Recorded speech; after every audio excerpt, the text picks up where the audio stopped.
Hello everyone, if you're new to my channel, consider liking and subscribing. It will make me feel wonderful if you do that. Thanks. By the way, I also have another Naruto and Luffy fanfiction channel. If you are interested, link is in the description. The Pirate King's Journey by ArcadianKnight.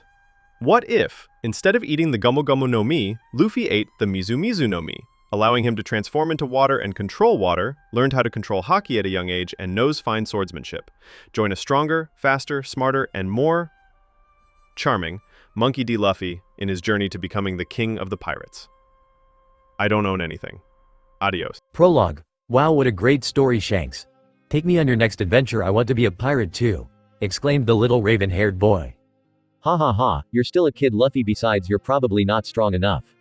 I am strong, my punches are like pistols, yelled the little Luffy while punching the air. Then, put your money where your mouth is, Luffy, punch me as hard as you can in my face. If you manage to move me from my spot, I will think about bringing you on my next adventure, said Shanks while showing Luffy his cheek. Alright, here goes. Luffy wound up his fist and concentrated all his energy into his fist subconsciously and hit Shanks with all he got, resulting in Shanks flying through the wall and onto the street. Shanks' crew jaw dropped and stared at Luffy awestruck. Shanks and his crew realized what Luffy had done. Luffy managed to use Haki. This left the red-haired pirates speechless. The best reaction of all was Luffy's face. He was horror-struck and kept switching glances between his fist and the hole in the wall which was caused by him. The only words he could muster out were, "Whoa." Shanks got up after recovering from the surprise attack and walked to Luffy. Shanks walked up to Luffy and just casually sat down beside him. Before he got back to eating, he just casually asked this. "Nice punch. Where'd you learn to do that?" Still shocked, Luffy finally gained his composure and answered Shanks with a rather surprising answer. "I don't know, I think I just focused my energy and emotions into my fist and just punched you," said Luffy with a stuttering voice. Shanks immediately realized that what Luffy had used was the Busashoku Haki.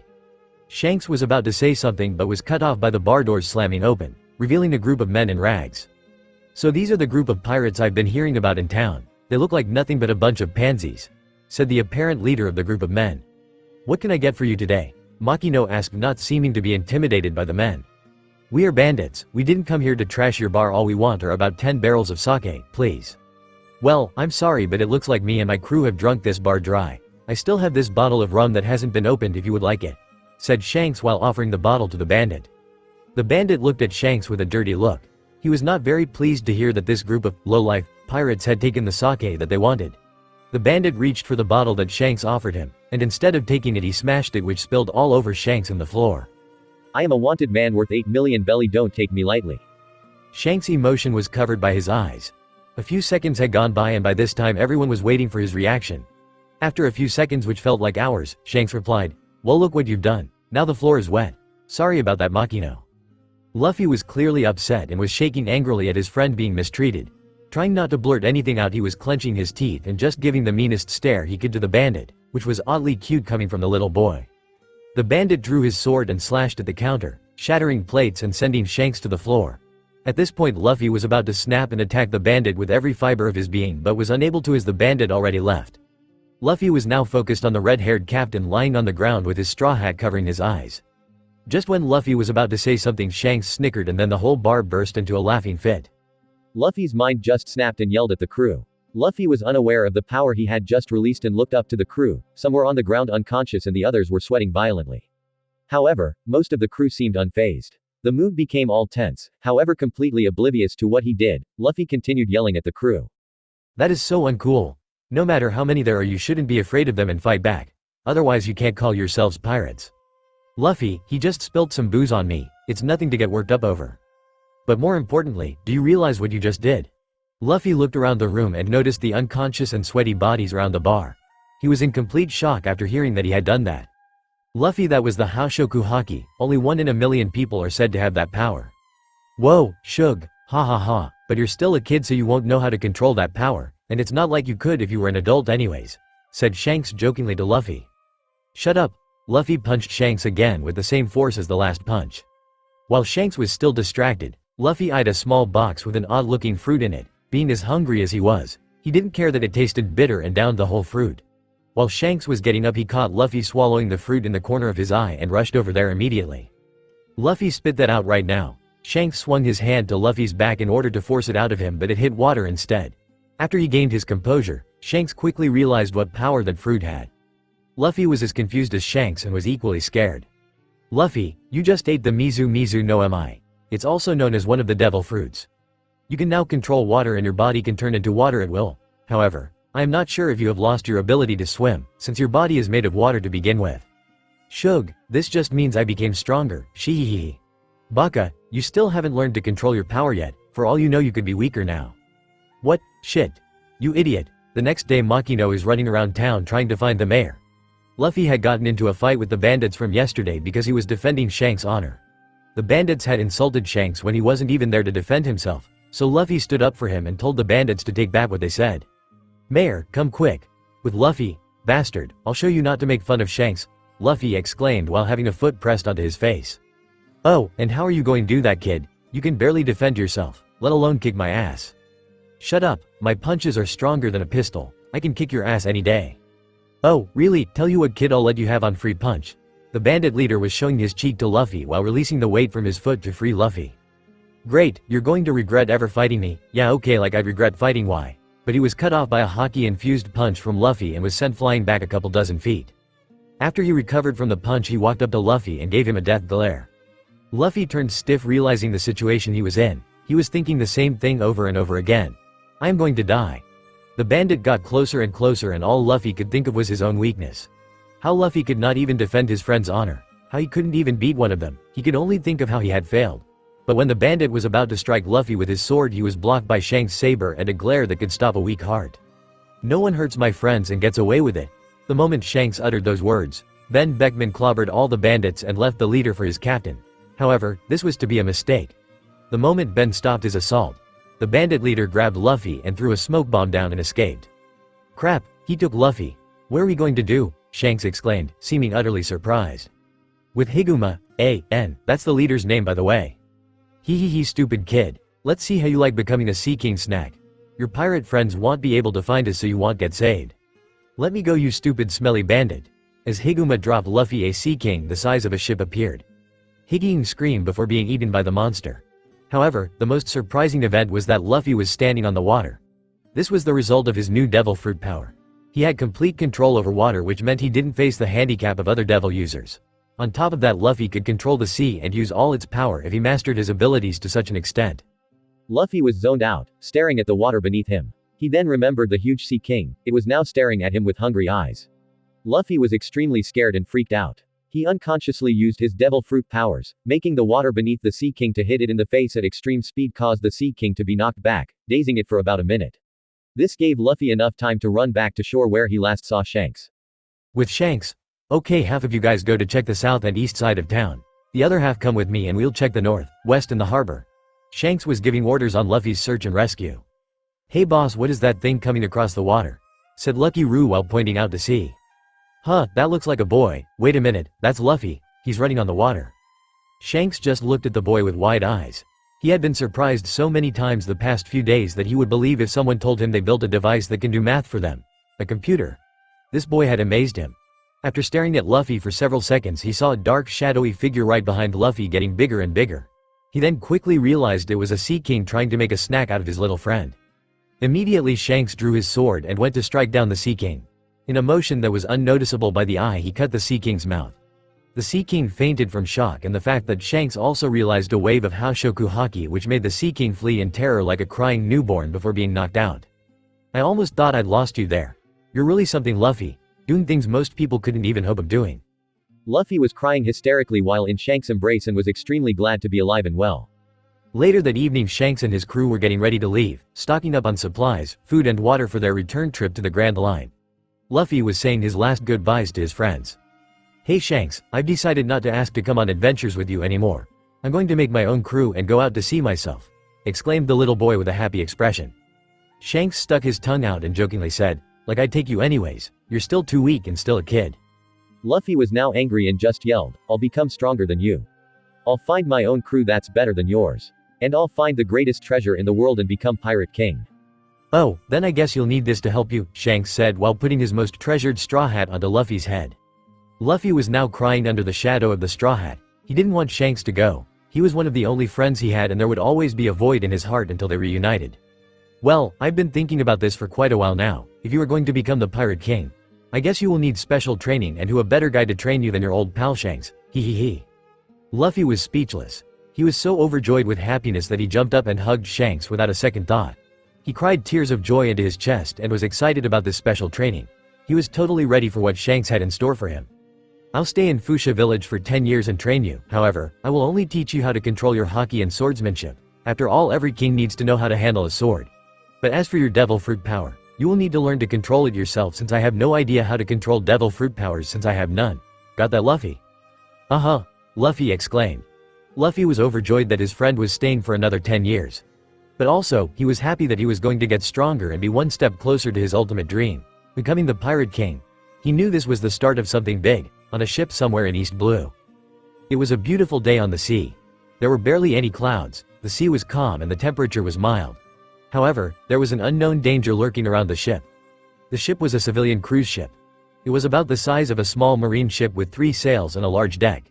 It was a ship that hosted balls and parties for various occasions, the perfect target for looting and plundering. Just as the passenger ship was at the peak of its party, a ship with a skull and crossbones with a heart in the middle as its Jolly Roger was spotted coming closer to the passenger vessel. The ship was going to be under attack by pirates at any second. The captain of the vessel ordered everyone to the lifeboats and to not panic. A certain woman in the crowd took this as an opportunity to gain some quick money. While all the pirates would be busy raiding the ship, she would go over to the pirate ship and steal all their treasure. She gave a devious little smile at the thought of all that treasure just waiting for her to come and take it. She quickly changed into something to fit her persona, a thief. She zip-lined down the passenger ship onto the smaller, in comparison, pirate ship. After sneaking around and making sure no one was on board, she was at the door that leads to the storage room where all the treasure was probably kept. Just as she was about to open the door, a pirate came out and she gave a cute little yelp and stepped back in surprise. The pirate looked surprised as she did. He began looking up and down the girl, trying to recall if he had seen her before. "I don't remember seeing you here before," said the pirate as he was inspecting the orange-haired woman. Taking advantage of his distracted state, she quickly kicked him in the you-know-whats and the pirate was down for the count. She quickly ran past the unconscious body down to the storage room. What she saw gave her an expression of disappointment and excitement. She saw a pile of treasure of decent size, but much to her disappointment it was not the best quality of treasure. However, not denying the free money, she was beaming with joy as she quickly ran to grab a bag and stuff the treasure inside. Meanwhile, on the passenger ship, a boy about the age of 13 walked into a room and said, Hello, is anyone here? Phew, thank God I don't have to fight anyone." The boy was short and scrawny. He had large glasses that covered his eyes and pink hair. He was wearing a white shirt with blue pants similar to that of a marine uniform. The boy looked around and searched for some supplies he could take. That boy, surprisingly enough, was part of Alvida's crew, the crew that is raiding the passenger vessel. Although if he wanted to be on the crew or not was yet to be decided. He continued looking around and then he eyed a barrel and tried lifting it up with no success. So being intelligent enough, he tipped it over and started rolling it away out the door and down the corridor. As he was about to exit onto the deck, he was stopped by a group of pirates. "Hey Koby, what are you doing here? Don't tell me you were hiding from the fight," the big pirate said while freaking out the teenager. "And no, it's not what you think. I was just getting this wine barrel because I thought we could use it since we are low on alcohol." The little boy was as pale as milk and was about to piss himself from nervousness. Good idea, let's have some, I'm thirsty anyways." "And no way, if Alvida-sama finds out she would kill all of us." "Well, she isn't going to find out if you don't tell her, right Koby?" The pirate was holding a sword close to Koby's neck, threatening him. "Why, you're right. Okay, you guys open it up. I'm gonna smash open this barrel. Ready?" The pirate raised his fist into the air and then smashed the barrel, revealing nothing but a puddle of water. "This isn't wine, Koby. This is just a stupid puddle of water." The pirate was about to hit Koby in the face for his mistake, but was interrupted when someone said, "I wouldn't call myself stupid." The pirate forgot about Koby momentarily and looked around to find who had spoken those words. He was confused for several moments, then decided to look down at the puddle because that was the only place he hadn't looked. His expression was priceless. He looked at the puddle wide-eyed with his jaw dropped to the floor. What he saw was a face in the puddle smiling at him with a wide grin. "What the fuck is that?" exclaimed the group of pirates, all looking wide-eyed at the puddle. There was a smiling face with a grin that showed a big set of white teeth. Black eyes looked at them with their carefree expression. The puddle suddenly started churning and it turned into a boy around the age of 17. He looked scrawny for his age. He wore a tattered old straw hat, a red cardigan that showed off his toned chest and abs, blue shorts that went down to his knees with a yellow sash tied around his waist, all while rocking sandals. His most noticeable feature was a small scar under his left eye and a long katana tied to his left hip. But what really gave him the intimidating look was the long cloak on his back going down from his neck to his ankles. It was a white cloak with a hood which was probably meant for hiding purposes. There were brown spots covering the body of the cloak with a fuzzy lining on the bottom. This gave the young boy an intimidating look that could even frighten a sea cane. The men just stared at the boy with unblinking wide eyes. They looked like they were about to piss themselves from the fact that they had just seen a boy appear out of a small puddle and the fact that that boy looked extremely intimidating and gave off an aura that could knock a weak-minded person into a coma and turn them into a vegetable. "Ah, that was a nice nap. I'm hungry. I wonder where I can get some food." The 17-year-old was looking around for some food before he was interrupted by the pirates. "Hey, don't just ignore us, who are you?" the pirates exclaimed while holding out their swords. "Me? I'm Luffy." "Okay, prepared to. Hey, I'm hungry. Do you have any food? Don't just ignore us," the pirates yelled at the boy who was asking Koby for food. "Okay kid, that's the last straw, you're going to die." The two pirates attacked Luffy while his back was turned. As they were about to stab him, Luffy just grinned and dodged both of the attacks effortlessly. As the pirates stumbled after losing their balance from the disappearing boy, who just stepped to the side, Luffy reached for his katana and with a movement that couldn't be seen by a normal person he cut the pirates' swords in half, leaving them defenseless. After seeing his small display of skill, the pirates began freaking out and stumbled across the corridor, stepping on each other before running away as fast as they could away from the intimidating boy. Man, what's their problem, attacking someone right after their nap? Koby was the only one didn't run away and just stared at the 17-year-old with a look of admiration. Koby was both amazed and terrified of the older boy. Koby was trying to gain his composure and managed to muster out a question. "Who are you?" asked the little pink-haired boy. Me, I'm Monkey D. Luffy. Pleased to meet you," he said while holding his hand out for a handshake. "And nice to meet you, Luffy, I'm Koby," said the little boy nervously, trying to make his words audible. "Hey Koby, say, you wouldn't know where I could get something to eat, would you?" Luffy asked while holding his hand to his stomach, making the point that he is hungry. I guess there could be some food in the storage, follow me." "Cool, thanks Koby," said the happy Luffy. They walked for about a minute until they reached a dark room with an opening in the middle. Luffy walked over and peeked over the edge. His mouth then started pouring with drool once he saw all the food that was just sitting there, waiting to be eaten. He then jumped down and opened a barrel, revealing some fruit, and began happily. One looked over to see a nervous Koby and remembered that he was with those pirates and that they were about to hit him. He then began asking, "Hey Koby, why were you with those pirates?" Koby's head was flushed red from embarrassment. Koby was recalling how he ended up on the pirate ship to begin with. Guessing that Luffy was a trustworthy guy, seeming as how he had that much power but didn't attack Koby, he decided that he could tell him. "Well, I was out fishing, then I fell asleep. When I woke up I didn't know where I was, but I saw a boat nearby. So I rowed over to it and I didn't realize it was a pirate ship. They captured me and forced me to be their nakama, and I've been stuck here for 3 years ever since." Koby finished with a sigh of angst. Luffy just stared at Koby with unblinking eyes. It was awkwardly silent for a couple seconds before Luffy burst into a hysterical laughter. He was laughing so hard that tears were falling from his eyes. Koby didn't take it too lightly and began blushing furiously from embarrassment. While laughing, Luffy managed to say a couple words which only made Koby blush even more. "You're an idiot," he said jokingly, and his laughter started to die down. "Haven't you ever thought of trying to escape?" "I have, but the thought of being caught trying to escape from Alvida-sama stops me from trying every time." There was another long awkward moment of silence between the two. After a few seconds Luffy burst into laughter again because of how cowardly Koby is.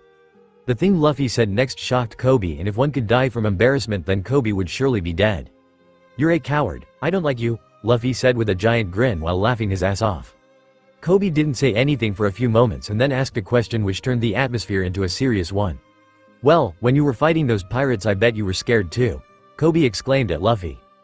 "There is no way I'd be scared by a couple of weaklings like those, and besides, if they were strong then I would not be scared of dying anyways. As long as I'm fighting for my dream I don't mind dying." Luffy looked at Koby with a serious look that told Koby that Luffy was not bullshitting him. Koby was wondering what his dream was, so he asked him, "So what's your dream, Luffy?"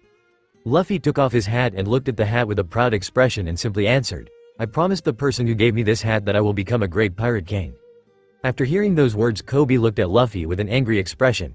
He couldn't understand why a person such as him would want to become a pirate.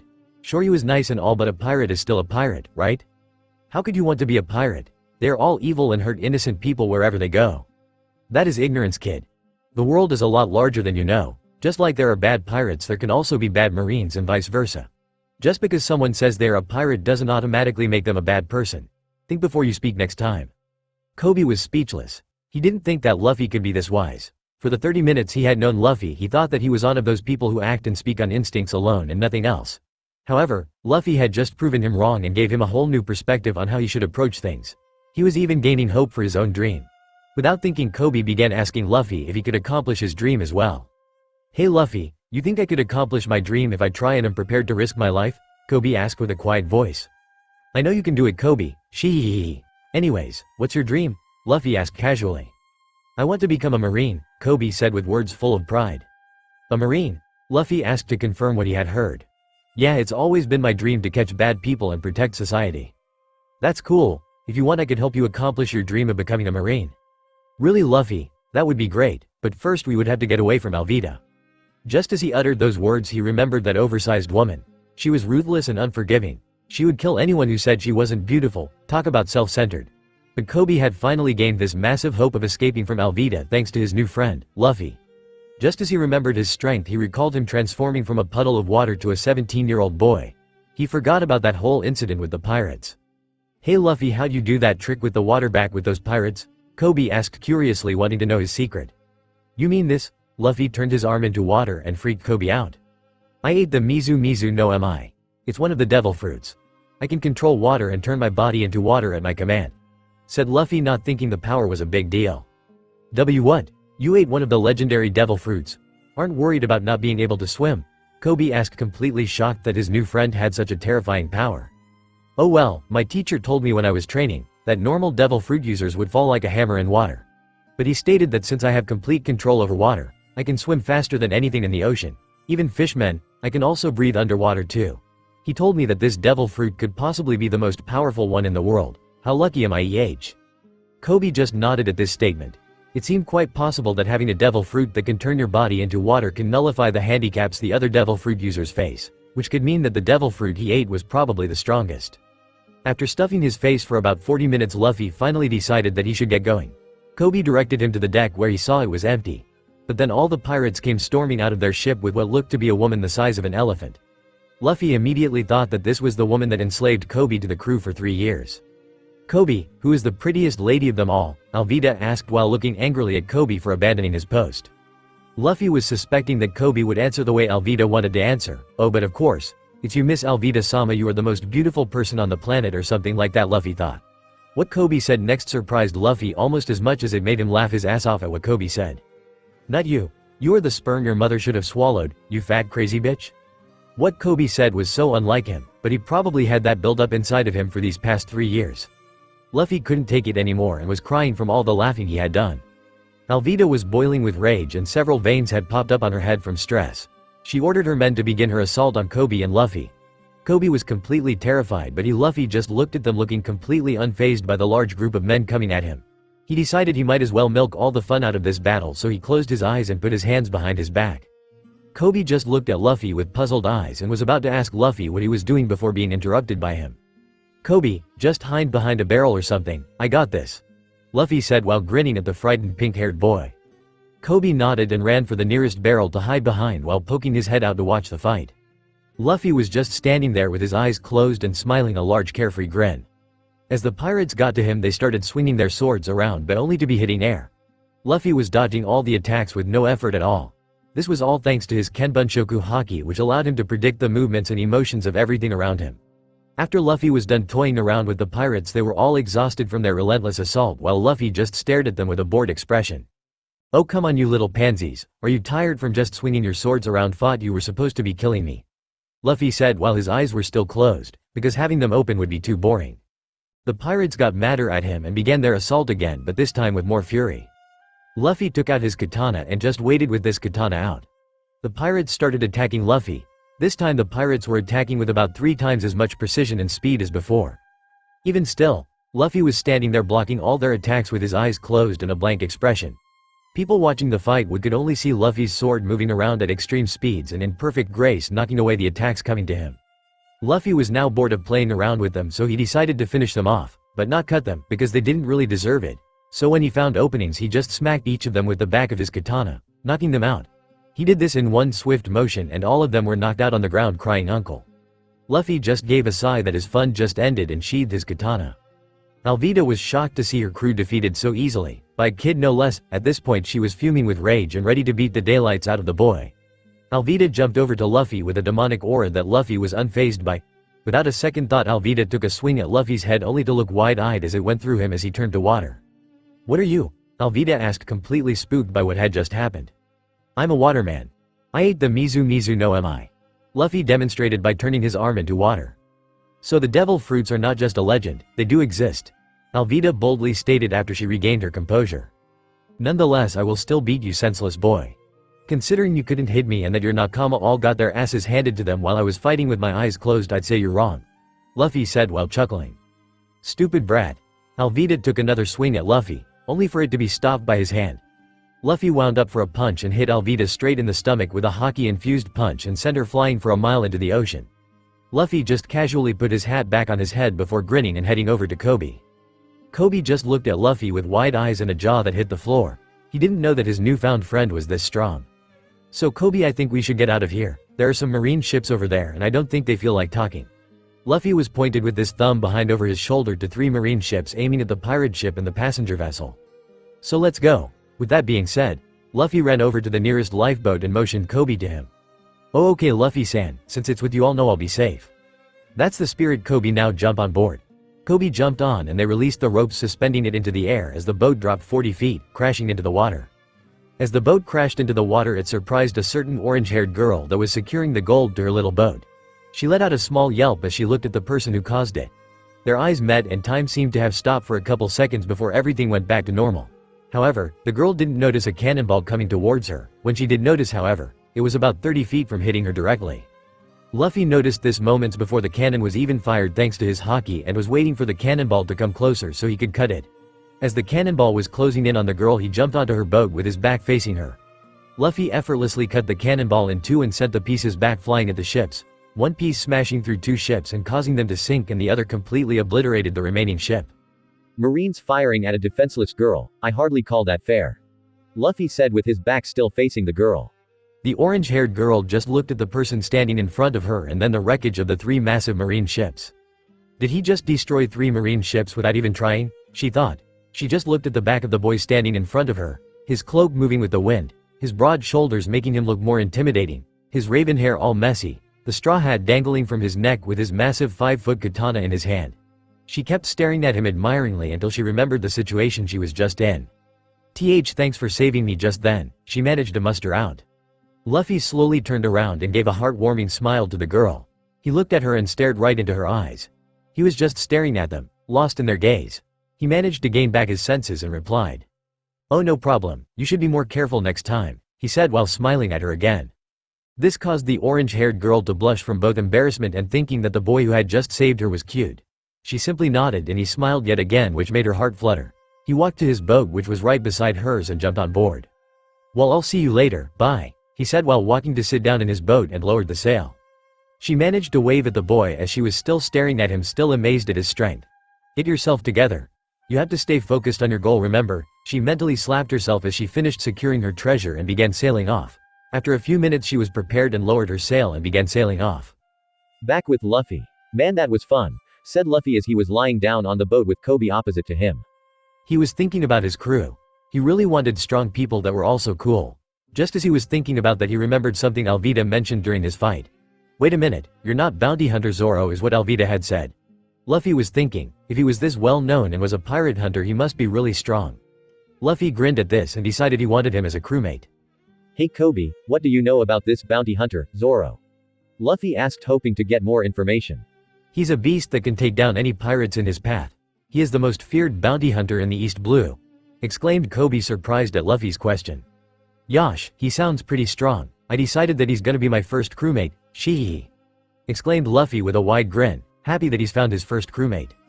"What, you can't be serious. He's a monster, he's not going to work under anybody," exclaimed Koby, completely shocked with Luffy's statement.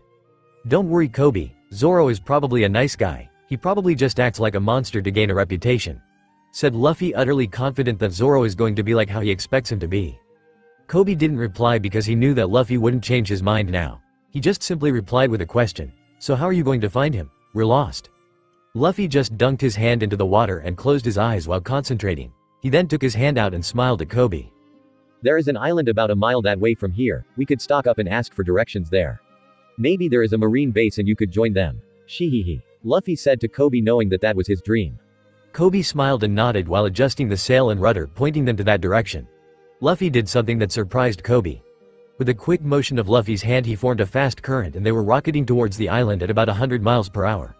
Koby was holding onto the boat for dear life while Luffy was just laughing like a maniac. Soon they reached the island and docked on shore.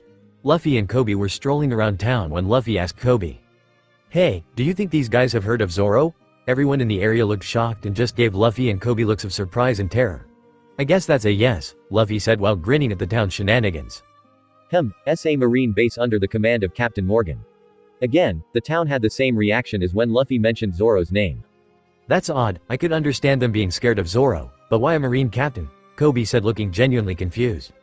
"Remember Koby, like I said before, just like there are bad pirates, there are bad marine. There is a possibility that Captain Morgan is an evil man but flying under the marine flag," Luffy said wisely.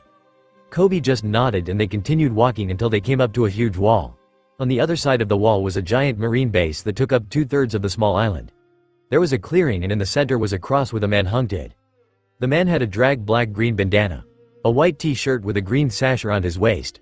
From the looks of it, he was tied up for quite some time now, as his clothes were dirty and worn out. That's him. The pirate hunter, Roronoa Zoro, said Koby with a fearful voice.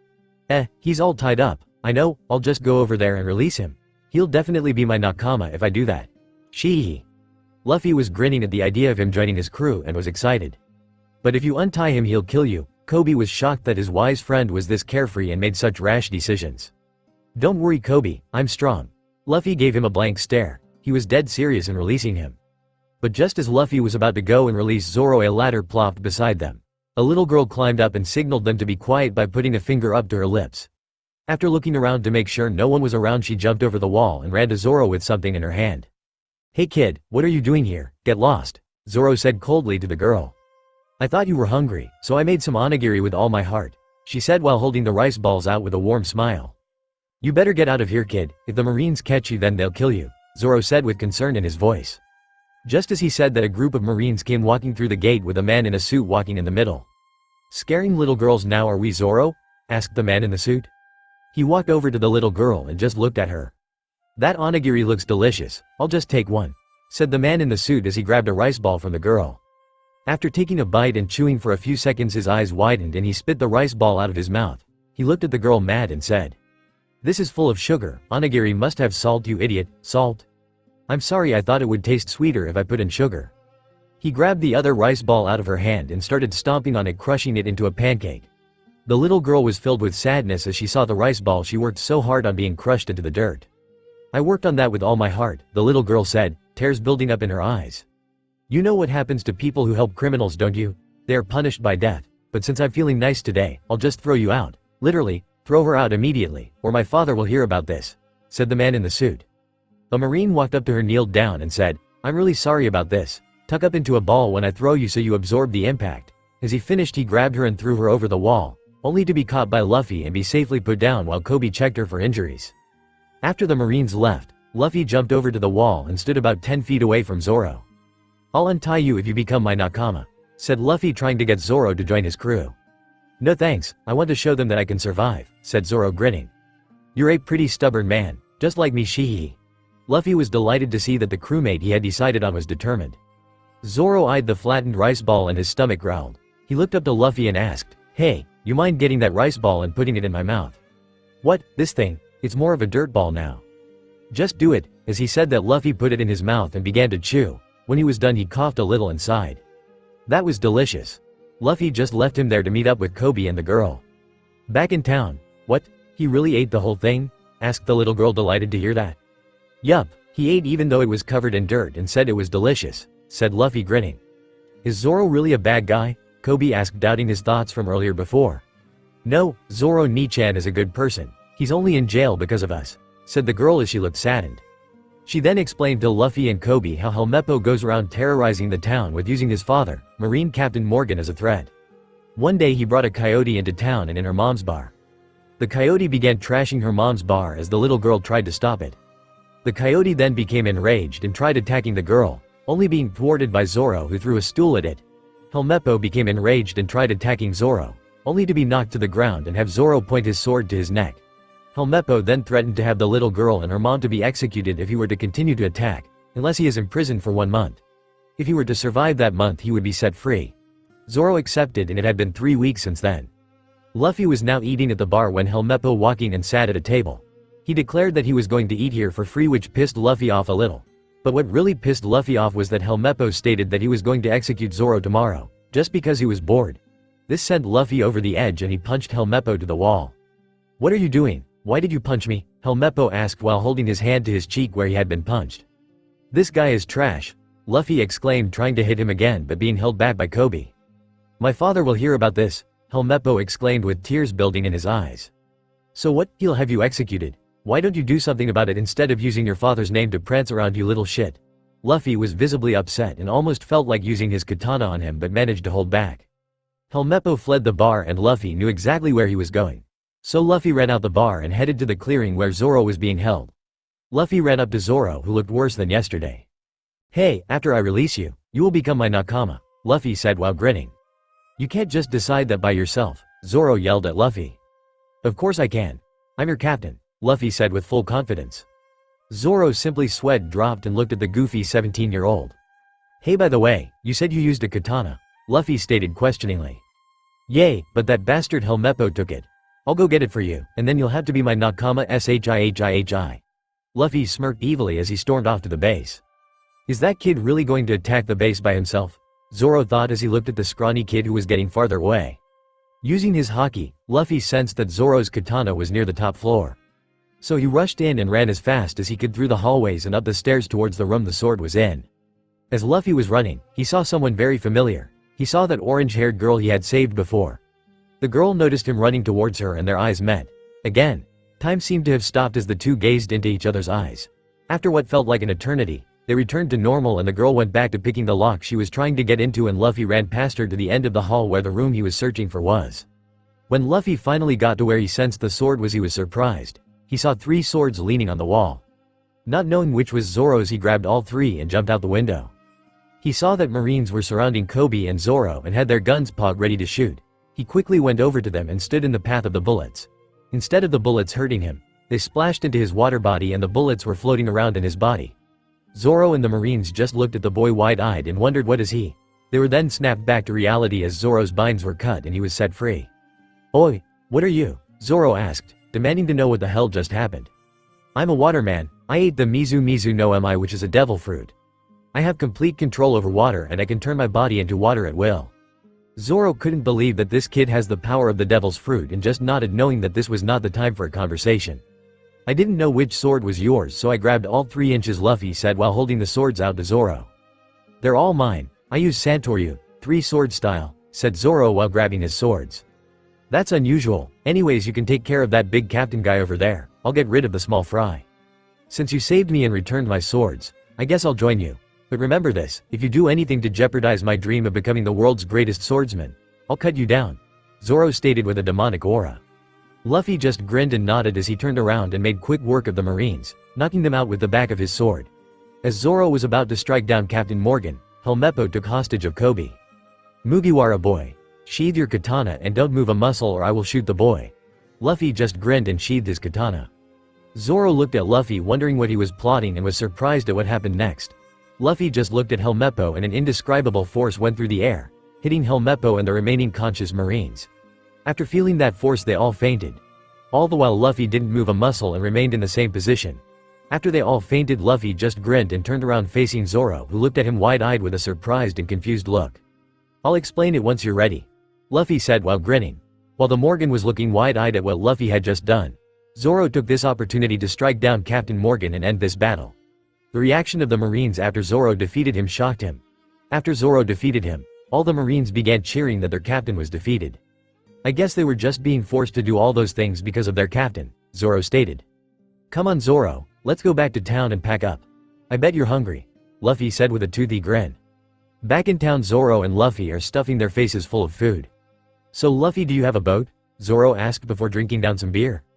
"It's out in the harbor. It's small right now, but we'll get a huge one," Luffy said, imagining the huge ship he wanted. "Ha ha ha ha, and how do you plan on doing that?" Zoro said, laughing at Luffy's lack of planning. "I don't know, we'll figure that out later, shee." Just as they were enjoying themselves, Marines walked into the bar. They looked pretty serious and had more reinforcements outside just in case if things got ugly. One Marine walked up, who looked like the commanding officer. "Is it true that you are pirates?" the Marine asked with a serious tone. "Yea, we're pirates. We are grateful that you saved us from Morgan, but we are Marines and must live out our duty of catching pirates. However, instead of capturing you, we simply ask you to leave," said the Marine, feeling somewhat guilty that they had to do this. The townspeople in the bar and outside were complaining that their saviors were being asked to leave and mistreated. However, Luffy didn't care and nodded to Zoro and started to pack up and grab some food for the journey. He thanked the little girl's mom for the food and made his way to the door. He then remembered something. This was a good chance for Koby to live up to his dream. So he walked up to the Marines and said, "Hey, see that little pink-haired boy over there? He wants to be a Marine. Mind giving him a job?" said Luffy, grinning at the Marine. The Marine nodded and walked up to Koby. Koby was shocked that Luffy just asked him that. He knew that being a Marine was Koby's dream and he was about to fulfill his dream. "So little boy, you want to be a Marine, do you?" the Marine said with an intense gaze. Koby simply nodded. "Well then, you'll start with simple jobs such as cleaning, work your way up. I'm sure you will be a fine Marine." Koby felt like he had died and gone to heaven. He was so happy that he finally accomplished his lifelong dream, and it was all thanks to Luffy. He felt like he was indebted to Luffy and was always going to be friend with him. As he looked up, he saw Luffy smirking and walked out of the bar with Zoro. As Luffy and Zoro were sailing out of the harbor, they heard the Marines. "Men, salute," the Marine said as all the men saluted. Luffy just gave a toothy grin and waved back like a maniac. "See ya," is what Luffy said as him and Zoro were leaving their sight. This was an awesome start to my adventure, is all Luffy could think of as they continued sailing to wherever the sea would take them.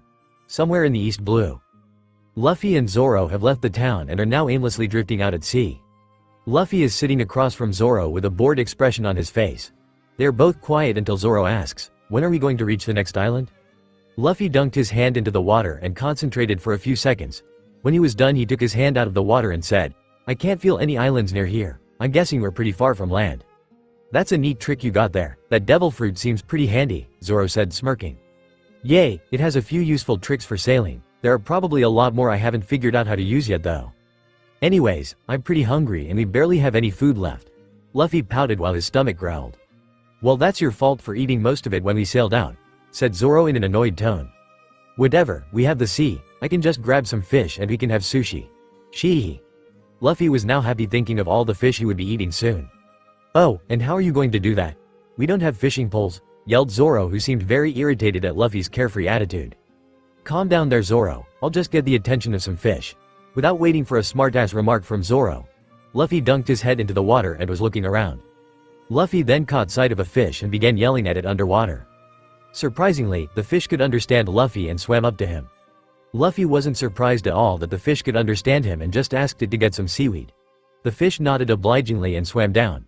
It returned with a mouth full of seaweed and Luffy nodded and thanked it. However, the fish didn't know that Luffy was making sushi and still needed a fish. So he reached for the fish and plopped it onto the boat. Poor fish. Zoro was completely shocked that Luffy was able to get a fish and seaweed in the middle of the ocean without a fishing pole. Zoro shrugged it off as Luffy placed the seaweed on the deck. He placed the fish onto the seaweed and swiftly cut the fish into equal pieces and rolled them up in the seaweed. He handed Zoro the sushi and he happily took it. As they were about to begin eating, Luffy caught sight of a bird flying above them. "Hey Zoro, you can have the sushi. I want some meat and that bird up there looks pretty tasty." Luffy grinned at Zoro and walked to the back of the boat. "What are you going to Mizu no catapult do?" Zoro just looked at Luffy, who was flying straight towards the bird. Luffy used his devil fruit powers to shoot water at the back of the boat to catapult him to the bird. Zoro was now trying to make out if Luffy had made it to the bird. Just as when he caught sight of him, Luffy was screaming for help. He looked closer and Luffy was caught in the bird's beak. Zoro's sweat dropped as he began complaining and started rowing in the direction of the screaming Luffy and the bird. While he was rowing, he noticed a group of men floating in his path. He heard them yelling for help, but Zoro wasn't planning on stopping anytime soon for fear of losing sight of his captain. So instead of stopping, he just yelled at them to grab on and hope they don't get run over. Luckily they managed to get on, but their oars changed to more demonic ones. The group of men told Zoro that they were pirates and they were going to take over this boat. Zoro looked over at them annoyed and kinda pissed. He, we're sorry, we had no idea that you were the pirate hunter Zoro." The group of pirates said with their faces covered in bumps and bruises from the beating they had just gotten. "You idiots made me lose sight of my friend, so get rowing," yelled Zoro, trying to intimidate them so they would do their work faster. Back with Luffy. Luffy was still hanging by his head in the beak of the giant bird and looked pretty mad at the situation he was in. He didn't want to use his powers because he might harm the bird, so he just waited to see where it would take him. However, his train of thought was interrupted as a cannonball flew through the air and hit the bird square in the chest. The bird let out a scream which caused it to loosen its grip on Luffy. Luffy took this opportunity and jumped out, hurling towards the ground. Much to his luck, there was a town in the direction he was falling. Grinning and laughing maniacally, he was happy that he found a town and probably a new adventure. After a few moments, he came crashing down in the middle of a street. After a few moments, Luffy stood up from the smoke and rubble and sighed with relief. That was a fun trip, but I'm glad to be back on the ground now, ha ha ha. Luffy said while he didn't notice some onlookers. There were 3 pirates chasing a certain orange-haired girl but had stopped dead in their tracks once Luffy fell through the sky and crashed between them and the girl. The pirates were all thinking the same thing. There is no way someone would survive a fall from that high. But much to their surprise, Luffy just stood up out of the ground laughing like a maniac. The girl looked at the figure emerging from the dust and immediately recognized the person. It's that boy that saved me back when I almost got killed by a cannonball, she thought. She immediately thought up a plan and stood behind the boy and poked him to get his attention. Luffy turned around and once again met her eyes. But this time he saw that her eyes were fearful and she needed help. Luffy already knew what she was going to ask but asked her anyways. Hey, you're that girl I saved back at Alvida's ship, Luffy said, trying to sound surprised. So what is it? Luffy asked with a toothy grin which made the girl smile back in return. Well, you see, these guys were chasing me and almost caught up to me before you came.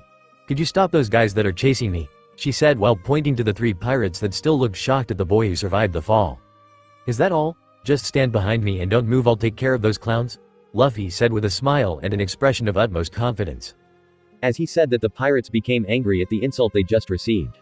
Without further question, they charged him and tried slashing him with their swords, only to be stopped by Luffy's katana. Luffy grinned and sheathed his katana. A split second after he sheathed it, he wound up his fist and punched all 3 of the pirates in the face, knocking them all out. Remembering the person who was behind him, he turned around and made sure she was safe. After a quick glance, he sighed in relief to see that she wasn't hurt. But just to make sure, he asked, Hey, are you hurt? If so, then I guess I could beat these guys up some more if you want, he said with concern in his voice. She responded with a giggle and said, No, it's okay, I'm fine. You're really strong. How would you like to join me? The girl asked, thinking that having someone as strong as him would be good for her goal. I have no reason to join you, so no. Luffy began walking away as the girl tried to run up and catch up to him. What was I doing again? As Luffy asked that, his stomach grumbled and he fell to his knees in agony. Now I remember, I'm hungry. Luffy cried in a whiny tone and was slumping on the ground from hunger. I know, how about I treat you and we could talk some more? My name is Nami, by the way, Nami said with a persuasive tone. But the only thing that Luffy was concerned about was that she would give him food. After hearing that, he jumped to his feet in joy and ran, and Nami led him to a house. Upon reaching the house, Nami took out some bread and ingredients to make sandwiches, no sexist remark intended, and started making some. Much to her surprise, the raven-haired boy's stomach was much bigger than he let on, as she quickly found herself making dozens of sandwiches. This annoyed her and she just stopped making them. As Luffy was munching down on the last few sandwiches, he asked, So why were those pirates chasing you? I took this map from them. It's a map of, exclaimed, sounding proud of herself. Oh, a map. So you must be a navigator then, Luffy said, now interested in her proposal earlier. I'm the best navigator in the East Blue, no doubt about it. You won't find my navigational skills to be matched by anyone else. She seemed pretty proud of her navigational skills. Then how about you join me? He asked cheerfully. Nami then had a happy expression since she just found an amazing bodyguard, but her joy was quickly replaced with anger and disgust at what he said next. A crew of pirates. She. He laughed cheerfully, not thinking what he said was a big deal. No way am I joining you then. I hate pirates. The only things I like in this world are money and Mycans. She yelled angrily as she crashed her hands onto the table where Luffy was eating. Luffy sensed that something was wrong here. Thanks to his Haki, he could read her emotions and thoughts quite well and was saddened at what he felt. The emotions outside of her were nothing like the ones she kept bottled up inside of her. Her happy and sly look she gave out on the outside was just cover up for her feelings. She was very sad on the inside. Luffy knew she lost someone important to her, which caused her to act this way. But what really saddened Luffy is what she had to do after she had lost that person. She was forced to work for the person that killed her mother, and Luffy just felt sickened at the thought and could only think of how brave and strong-willed this girl was for staying alive and fighting to free her village. Luffy knew he had to do something to comfort her and say something. At first, he was going to tell her that he knew why she was so sad. I know, he simply stated, and that caused Nami to raise an eyebrow in surprise. It must be hard losing someone, then having to work for the person who killed her. but you still stayed focused and fought every day to save the people you love. I respect people like that," he said, hoping his words were reaching to her. Nami just stood there, eyes widened at what Luffy had said. How does he know about my past? Is all she could think as she stared at Luffy in shock. "Oh, I forgot, my name is Luffy, by the way," he said while giving his trademark grin. "I've heard about this Arlong guy. My teacher told me that fish men have hatred towards humans for some reason. He didn't give me the details. But what they did to you was totally wrong. I can't find myself liking someone like him. I won't force you into my crew if you don't want to, I'm just asking. Anyways, enough about that. Who's the captain of the pirates that were chasing you?" Nami was lost in her own thoughts. She was then brought back to reality as Luffy was waving his hand in front of her face. She stuttered and began to answer him. "Their captain's name is Buggy, I think." Luffy's eyes widened a little as he heard her say that name. He remembered the stories Shanks had told him about how he and Buggy were both pirate apprentices on the Pirate King's ship. He then started to smirk, remembering that Shanks always made fun of his funny nose when they were young. Shanks had told Luffy that once he saw it, he would not be able to hold in his laughter. But then, Shanks had told him that he formed his own pirate crew and begun harming people and was a ruthless pirate who showed no mercy, a completely different person from when he knew him. "Yay, I heard about Buggy, he's a pretty mean guy. Yay, but he has a lot of treasure that is just waiting to be stolen by me," she said, trailing off thinking about all the gold. "You're a thief?" Luffy asked, surprised. "I steal from pirates," she yelled in her defense. "But a thief is still a thief," he stated truthfully. "Anyways, how about we make a deal? I'll help you get Buggy's treasure, and in return, how would you like joining my pirate crew?" he asked, hoping for a yes. "Oh, and before you make your decision, here's a little advice. Just because I say I'm a pirate doesn't make me a bad person. But I guess I'll let you be the judge of that," Luffy said, leaving Nami to her thoughts. Nami was thinking hard about this. If I go with him, he will get me closer to reaching my goal, but I would be joining a pirate crew. But he doesn't seem like a bad person, and besides he knows my situation anyways, and I could tell he was speaking the truth about what he said earlier. He had saved me before, so I guess I can trust him for now. She then blushed a little, remembering what he did for her back at Alvida's ship. She had made up her mind and decided to go along with his plan for now. "Okay, I'll accept. So what is the plan? How are we going to steal his treasure?" "It's easy, just say that I'm your old boss and then tie me up. Bring me to Buggy and say that you're tired of working for me and you betrayed me, and ask to join his crew. Then while everyone is distracted, you have the chance to sneak in and steal their treasure," Luffy said with a grin. Nami was speechless. She liked the idea of the plan. In fact, it was flawless, except the fact that he would be tied up and at the mercy of a bunch of pirates. Feeling concerned for him, she asked, "What about you? You will be tied up and those pirates could kill you," she stated with a serious concern in her voice. Luffy just looked to her and smiled and said, "Don't worry about me, I'm strong. Remember, if I can take down 3 marine ships with ease, I can handle a couple dozen pirates." Nami just nodded as she remembered his strength, although she didn't see what he was capable of yet. "Now then, let's get started," as Luffy said that he grabbed a rope and handed it to Nami. Nami nodded and began tying Luffy up with the rope, and they began walking to Buggy's encampment. At Buggy's camp, once they arrived, Nami hurled Luffy in front of the pirate crew as they all stopped what they were doing to stare at the tied-up boy. Nami walked up and just eyed Buggy as he was doing the same back at her. "Here's your map back. Buggy sent you," Nami said while she gave back the map. "What made you change your mind, girl?" Buggy snarled in an unamused tone. "This is my boss. I got tired of him always putting my life in danger, so I tied him up and brought him here. My name is Nami. Let me be a part of your crew," Nami asked in a monotone voice. Buggy and his crew just stared at the woman silently for a few seconds, which to her seemed like hours. Buggy then broke the silence by bursting out into a hysterical laughter which eased the nervousness that Nami felt. "I like you, girl. You got a lot of spunk," Buggy said in between laughs. "Men, we are going to have a party celebrating our newest crewmate, Nami," Buggy exclaimed while the rest of his crew cheered. Nami sighed in relief, seeing how the crew is not hostile anymore. Everyone was eating, drinking and having a grand old time. Nami was still looking for an opportunity to sneak away and steal their treasure. She then noticed Luffy, who was sitting in an uncomfortably small cage while his arms tied. She walked up to him and he just nodded to tell her that he was fine. Buggy went up to her and began laughing. "This party is getting lively. Men, fire the buggy bomb," Buggy commanded as his crew cheered. Everything went silent as a short pirate was carrying a cannonball with the Buggy Pirate's Jolly Roger painted on it. The pirate rolled the buggy bomb into the cannon and rushed away. "What is that?" Nami asked, curious as to why they were all silent for one single cannonball to be fired. "Wait and see the destructive power of my buggy bomb," Buggy snickered as he was waiting for it to be fired. The pirates then lit the fuse on the cannon and waited. Nami was tense, waiting to see what they were so riled up over. Then it happened. As the cannon fired, it took out a huge line of houses and damaged surrounding houses. The damage was incredible. Nami now feared the buggy pirates more than ever and was only thinking of a way to survive. She was calmly thinking of a way to escape when Buggy turned to her and said, "Your turn to fire it." Nami was shocked and at a loss for words. All the people of this town had evacuated and that she wouldn't be harming anyone if she were to fire it. But then her entire plan went down the gutter as Buggy told his crew to aim it at Luffy. "Fire it at your old boss. You said you hated him anyways.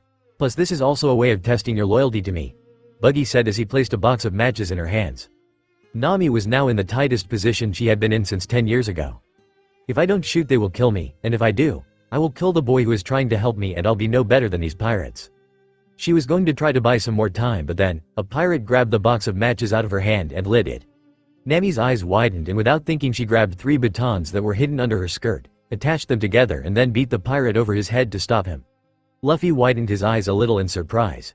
He was impressed that she would go to so far of lengths as to not kill a life. The pirates then began attacking Nami.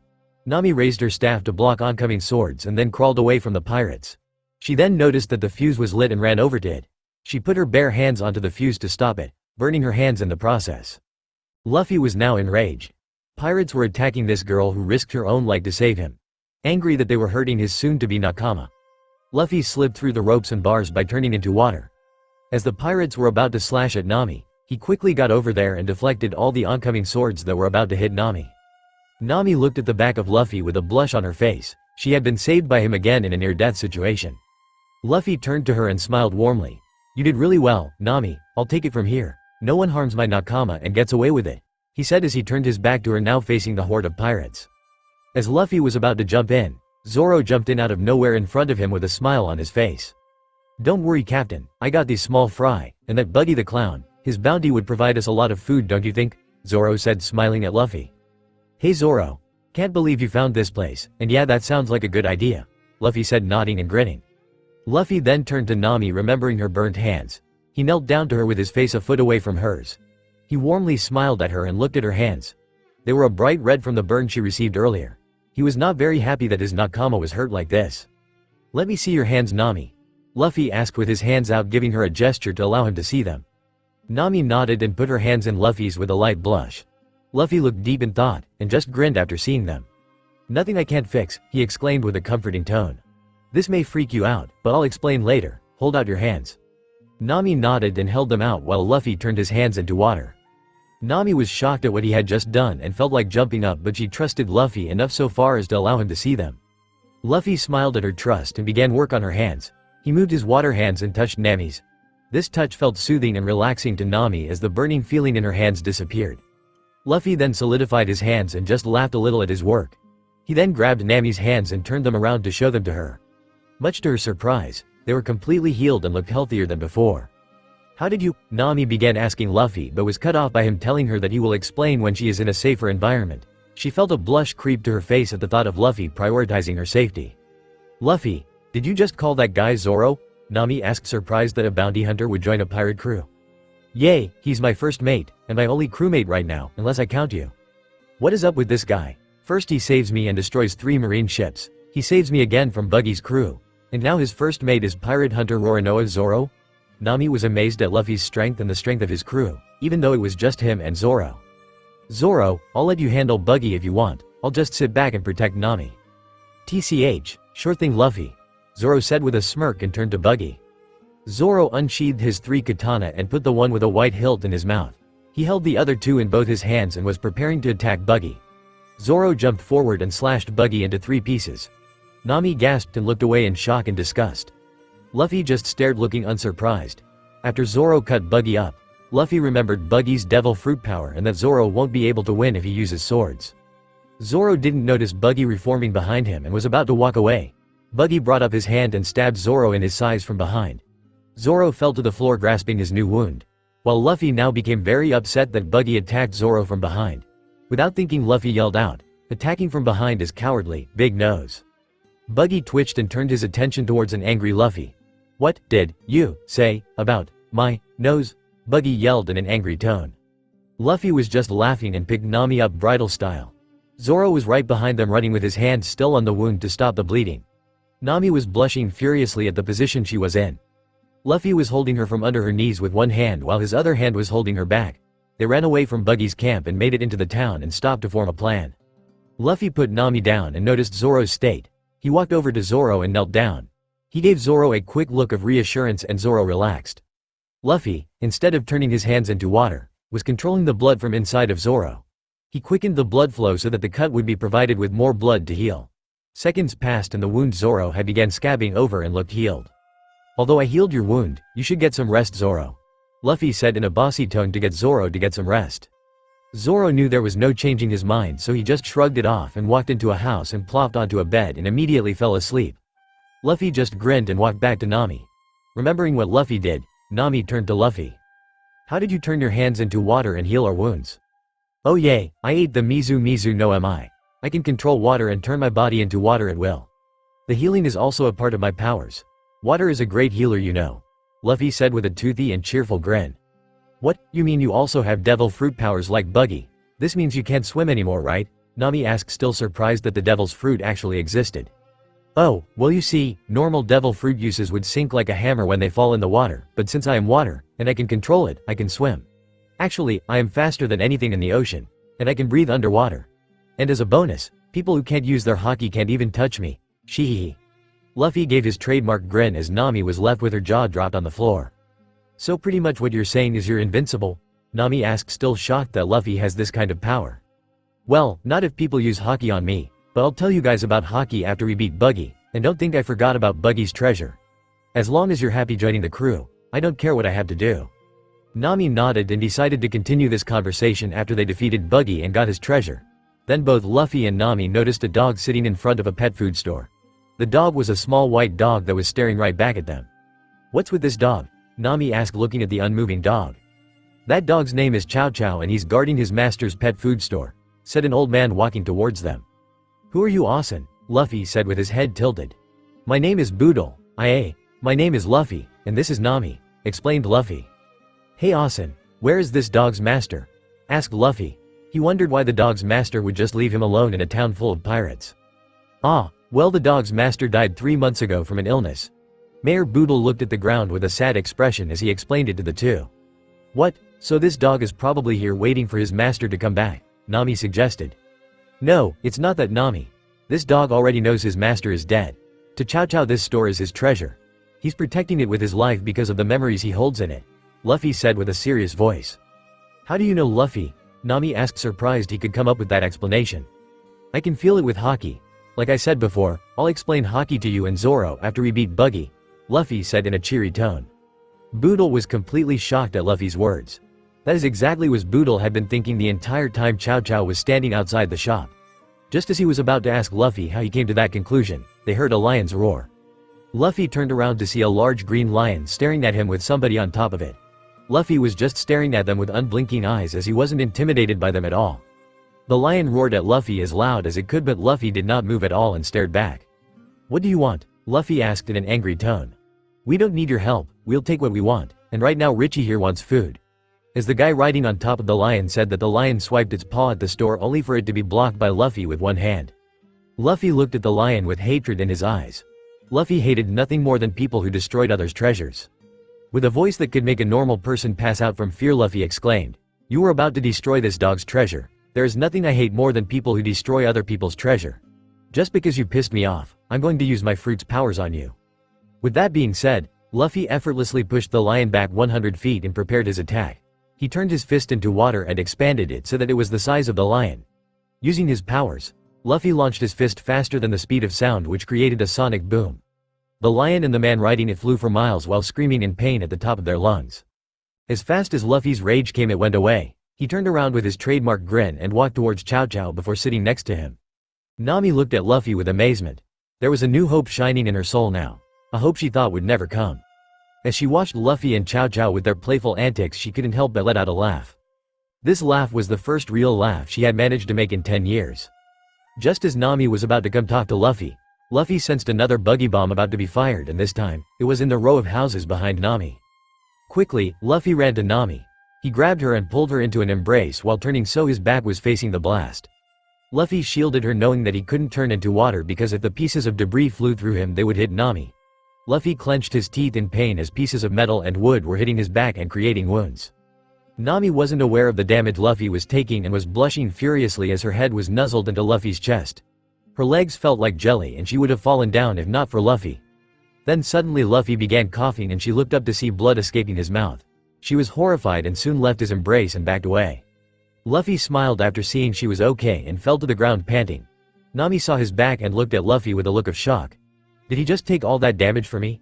She thought as she knelt down beside him. What she saw almost made her throw up. There were pieces of wood several inches into Luffy's back. He was bleeding heavily and she was terrified at the sight. Luffy just looked at the frightened Nami and gave her a warm, reassuring smile to calm her down. However, the wounds on his back were no laughing matter as he asked Nami for help. "Nami, this may be hard for you, but can you take those pieces of wood out of my back?" he asked as he stood up, dropped his cloak and cardigan and turned around to have his back facing Nami. Nami nodded and began taking a big piece of wood out of Luffy's back with a pained expression. Luffy flinched as she pulled it and other pieces out of his back. Once they were all out, Nami applied bandages to Luffy's back to stop the bleeding. Once she was finished, Luffy was sitting down and she took a seat beside him. "Why did you take all that damage?" Nami asked, feeling guilty that it was her fault he was hurt. "You would have gotten hurt if I didn't block all that debris flying at you," he said while smiling. "And besides, the lives and safety of my nakama come before my own." "But you said you could turn into water. If you had done that you wouldn't have taken that damage," Nami argued, still feeling guilty. "If I had turned into water, the debris would have went through me and hit you. I can't let that happen, and Nami, it's not your fault. Don't worry. I've gotten injuries much worse than this," Luffy said while pounding his fist into his chest to show that he was alright. "Hey Luffy, wasn't Zoro sleeping in those houses?" Nami asked, now looking scared. "Oh yeah, he was. Damn, they probably woke him up," Luffy said while laughing. "What? I think they did more than wake him up," Nami yelled while bringing her fist down onto Luffy's head, which surprisingly made contact. How did I just hit you?" Nami asked, confused. Seems like you subconsciously use Haki when you're mad. I will explain to you later. Right now let's go check on Zoro," said Luffy while getting up from his spot. They both walked over to the ruined house where Zoro was sleeping. Just as they were about to search for him, a pile of rubble moved and revealed a grumpy Zoro getting out of the pile. "Damn, they ruined my nap," growled Zoro as he walked over to Luffy and Nami. Zoro noticed the blood on Luffy's body. "Damn, what happened to you? You look in worse of a condition than me," said Zoro while staring at his wounds. "Whatever, it doesn't matter. Let's just go kick that Buggy's ass," said Luffy with his hat cover his face so Zoro or Nami couldn't read his pained expression. "Don't worry, Mayor Asen. I'll kick Buggy's ass twice as hard for ruining this town of yours. So just sit back and have some tea," said Luffy in a low, serious voice. "Now guys, let's go," said Luffy while he ran to Buggy's hideout. They reached Buggy's hideout. "Alright, here it goes," said Luffy while taking a deep breath. "Big nose," Luffy yelled at Buggy, which surprised everyone. "That's the worst thing to say," Nami yelled at Luffy as she punched him in the head. "Don't worry Nami, I got this." "Wait, hold on, Zoro, there's someone coming down. You can take care of him," said Luffy, and as if on cue, a man on a unicycle with a sword came down in front of Luffy and Zoro. "My name is Kabaji, Roronoa Zoro. As a fellow swordsman I challenge you to a duel," Kabaji asked with his sword raised and pointed at Zoro. Alright, let's get this show on the road," said Zoro as he unsheathed his katana and got in his battle stance. Luffy grinned and went over to Nami. He leaned to her and whispered into her ear. "Okay, now since they are all distracted and coming at me, you can go to and steal their treasure. I'll fight Buggy." Nami nodded and ran off while Buggy and everyone else was distracted. Luffy then looked over to Zoro where he had another wound, plus his older wound began bleeding again. Lying on the floor in front of him was an unconscious Kabaji. Luffy grinned and thought to himself that he chose the right person to be his first mate and turned to Buggy, who seemed angrier now that his second mate was defeated so easily. Buggy eyed Luffy and HRAW had. Remembering his old friend and rival Shanks, Buggy spoke up. "Hey kid, that straw hat looks familiar. It looks like the straw hat that bastard Shanks used to wear all the time."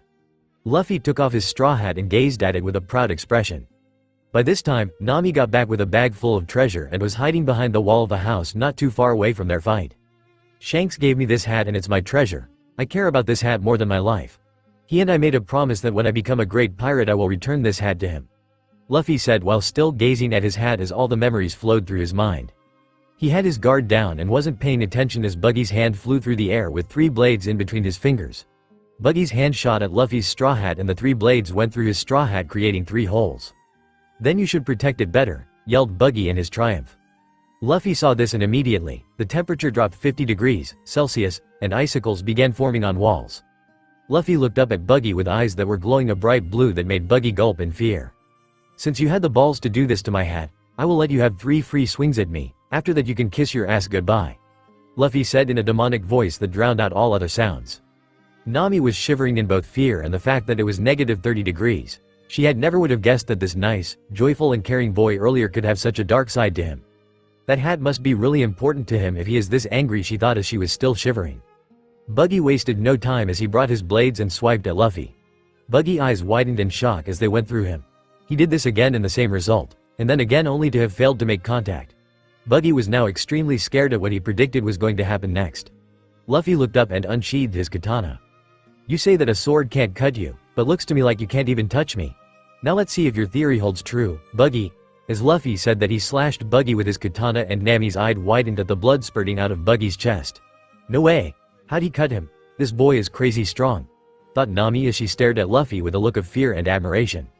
After Luffy cut Buggy, he sheathed his katana and prepared for his next move. Buggy was on his knees panting for breath. He looked up at Luffy and gave him a death glare. Luffy smirked back at him and turned his arm into water.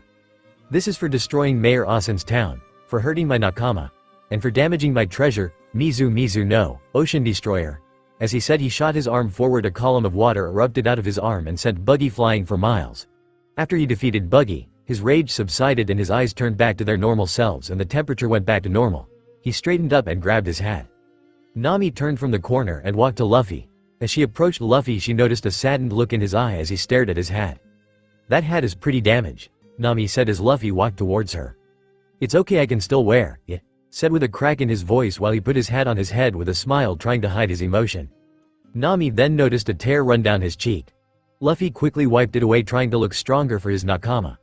As he was about to say something, Nami quickly pulled him into a hug and said sweetly, "It's okay, I can fix that hat of yours. But it will cost you 100,000 belly." Luffy knew she was joking about the cost and returned the hug and nodded. They broke apart and began walking towards the sleeping Zoro. Luffy poked him and he stirred awake and stood up. "Ah, is it over already?" said a sleepy Zoro as he was rubbing his eyes to wake them up. They were walking around town while Luffy was holding Nami's treasure in his hands. As they were walking, they saw the mayor. "Oh hey Mayor Asen, those pirates won't be bothering you anymore. We got rid of them, shee," said Luffy laughing at the fun they just had. "I can't believe it, I can't thank you enough, arigato," said the mayor while he cried into his arm. There was a group of people running towards them and all they saw was a crying mayor. They seemed pretty upset by this and began yelling. "Hey you! What happened to the pirates that were in this town? And why is the mayor crying?" yelled one of the townsfolk at Luffy. "Oh, we beat him, and his crew ran away after I beat their leader," Luffy said. "Then who are you?" "We're pirates, shee," Luffy said while laughing. "What, get them?" yelled the townspeople as they chased after Luffy and friends. "Why did you go and say we were pirates?" Nami yelled at Luffy while she punched him. "I'm a terrible liar. This is a good town," Luffy said with a blank expression. "What do you mean?" Nami asked looking confused. "The people are fighting for the mayor just because he is upset. It's a good town," said Luffy while grinning. They kept running until they reached the docks. Nami was a bit upset that they didn't have a proper boat to sail on and just said that they should find a boat when they reached the next town. As they were in the water and about to leave the harbor, the mayor came running and stopped at the dock. As loud as he possibly could, the mayor screamed, "Kid, I hope we meet again someday." Luffy just laughed and waved back like a maniac. Unknown to Nami, Luffy left half of her treasure by the dock where the mayor was so they could fix their town. Luffy knew he was going to get an ass kicking for it later but shrugged it off saying it was for a good cause. They left the harbor and Luffy couldn't wait for their new adventure to begin. He had just found a new nakama and was really happy. Shortly after Luffy and friends left Orange Town. "You what?" exclaimed Nami while choking and slapping Luffy. "But Nami, the Mayor Asen would need my help if he and the people were to repair the town. Besides, you still have treasure left over, right?" said Luffy while pointing to the bag of treasure on Nami's boat. "Luffy, that bag of treasure you left behind was worth 5 million belly. It was supposed to be mine," yelled Nami, still choking Luffy. "And you forgot the problem I'm in, you're such an idiot," whispered Nami in a cracking, quiet voice so only Luffy could hear. After hearing this, Luffy widened his eyes. "I'm such an idiot.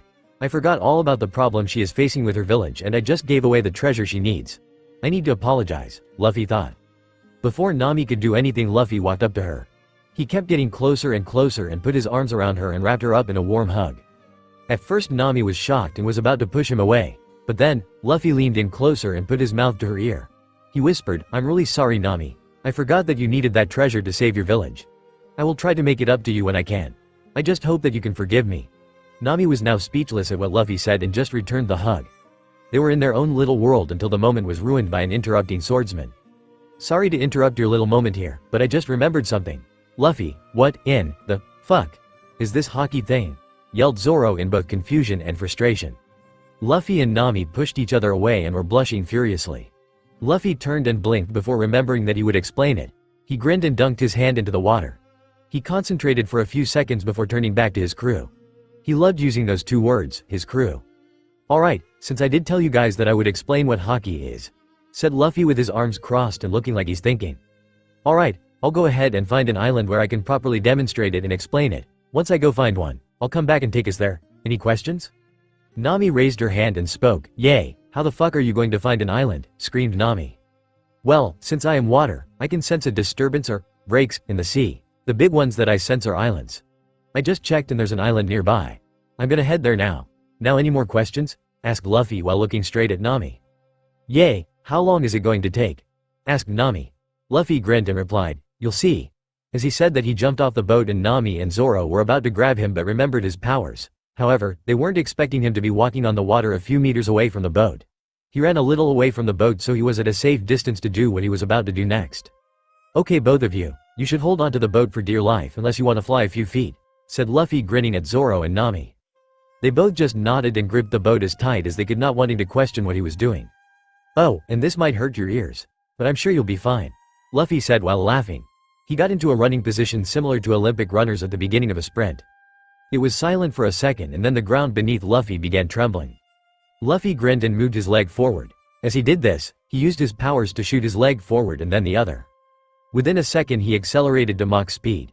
The sea split in half behind him due to the force he was putting out. There was a loud, deafening sonic boom that could have been heard for miles. Within a matter of seconds Luffy reached an island. He walked to the beach and stood there concentrating. Using his Haki, Luffy sensed that this island was uninhabited and had large animals he could use to demonstrate his Haki. Zoro and Nami were screaming and covering their ears after Luffy began running. They were trying their best to keep themselves on the boat until the water settled. They were both jaw-dropped and were thinking the same thing. First, I'm gonna get some answers from that dumbass, then I'm gonna kill him. As if on cue, their 17-year-old captain came running back at the same speed and stopped a few meters in front of the boats. He just casually walked on board and sat down. "Yosh, I found an island that I can show you Haki. What is wrong with you guys? You get attacked by a sea king just now? I was only gone for a few seconds," asked Luffy, fully knowing what happened while looking at Zoro and Nami, who were sprawled across the boats looking like they were just mauled. "This is your fault, you retard," they both yelled, and Nami hit his head. "I did warn you guys," Luffy said with a pout while rubbing the bump on his head. "First, what the hell did you just do, Luffy?" Nami asked, still wondering what the hell happened. "Okay, I used my devil fruit powers to move faster. By propelling each of my legs forward with a large force, I can run at supersonic speeds. This creates a sonic boom, which was that loud-ass noise you guys probably heard," said Luffy while standing up. "Now this time, there won't be a noise, but you guys should hold on tight." Luffy, why? But they were cut off as a huge wave appeared behind them and they began screaming. The boat was now moving at about 200 miles an hour. Nami clung to Luffy and was holding onto him for dear life. About a minute later they reached the island. Luffy was laughing while Nami was still frozen and clinging to him. Zoro was passed out on the beach from shock. Nami opened her eyes as the boat came to a stop and her immediate reaction was to hit Luffy. "You dumbass. Warn us before you do something like that," scolded Nami. "Okay, I will. Now then, let's get started with this demonstration." As Luffy said that, a huge tiger about 10 times the size of an elephant came bursting out of the jungle and behind Luffy. "Luffy, watch out, there's a huge ass tiger behind you," yelled Nami. "Calm down, Nami, I got this under control. Okay, let's get this demo started. First, I will explain to you what Haki is. Haki is a dormant power that resides in all living creatures. However, it can also be in certain objects that have souls, such as swords. Observation, fighting spirit, intimidation. It's like normal senses. However, usually people fail to notice this power or fail to control it," Luffy explained as the tiger got closer to him. "The ability to remove all doubt, that is true power," said Luffy in a serious voice.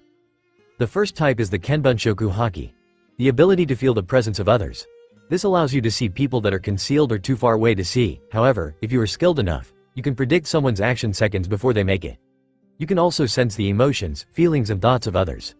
As Luffy was finished explaining, the tiger raised its paw and began bringing it down upon Luffy.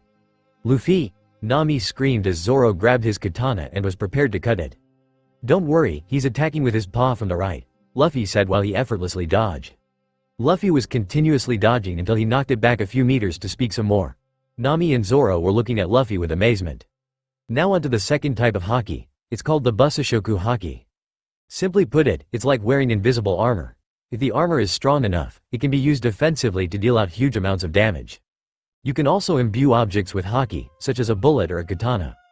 The best part about this is that this is the only effective countermeasure to devil fruit powers. This is why I was able to cut Buggy even though Zoro couldn't.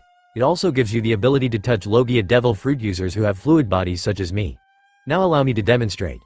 Luffy turned around to face the tiger that was about to hit him when he raised his arm and put it directly in the tiger's path. The tiger hit his handbag, roaring in pain. That is the second type of Haki. However, a select few people can use a third type. Luffy then turned around to face an even angrier tiger. Luffy looked at the tiger and grinned. He stared at the tiger, letting out a wave of Hoshoku Haki at it. The tiger began sweating furiously while looking at the grinning Luffy. To the tiger he looked like Satan himself. The tiger began backing up slowly, still terrified, and walked around before it fell over after losing consciousness. Nami and Zoro were speechless. They looked at Luffy, who still had not moved from that spot. Who would have thought someone this strong would just pop out of nowhere into their lives? That was the Hoshoku Haki. Only 1 in a million people possess that Haki. It's the power of intimidation. The king's disposition is what some people call it, said Luffy while grinning. The power to make all kneel before you. The true power of a king, don't you agree? Said Luffy in a serious tone. Wait, Luffy, how do you learn to control Haki? Asked Nami, hoping that she could learn it as well. It took me about 2 years to get the basics down. Some people are born with the ability to use it, I was one of them. However, my abilities were spontaneous and I couldn't control them until my teacher taught me how to. To unlock and control your ability, you would need to go through rigorous and long training, or go through extreme shock. However, I think you already have one type of Haki, namely Busashoku, but you just don't know how to control it yet. But I'm pretty sure you don't have time to waste learning the basics. As Luffy explained, Nami was disappointed. Luffy went close to her and whispered into her ear, after you solve that problem with your village, I could teach you since you won't have anything to distract you. Shee. Luffy grinned and looked at Nami. Nami yelped in glee and hugged Luffy, jumping up and down, saying thank you a million times over, causing Luffy to blush a bit. So what you're saying is that it took you 2 years just to master the basics even though you were born with the ability? Zoro said, looking discouraged. Well, yay, but I was only 7 when I started learning. I'm sure you will learn faster since you're older than that. But the training will be extremely hard on both your body and your mind. I don't have the time to teach you guys right now, maybe when we get to the Grand Line we could start with the basics. Luffy said, giving his trademark grin. Zoro smirked, thinking that he is going to get stronger and one step closer towards reaching his goal. Man, we got sidetracked, I think we should go to an island and find a bigger ship to sail on, suggested Luffy. But before that, as he said that, his stomach began growling. I'm hungry, let's eat. Shee. Nami and Zoro sweat dropped and joined him in his little feast. They ate the tiger they just beat. After they finished eating, they headed over to the boat. Luffy ran past them and onto the water. Okay, I found an island, I'll run over there and see if it's habited. If it is, I'll run back here and we'll head there, Luffy stated. Nami and Zoro nodded and looked back to Luffy. Oh, and cover your ears. You forget what happened 30 minutes ago. Zoro and Nami cringed at what Luffy said and tried their best to not smack him. After Zoro and Nami covered their ears, Luffy jumped onto the ocean and a split second later he was off running to the next island. Luffy reached the beach and used his Haki to look for inhabitants. He sensed only one town on the island. He ran back to Nami and Zoro, who were patiently waiting for his return. So, you find a town? Asked Nami. Yay, there is a small town on it and that's it. I'm pretty sure we will be able to get a decent boat there. Luffy explained while he walked to the boat and sat down. Alright, let's go, cheered Luffy as he created a current that would take them to the island. After all, he didn't want to get hit by Nami again, so he toned down the danger in his way of traveling. After a few minutes they arrived onto the shore of the island. There was only one place they could dock their boat. It was on a rocky shore. There was a cliff overlooking the sea near where they docked. There was a pathway going up through a break in the cliff, probably made by inhabitants. After they got out of their boats they walked along the shore and reached the path. Just as they were about to walk up, some pachinkos flew through the air and hit the ground a foot in front of them. Luffy sensed someone was on the cliff behind a couple of bushes. Just as he was about to say something, dozens of pirate flags popped up out of the bushes. Nami and Zoro didn't seem fazed by this at all because they could see through the lie that was before them. Luffy grinned and decided to have a little fun with the kids. I am the leader of the pirate group that has conquered this island. They call me Captain Usopp, prepared to be amazed. for I have 80 million men at my disposal. Now prepared to die pirates. My skill with the slingshot is better than a pistol, yelled Usopp. Luffy, already knowing what he said was a lie, turned to Zoro and whispered, "Follow my lead, we're gonna have a little fun." Zoro smirked and faced Usopp. "Well, since you mentioned pistols, bet your life on it," said Luffy in a serious and low tone. Usopp shuddered and was sweating furiously, similar to those who have been struck by Hoshoku Haki. "That thing in your hand isn't a toy to scare people with, it's meant for actions," said Luffy. "This man standing before you is a real pirate," Zoro said, smirking at Usopp. Usopp knew that there was no turning back now. Doing the smart thing, he put down his slingshot and said, "I surrender, do your worst." Luffy, Nami and Zoro burst out laughing after Usopp said that, which left Usopp confused. After the laughter died down, Luffy looked up at Usopp. "Usopp, isn't it? The name of your dad?" Usopp's eyes widened at this comment and he immediately jumped off the cliff, plummeting 30 feet. He ran over to Luffy. "How do you know that name?" "And yes, that's my father's name," Usopp asked and stated, completely surprised. "He always bugged me and told stories of his kid back at home. He was a good friend of mine. He was on Shanks' crew, he's the sharpshooter. I can tell you take after your father in that aspect." "Shee." Luffy grinned. "Wow, so my dad is a great pirate aboard the legendary red-haired Shanks ship. This is great news. How about we go into town and grab some lunch and talk some more?" asked Usopp in a cheerful mood. "Alright, food? Let's go, in town." "So how do you know that my dad is on red-haired Shanks' crew?" Usopp asked Luffy. "Shanks visited my village and that's where I met him and your dad. He kept annoying me and telling me stories about his kid back at home, which was you," replied Luffy while stuffing his face with food. "Just as I'd expect of my dad, to disregard his own life and seek out adventures on the sea. He is a true warrior of the sea," Usopp said with a dazed look. "Oh yay, I just remembered, we came here for a ship. Do you know where we could find one?" Nami asked. "Oh, you're not going to find much of a ship in this small town," said Usopp. "There's a large mansion on top of the hill. I bet they could help us out," Zoro said as Usopp flinched in surprise. "No, you must not go up there," exclaimed Usopp. "Well, I better get going. I remembered that I have to do something," Usopp said nervously while gathering his things. "I know the owner of this restaurant very well, so order as much as you'd like. Bye," he said while running outside. "That was weird. Whatever, more food for me." "Shee." Luffy grinned while grabbing Usopp's food. Just outside of the restaurant, a group of 3 kids were tiptoeing around town until they stopped at the restaurant. They hid behind the bushes to conceal themselves. "Is this the place?" asked one of the kids. "I'm sure of it, I saw Captain Usopp go in there with those 3 pirates. We had to go in there and rescue him, if eaten by some Onibaba, hag, witch." "Alright, let's go," they yelled as they raised their little wooden swords and barged into the shop. When the kids got there, they couldn't see Usopp and the 3 pirates were talking. They ran up. What happened next almost scarred them for life. The little boys walked up to the 3 pirates and yelled, "What have you done with Captain Usopp?" as they pointed their swords at them. Luffy was completely ignoring them and patting his stomach with a pleased grin. "Ah, that was some delicious meat," exclaimed Luffy in a happy and cheerful tone. The 3 boys' eyes widened and they shivered at a thought they hoped would not be true. Nami saw the boys' reaction and was giggling at how scared and stupid they were. Zoro saw the scared boys and found this as an opportunity to get a good laugh. "You want to know where your captain is?" Zoro asked in a menacing tone. "He was eaten," Zoro exclaimed with a demonic smirk. Luffy and Nami were bawling their eyes out laughing until the 3 boys looked at Nami and screamed, "Ah, Onibaba." Nami was not amused and the kids earned 3 rather large bumps on their heads. Zoro and Luffy were laughing the entire time. After the laughter died down, they explained that Usopp left in a hurry after they asked him about that mansion on top of the hill. The kids calmed down after their explanations and just grinned. "Oh, I see, he just went to go see Kaya at her mansion," said one of the kids. "Huh, who's Kaya?" asked Luffy with his head tilted slightly. "Ah, she's the girl that lives in that mansion on top of the hill. She's been very ill from depression ever since her parents died a year ago. Captain Usopp goes up there to cheer her up," explained one of the kids. "Oh, I see, so if we go up there we can ask her to give us a boat. Yosh. Everyone, let's go," exclaimed Luffy as he ran out of the restaurant. Everyone ran behind him to catch up. "At Kaya's mansion, so how are we going to get in? We don't want to cause trouble and there are people guarding the gate," Nami asked. Oh I know," Luffy said while grabbing Nami and holding her bridle style.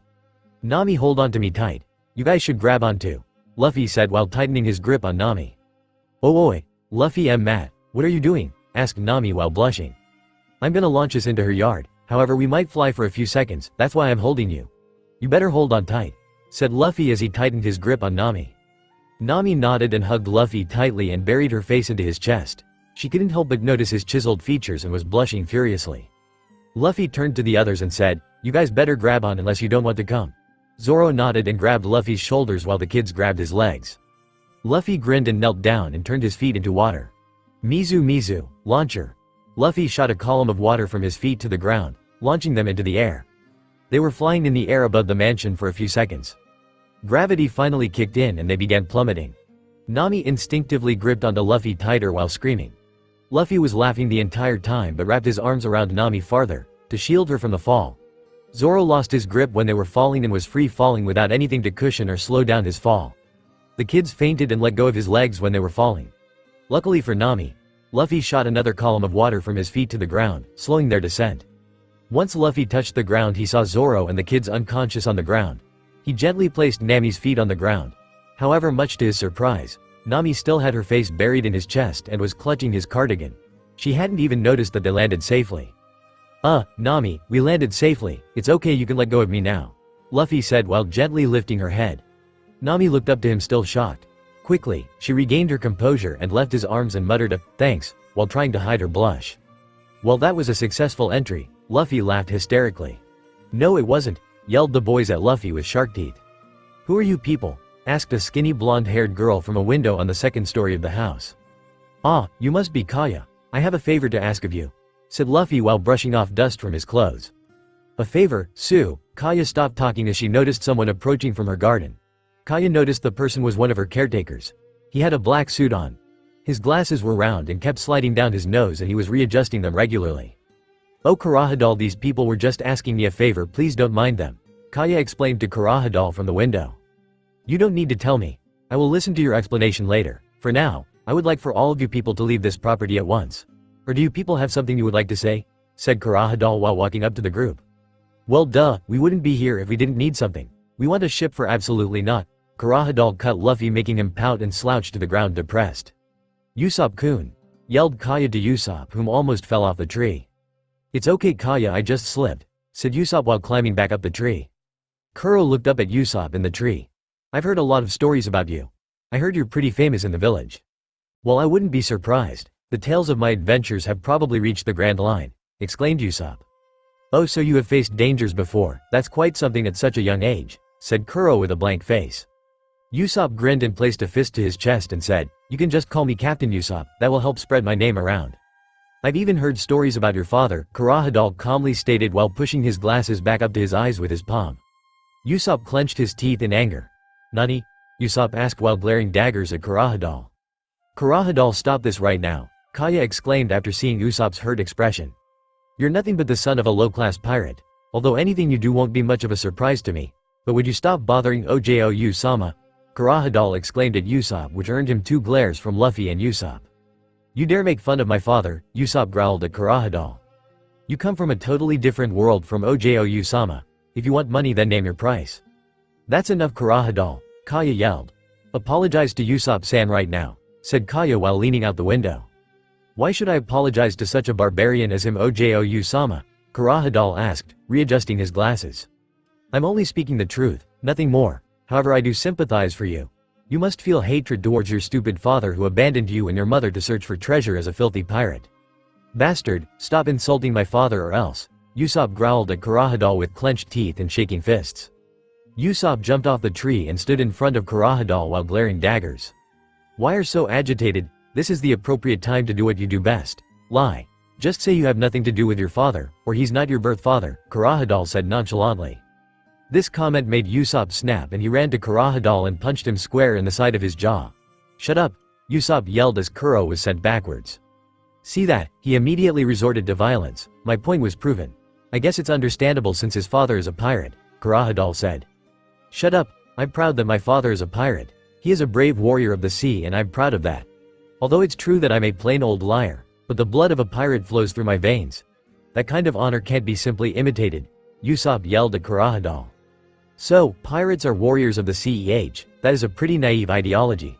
But this proves that you have the blood of a barbarian in you. You enjoy lying and resort to violence whenever something upsets you.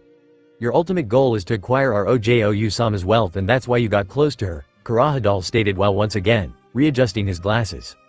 "Whether or not you have ulterior motives, just the fact that your father is a pirate is proof enough," Kurahadal yelled.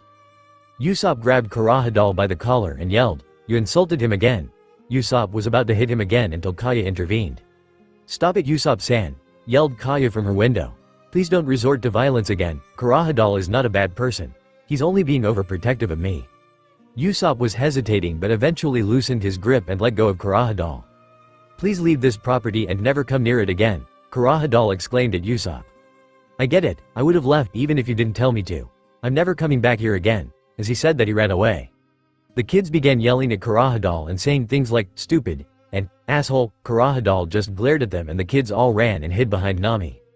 "All of you leave right now," Kurahadal yelled. One flashback about Kurahadal's past later. Nami, Zoro and the kids, and too lazy to find their name, were sitting by a fence in the village. "Hey, where did Luffy go?" asked Nami. "Dunno, maybe he went to find the captain," Zoro said while leaning against the fence with his arms behind his head. "The captain should definitely be there," said one of the kids. The other kid nodded and agreed. "Yay, he's probably at the coast. Whenever he is troubled, he always goes there." "Wanna go check on them?" asked Nami to Zoro. "No, I'll pass. Besides, Luffy can handle himself. I'm sure he's fine," said Zoro as he closed his eyes and was trying to get some sleep. "Also, that reminds me, aren't you guys missing someone?" asked Nami to the two kids sitting down at the fence post. "Ah, Tamanegi." It was in the subtitles of the episode Cheeky Smiley Face. "He always disappears to God knows where. Then he'll come out, running into town screaming," said both the boys. And as if on cue, Tamanegi came running out of nowhere screaming things like, "It's horrible," or "How could this happen?" He was running until he got to the other two boys and began panting to catch his breath. "I saw a very weird man walking backwards," he yelled while pointing in a random direction. "Liar," the two kids chorused with blank expressions. "It's true. See for yourself," exclaimed Tamanegi as he was pointed to the road. Nami and the two other kids looked to where he was pointing and saw what he was and saw the reason of his outcries. There was a man approaching them but not in the normal way. No, this man was moonwalking towards them. The man had a black hat concealing the top half of his face. He wore a dark blue jacket and a long green dress pants. He had gray hair and was rocking red-tinted sunglasses with the lens shaped as hearts. The man turned around and looked at the group. "Hey, who is it?" asked the man out of annoyance. "Who's the guy who called me weird?" he questioned. "I am not weird," he calmly stated while doing what looked to be a weird sort of dance pose. Nami looked at the man with a blank expression.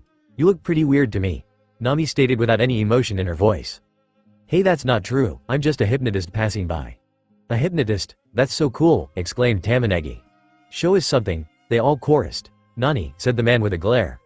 "You expect me to just show my hypnotic skills to a bunch of strangers I've never met?" "Okay, just stare into this ring," said the man as he stood in front of the three kids. "After I say, 1, 2, Django, you will fall into a deep sleep." "Here I go," he stated before he started swinging the ring back and forth. The boys completely focused their eyes on the ring and are following its motion. 1, 2, Django, the hypnotist stated before. After he said the last word, the three boys were knocked out and sleeping in the middle of the road. Unfortunately, the hypnotist didn't look away from the ring when he hypnotized the kids and was also knocked out. At the coastline, Usopp was sitting at the edge of a cliff under a tree staring out into the ocean. He seemed to be deep in thought as he didn't notice Luffy climbing into the tree. Luffy stuck his feet on the edge of the tree and dangled upside down in front of Usopp's face. This startled Usopp as he fell backwards. "So this is where you were," Luffy said in his usual cheerful voice. "Hey, see normally. And what do you want?" asked Usopp with a sweat drop. "Nothing really," Luffy said as he dropped from the tree flat onto his face. He quickly recovered and sat down at the edge of the cliff with his legs dangling off the edge. Usopp was looking at him, then his expression turned sad as he was brought back to the focus of his thought before Luffy interrupted. "That damn caretaker, how dare he insult my father?" Luffy looked back and stated, "Yay, I don't like him either. It doesn't matter what anyone says though, I know Usopp and he is a great pirate." "Isn't that right? In this pirate age my father fearlessly sails the seas in search for adventure. I'm really proud of him," Usopp said, his mood having turned much more cheerful. However, his mood turned more angrier as he remembered Kurahadal. "But that damn caretaker insulted my father, I can never forgive him." "Oh yay, that reminds me, will you ever get to see that girl again? I know you like her, it's pretty obvious," she said Luffy laughing. Usopp looked at him and blushed in embarrassment from the comment Luffy made and shouted back, "Oi," while attempting to smack Luffy only to have him dodge the oncoming fist. "Relax, I can kind of tell when someone has feelings for another, thanks to Haki," Luffy said while giving his trademark grin.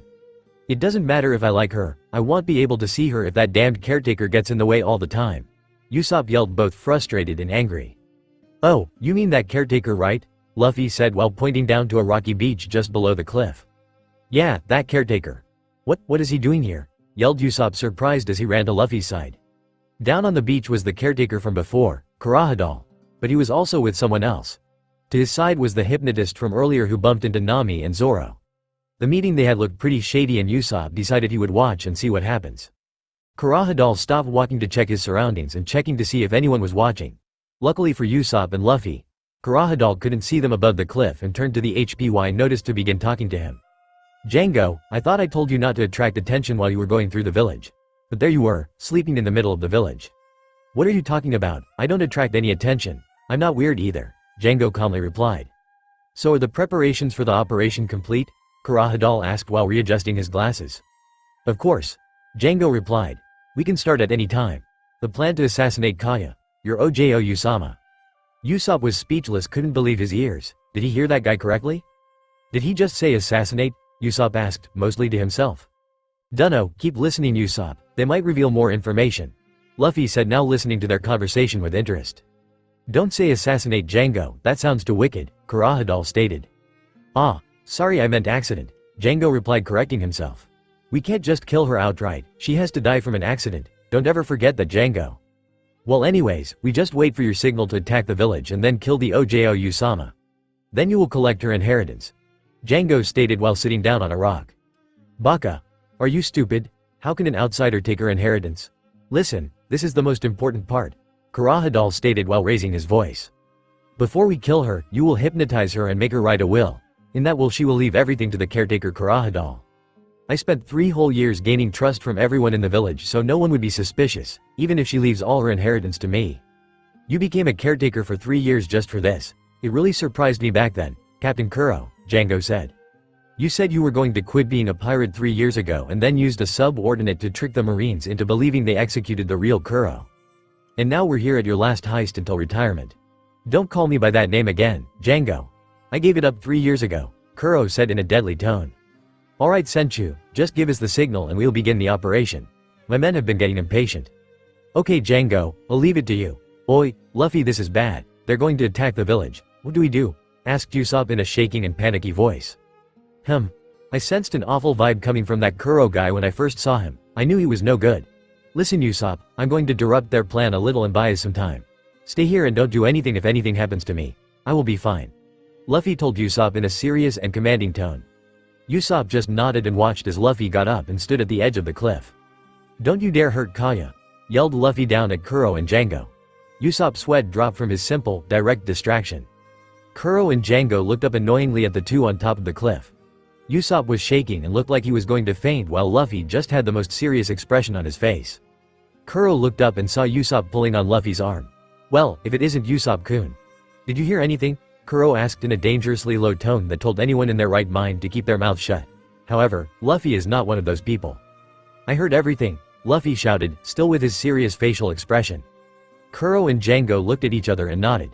Django sighed and brought out his hypno ring, I honestly don't know what it is, and began waving it back and forth. Luffy stood there calmly, already knowing what he was going to try to hypnotize him. Luffy thought about it for a moment. If I let him hypnotize me I will probably fall asleep and fall down the cliffside. They would think I'm dead and not be expecting me to try and stop them when they invade. Or I could defeat these two guys now. But I still don't know where their crew is. I can't sense them, so they must not be near the island. I guess I'll just fight their crew when they invade. I bet Zoro is getting bored and wants something to do anyways. After Luffy was done thinking he began staring at the ring swinging back and forth like a pendulum. Django said, 1, 2, Django, and Luffy's eyes began closing until he was in a deep sleep. Luffy fell forward and off the cliff, plummeting until he hit the rocky shore face first. Usopp was speechless and looking at the place where Luffy fell and saw that he wasn't moving. Thinking that he was probably dead, Usopp ran away trying his best not to throw up at the sight. He ran through the forest thinking one thing and one thing only, I have to warn and save everyone. But unknown to him, Luffy was just sleeping peacefully in an awkward position and was not even close to death.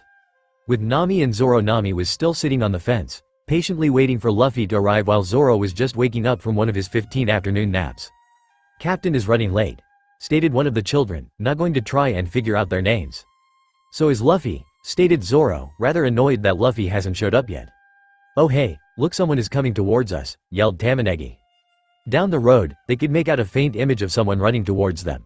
After a few moments the person came into view and they could make out that it was Usopp running towards them. "What is this? Luffy isn't with him," said Zoro as Usopp came into clearer view. He could see that Luffy wasn't with them. "Captain," the little boys yelled as Usopp came closer, but Usopp didn't stop to greet them and instead ran straight through them. The boys moved out of his way before they were trampled. "Where's Luffy? Didn't he go to the coast with you?" Nami asked. Usopp stopped for a second and decided it would be best to tell them the truth. "Luffy was killed, that caretaker, Kurahadal and some hypnotist killed him. I'm off to warn Kaya. Luffy's body is at the coast," Usopp said in a sad and angry tone. He soon began running off to the mansion. "Nani?" said a surprised Nami. She had this horrible feeling of sadness in her heart that hurt more than any flesh wound could deal. "Great, another person I've grown to like was taken from me," she thought. She tried her best to fight back the tears in her eyes as she imagined Luffy's lifeless body lying on the ground. "Hey kids, take us to the coast," Zoro said to the kids. Zoro knew Luffy could not die so easily. Heck, he'd seen him take multiple bullets to the body and that didn't even scratch him. He knew his captain was alive and probably had some sort of plan, probably one involving him to have faked death. "At the coast? This is the place. Captain comes here all the time to heal his wounded heart. It's really nice here," said Tamanegi as they looked around. "The Straw Hat Oni-chan isn't here," said Pieman. Finally looked their names up. Nami was standing at the very edge of the cliff looking at the view. She knocked a loose rock down the cliffside and noticed that it was quite steep. "This place is pretty steep," she said, informing them of her findings. Zoro noticed Nami standing too close to the edge and told her to be careful. Nami gave a nod and was about to walk away when she noticed someone at the bottom. However, panic took over her as she noticed the straw hat on the ground beside the body. "Lo, look," she exclaimed, pointing at the dead body. Zoro and the others ran to the edge to see what she was pointing at and noticed the body lying on the ground. They all quickly rushed down to the base of the cliff to see what happened. When they got there, what they saw surprised them. Luffy's head was planted into the ground while the rest of his body was on the ground. Nami saw this and almost burst into tears at the sight of his dead body. She was using all her will to not shed a single tear and hide her emotion. "He fell off the edge and died. That's what Captain Usopp meant when he said he'd been killed," yelled the three kids in unison. Zoro didn't bat an eyelash as this seemed too suspicious. He was checking the surroundings to find any clues as to what happened, when he heard a faint sound. "Quiet, I hear something," Zoro said, and everyone immediately shut their mouths. "Z's" was all they could hear aside from the waves coming from the ocean. Zoro immediately recognized the sound and grinned. He pulled out his katana and started poking Luffy with the sheath. When Zoro poked him, Luffy stirred awake and let out a huge yawn. Nami and the kids all backed away scared that a dead guy was moving, but soon the shock turned into relief. As Nami got over the fact that Luffy was not dead, the relief and sadness she felt earlier soon turned into anger. "Monkey D. Luffy. Get over here," Nami growled in an extremely dangerous tone. "Hi," Luffy said as he knew that kind of tone was dangerous and he didn't need to use Haki to know that she was clearly upset. However, instead of turning to water, Luffy thought that he should just let her take her anger out on him to let her calm down. When Luffy finally made it over, he was immediately met with a fist in his face. "Do you have any idea how worried I was?" Nami screamed as she grabbed Luffy by the collar and started swinging him around. Instead of complaining about the thrashing and the pain that was being dealt to him like a normal person should, Luffy heard what Nami said and smirked a little. "You were worried about me?" Luffy asked, still with that devious little smirk on his face. Nami was blushing furiously at what Luffy said and tried to hide it as best as she could. "Oh, of course I was worried. I can't let the only pirate that I like die," Nami screamed, still swinging him around. Right before Nami was about to send another fist into Luffy's face, Luffy grabbed Nami and pulled her into a warm embrace. "Sorry for making you worry, Nami," Luffy said while gently stroking the back of her head to provide comfort. "Be bastard, you think a hug is a good enough apology?" Nami yelled at him while hitting his chest with her fist but with barely any force put into it. "Looks like I've already been forgiven," Luffy said with his trademark, toothy grin.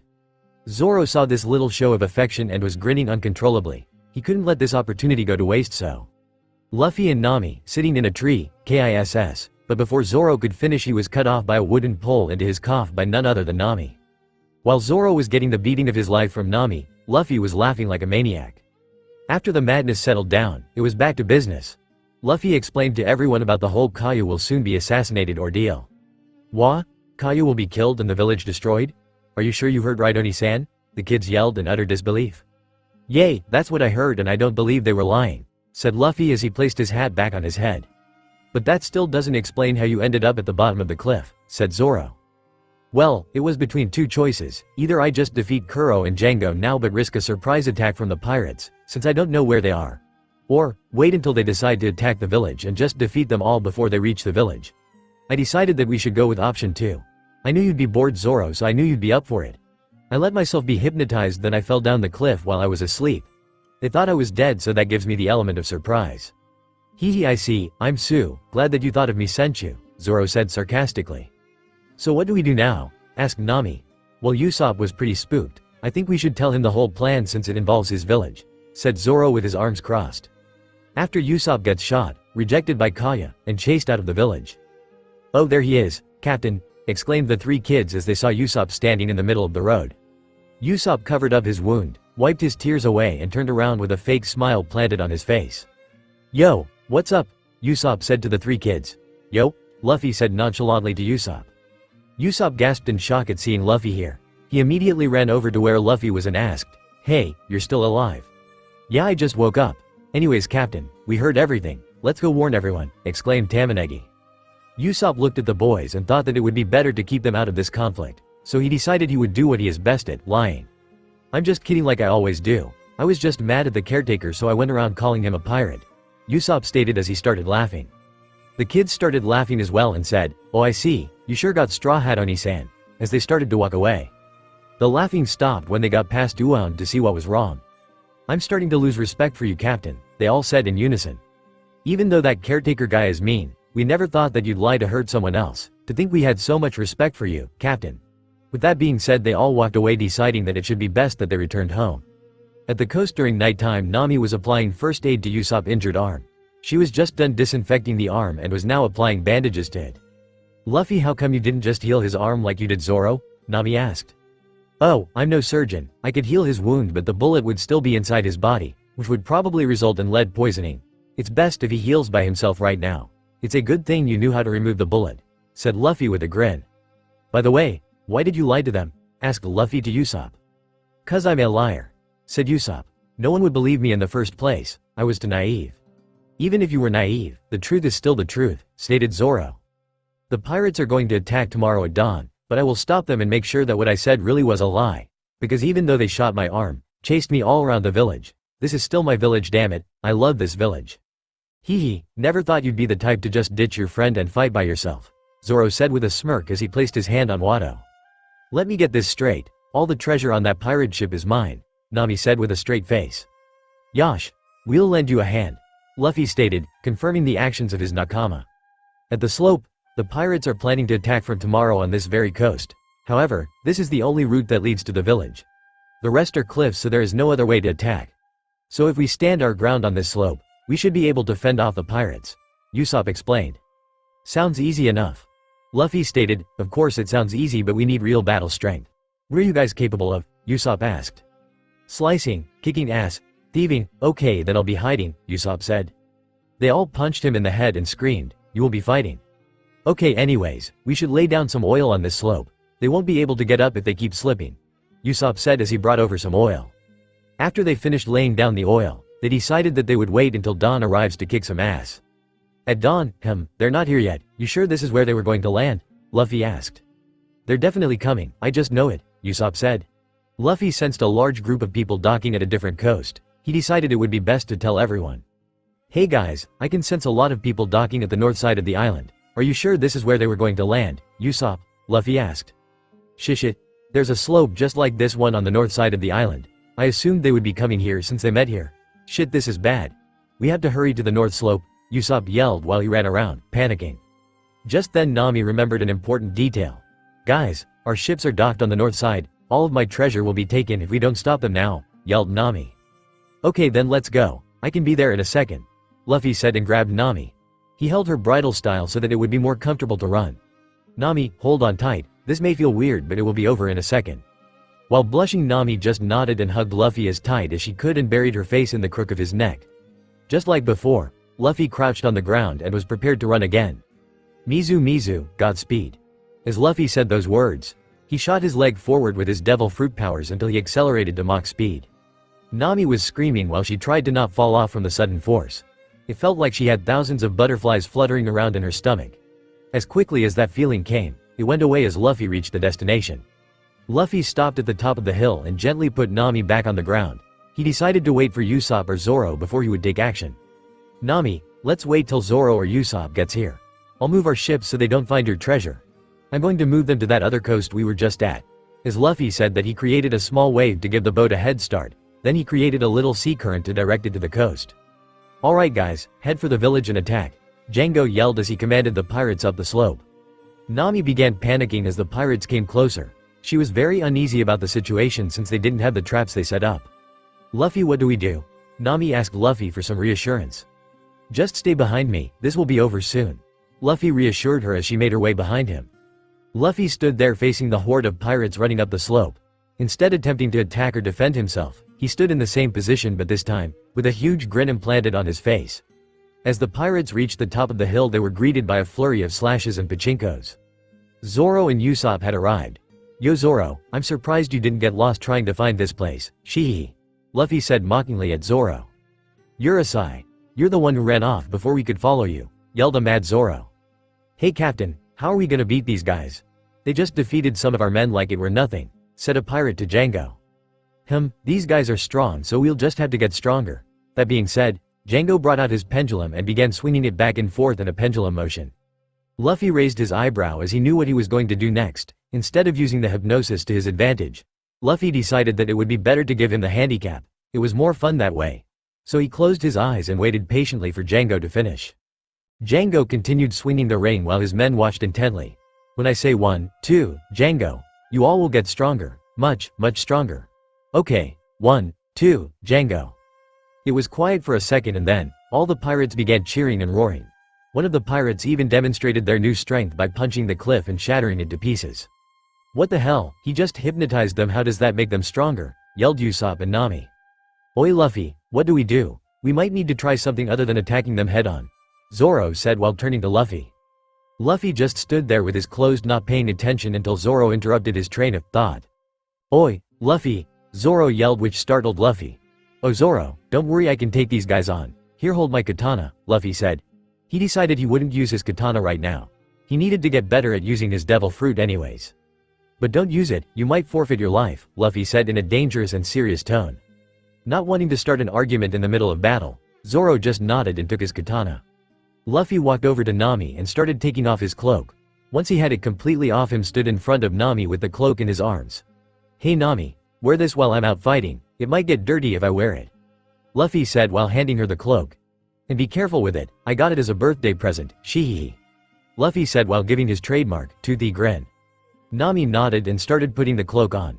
She wrapped the string around her neck and looked behind her to see how it looked. It actually looked good on her and fit her perfectly, even though it was a bit long at the bottom. With the cloak on, she felt this indescribable warmth around her body. It was oddly familiar. Where had she felt this before? Then she remembered all those hugs and moments with Luffy and how they felt. That's what this feeling is. I feel so safe with this on, she thought as she was daydreaming. Was interrupted by Zoro, who was yelling at her. Oi Nami, get back or you might get caught up in this. Nami nodded and began heading up the slope, taking one quick glance at Luffy, who was waving at her with a smile as she headed back. She couldn't help the smile that crept to her face as she ducked down for cover while watching the battlefield. After seeing that Nami had found safety, he turned to Zoro and Usopp and said, I'll handle these guys for now. If any get past me and manage to get up the slope, feel free to take them out, said Luffy as he got into a fighting stance. Zoro and Usopp nodded as they prepared for their fight. The pirates began ascending the slope and getting closer and closer to their target. Luffy grinned and crouched down while turning both his arms into water.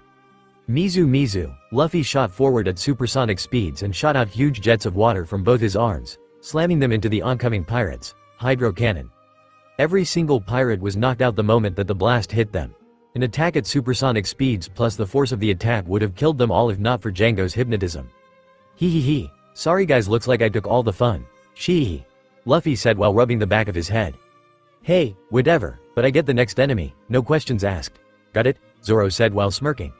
Yay, whatever, I'll just be here. Shout out if you need any help, Luffy said to Zoro as he leaned against the slope waiting for more pirates. Django was looking around at all the unconscious bodies of his men. He was really nervous about the whole situation, considering their captain would kill them right away if they failed this operation. Shit, that kid really screwed us over. Captain Curo made a huge miscalculation. If Captain Curo sees this, we'll all definitely be killed, said Django while clenching his teeth, trying to figure out a plan to take down these kids. Hey, Butchie, look what happened out here, said an unknown person on the ship. "What's all this?" said another voice that was also coming from the ship. Django was surprised at first but remembered an important detail. "We still have our trump cards. Come out, Nyaban brothers," Django yelled. As Django said that, two people jumped from the ship and landed onto the beach. "You call captain?" said the smaller of the two people that just arrived. "Butchie, Sham, we must get past this slope, but, as you can see, our men are incapable of fighting and we have people in our way. Take care of that swordsman up there," said Django as he pointed at an extremely intimidating Zoro. The two brothers cringed in fear and they looked as if they had just seen a ghost. "That's impossible for us, Captain Django. He seems way too strong for us to handle. And our responsibilities are only to watch the ship, not to fight on battles," the skinny one said as he and his partner were backing away, clearly showing fear. Luffy could see through their little act, using Haki of course. I probably shouldn't interfere in his fight though. I certainly wouldn't want anyone interfering in mine. Whatever, Zoro's strong, he'll beat them," Luffy thought as he sat down and leaned against the wall.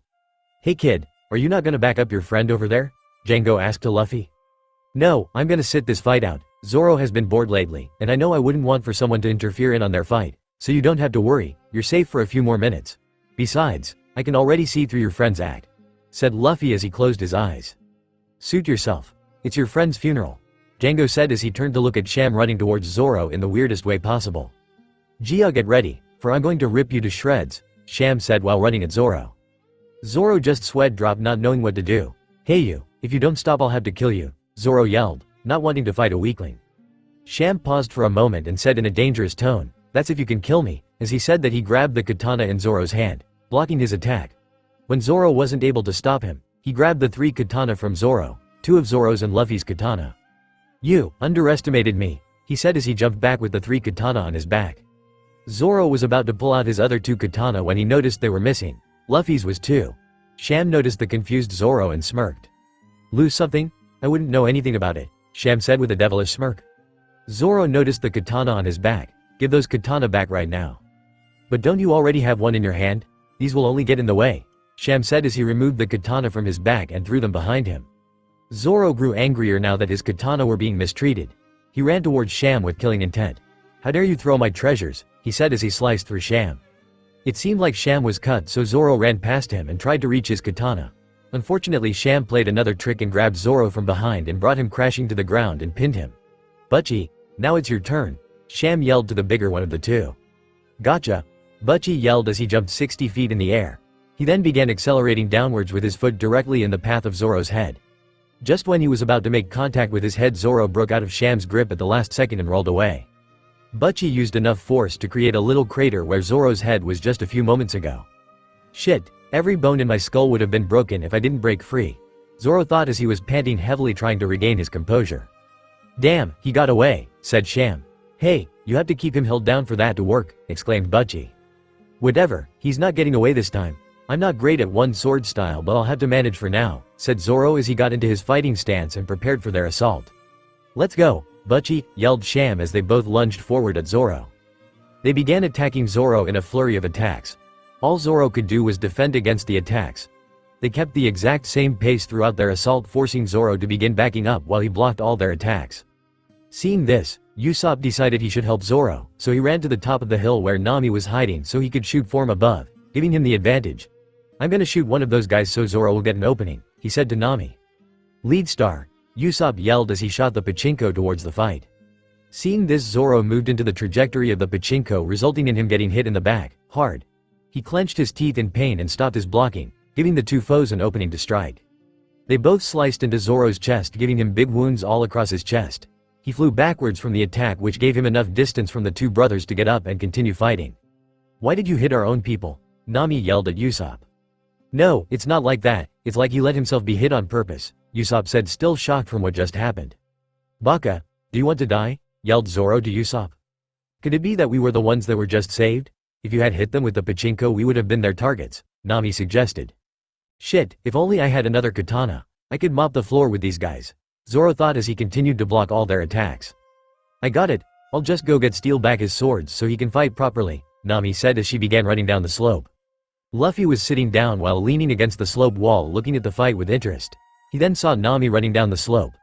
"I thought I told her to stay at the top where it was safe," Luffy thought. However, Luffy failed to notice Django standing where Nami was running to. When Luffy did notice it was too late, Django used his ring to slice Nami's shoulder, causing her to fall down to the ground while screaming in pain. After seeing Trocadid, he began shaking. His eyes began glowing a bright blue. His aura turned into an extremely deadly and dangerous one that would make even the strongest of men cower in fear. He got up and began walking towards Django and Nami. Nami didn't notice anything as she was still on the ground writhing in pain. Luffy finally made it behind Django while Django still didn't notice the extremely deadly aura behind him. "You hurt, Nami," said Luffy in an extremely angry and deadly tone. This caused Django to turn around, and when he did, he began cowering in fear. He looked at the boy. His eyes were glowing a bright blue and he seemed extremely upset as he was shaking in rage. That is all Django could see or think right before he met a supersonic, Haki-infused punch right into his gut, sending him flying up to the top of the slope. Luffy's rage subsided as he then knelt down beside Nami, who was still clutching her shoulder. "It," she said in a soft voice. She didn't even notice Luffy beside her. "I know it hurts, just bear with it for a few more seconds," Luffy said in a warm and reassuring voice. This alarmed Nami as she quickly turned her head in the direction of where she heard the voice. She quickly relaxed as she saw Luffy smiling warmly at her.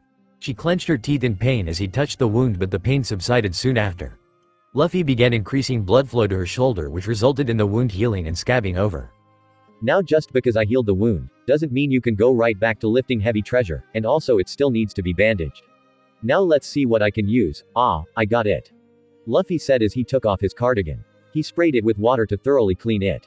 He ripped each sleeve off and began using it to wipe the blood off her shoulder. He used the rest to tie around her shoulder as a temporary bandage. "There, that should do it," he said as he began grinning. But now, this left him without anything to cover his upper body. Seeing his half-naked body made Nami blush furiously and turn her head away from Luffy. Thanks," she said while her head was still turned in the other direction so she couldn't see Luffy. Luffy turned his head to look at the top of the hill and furrowed his brows when he saw what awaited him. There, standing at the top of the hill, was none other than Captain Curo. Django managed to get himself off the ground and looked up to see Captain Curo menacingly staring down at him. "Never thought you would be beat up by these kids. Guess the Kuroniko pirates are not what they used to be, right, Django?" Curo yelled the last part and everyone could clearly see that he was upset, or rather, he was furious. But didn't you say that these kids wouldn't be a problem?" Django said in an extremely nervous tone. "Yes, I did. So what? I knew they would try and stop us, but what I didn't expect was for you fools to be so damn useless." "How dare you call us useless, Captain Curo? It's true that you were strong once before, but that was 3 years ago. When you were fooling around playing butler in a peaceful village, we were training and raided countless islands," Sham exclaimed. "What are you implying?" Curo stated in a calm yet dangerous tone. "Do you think you have enough strength to beat us now?" Sham and Butchie both exclaimed as they ran towards Curo. While they were charging at Curo raised his duffel bag into the air and began moving his feet extremely quickly. When Butchie and Sham finally lunged for the kill, they found themselves slashing nothing but the duffel bag. Curo moved quickly behind them and reappeared in front of Zoro in less than a second. "Who were you going to kill?" Curo said in a menacing voice while also revealing blades that were 3 feet long and began at his fingertips similar to that of a cat. "Turn around," both Sham and Butchie exclaimed. But when they turned around, they saw no one other than Zoro standing there. "There it is, stealth foot," said Django, who retreated away from the battle down the slope. "You guys are right, I'm not as fast as I once was," Curo said as he appeared behind the Nyaban brothers and put his arms around both their shoulders, pointing the sharp edge of the blades towards their necks. "I've become more humble after staying on this island for so long, so I'll give you 5 minutes, if they are all still alive after the 5 minutes are up then." He began backing off the brothers. "All of you here will be killed by me," he said while getting into fighting stance. 5 minutes, we'll manage to beat them in 5 minutes somehow. It's all him, the guy with the green bandana.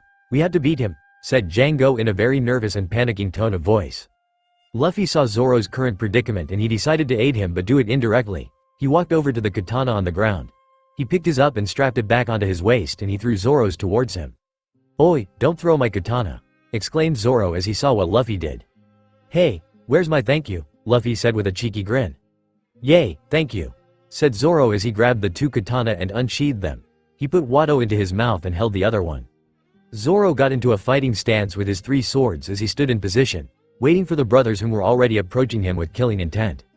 "Fool, you think having 3 swords will be enough to stop us? The results will be the same," they yelled as they got closer and closer to Zoro. Zoro got into a position where the 2 katana were perpendicular to Watto and were pointed downwards. "Tiger, you guys just don't get it, do you? Hunting prey?" he yelled as he lunged forward and slashed both of the brothers, killing them, or at least knocking them out and sending them flying behind him towards Django. Having 3 swords and using 3 sword style are completely different, said Zoro as he began sheathing his katana. Buggy grabbed onto Django's leg and muttered, "That bastard, I'll kill him, please hypnotize me, please, Captain." Zoro looked behind him and noticed that he was still alive. Must have been saved by all that fat, he muttered as he turned around to finish the job. However, what he saw shocked him. It looked as if Buggy was going through a transformation as his muscles were growing in size and his pupils began blanking out as his eyes turned completely white. He got up and turned around facing Zoro, baring his teeth and going towards him with the intent to kill. Crap, this is going to be a pain. That guy could crush the ground in his normal state. I wonder what he could do now, thought Zoro as he got ready to go into another fight. Crap, Luffy Zoro might be in trouble, you have to help him, yelled Nami. You're not going to be helping anyone, Django yelled as he flung his ring towards Luffy's neck. Luffy already saw this coming seconds before Django even began his action, so he decided he would screw with everyone. As the ring began flying closer and closer to his neck, his serious expression turned into a toothy grin as he turned to Nami. Nami was shocked and yelled for him to watch out, but it was too late. The ring cut Luffy's neck and sent his head flying towards Nami. His head landed in front of Nami with his eyes still open and that grin still on his face. Nami saw this and let out a scream that could cause people's ears to begin bleeding as she fearfully backed away and put her head in between her knees to shield her eyes from the sight. However, what she heard next shocked her and everyone that was there. Luffy's head began laughing uncontrollably as his body was rolling around clutching its sides. After the laughter died down, the body got up, grabbed the head and then threw it in the air. The head turned into water and the water began reforming as a head where the body was missing one. Luffy's head was once again attached to his neck and he had that same toothy grin he wore before he was decapitated. He turned to look at Nami and the expression she had on her face was priceless in laughter as he, once again, rolled around clutching his sides while laughing his head off.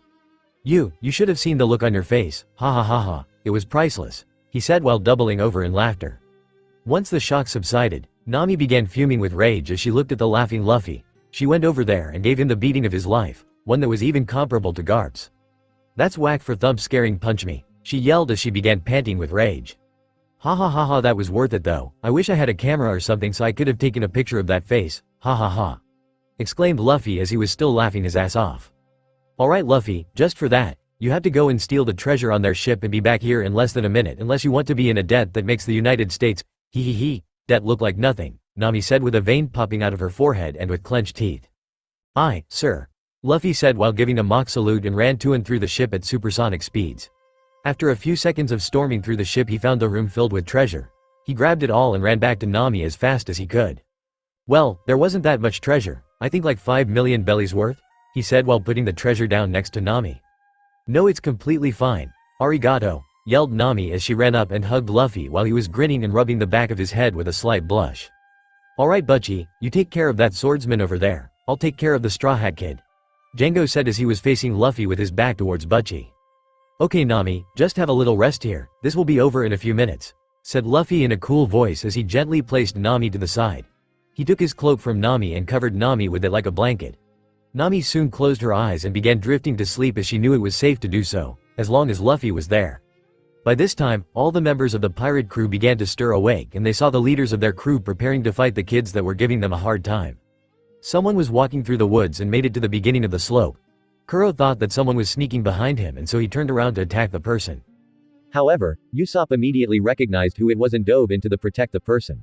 He managed to get there in time before Curo could hurt the person, but Curo managed to slash Usopp before he managed to get to a safe distance from him.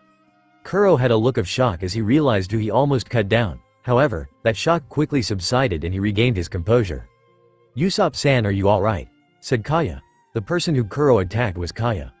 Kaya, what are you doing? Usopp said while wincing in pain from the slash.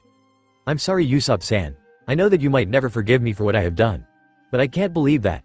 Kurahadal is a pirate, Kaya said sadly. That doesn't matter now. I told you to run away, didn't I? He wants to kill you, Usopp exclaimed as Kaya was on the brink of tears. But you're still fighting even though you're hurt, Kaya exclaimed in a concerned voice. Kaya Oju-sama, why are you here? Curo said in a calm voice. Please, stop this Kurahadal, yelled Kaya. Mary told me everything. If you want my fortune, I'll give it all up. So please, leave this place, right now. Kaya yelled, trying to solve this dispute peacefully with the least amount of casualties. I thank you for your offer. However, there's one thing that I desire, and that's the tranquility of my soul, Curo said in a menacingly low voice while he readjusted his glasses. All I want is tranquility. I spent 3 years gaining the trust of the villagers, which made me feel unbelievably comfortable. Therefore, I'd like to keep this sense of tranquility with me forever, Curo calmly stated. Kaya was shocked from this and began backing away, all the while trembling.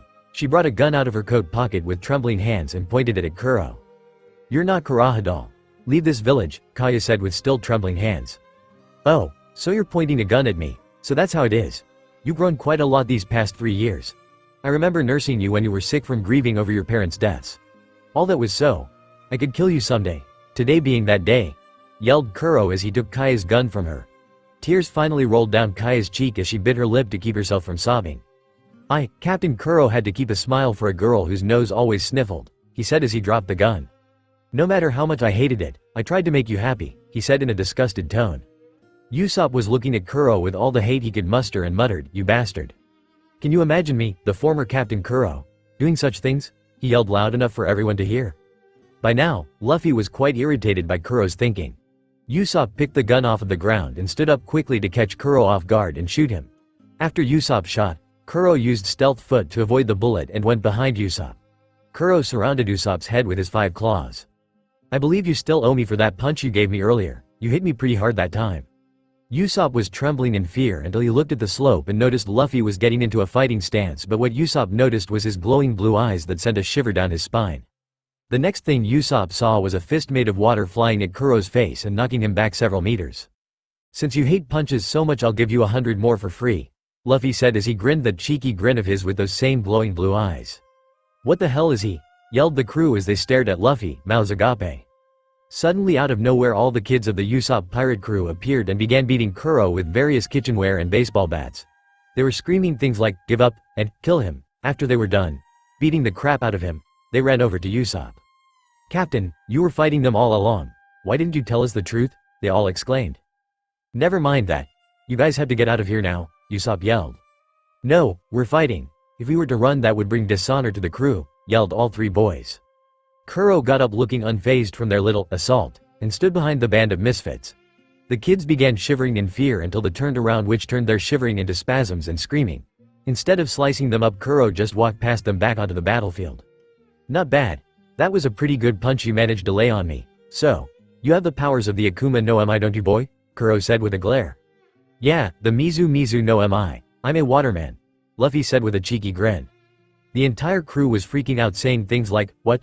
That's bad news, and those things exist?" Curo was silent for a moment and appeared to be thinking until he spoke up. "Django, I will take care of this kid. You take care of Kaya Ojo Usama. Make her write the will as planned, then kill her. Also, the 3 ants over there. They're an eyesore," Curo said as he prepared for his attack. "Understood," Django said as he began walking up the slope, only to be stopped by one of Zoro's swords blocking his path. "Stop. I won't let you pass me," Zoro said calmly. "Butchie," yelled Django. Book was now growling loudly and jumped up into the air to attack Zoro. "Cat kill, stump," he yelled as he quickly descended. "That again," Zoro said as he jumped away to avoid the attack.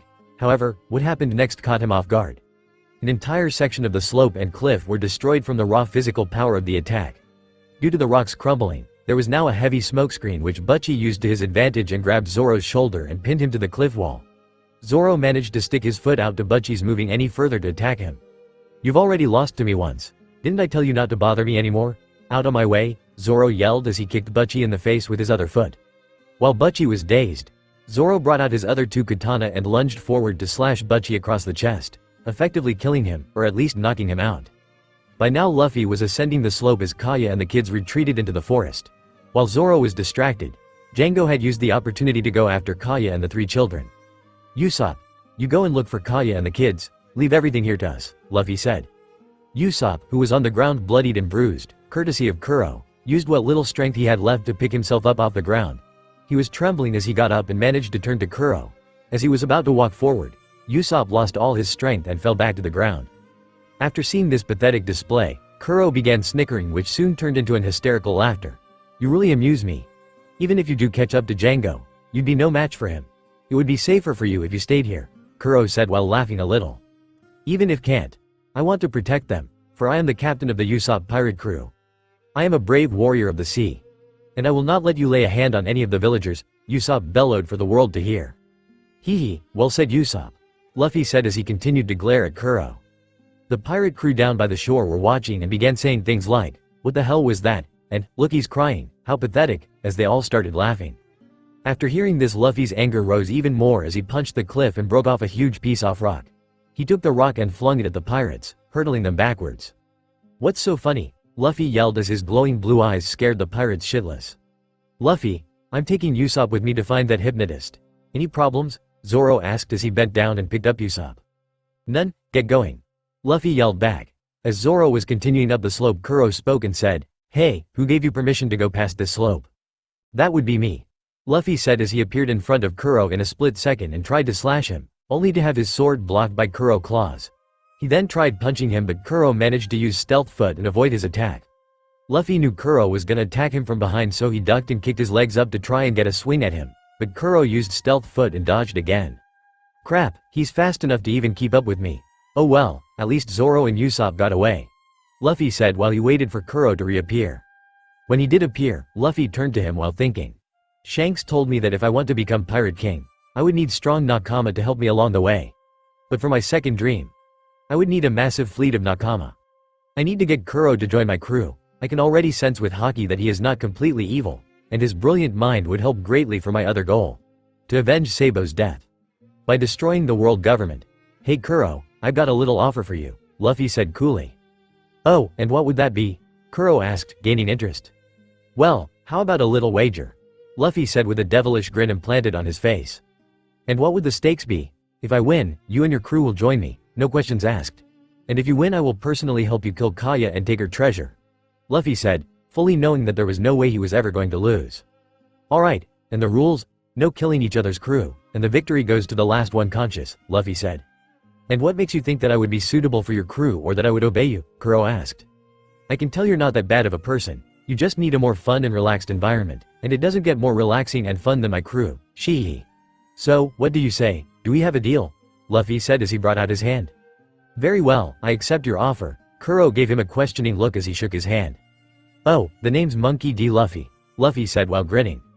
"Alright Luffy. Haha great, now we'll start in 5, 4, 3, 2, 1, Luffy said as he lunged forward and unsheathed his katana, attacking Curo. Curo managed to predict this and block the attack. "Hee, you're pretty fast if you can keep up with me," Luffy said while grinning. "Don't get too cocky kid, it may be your downfall," Curo said while grinning back. "Whatever, let's get started," Luffy said as he leapt back onto the slope. Curo lunged towards Luffy with his claw outstretched and ready to impale him. Luffy saw this coming and grabbed one of the huge boulders that were scattered around and put it into the path of Kuro's blade.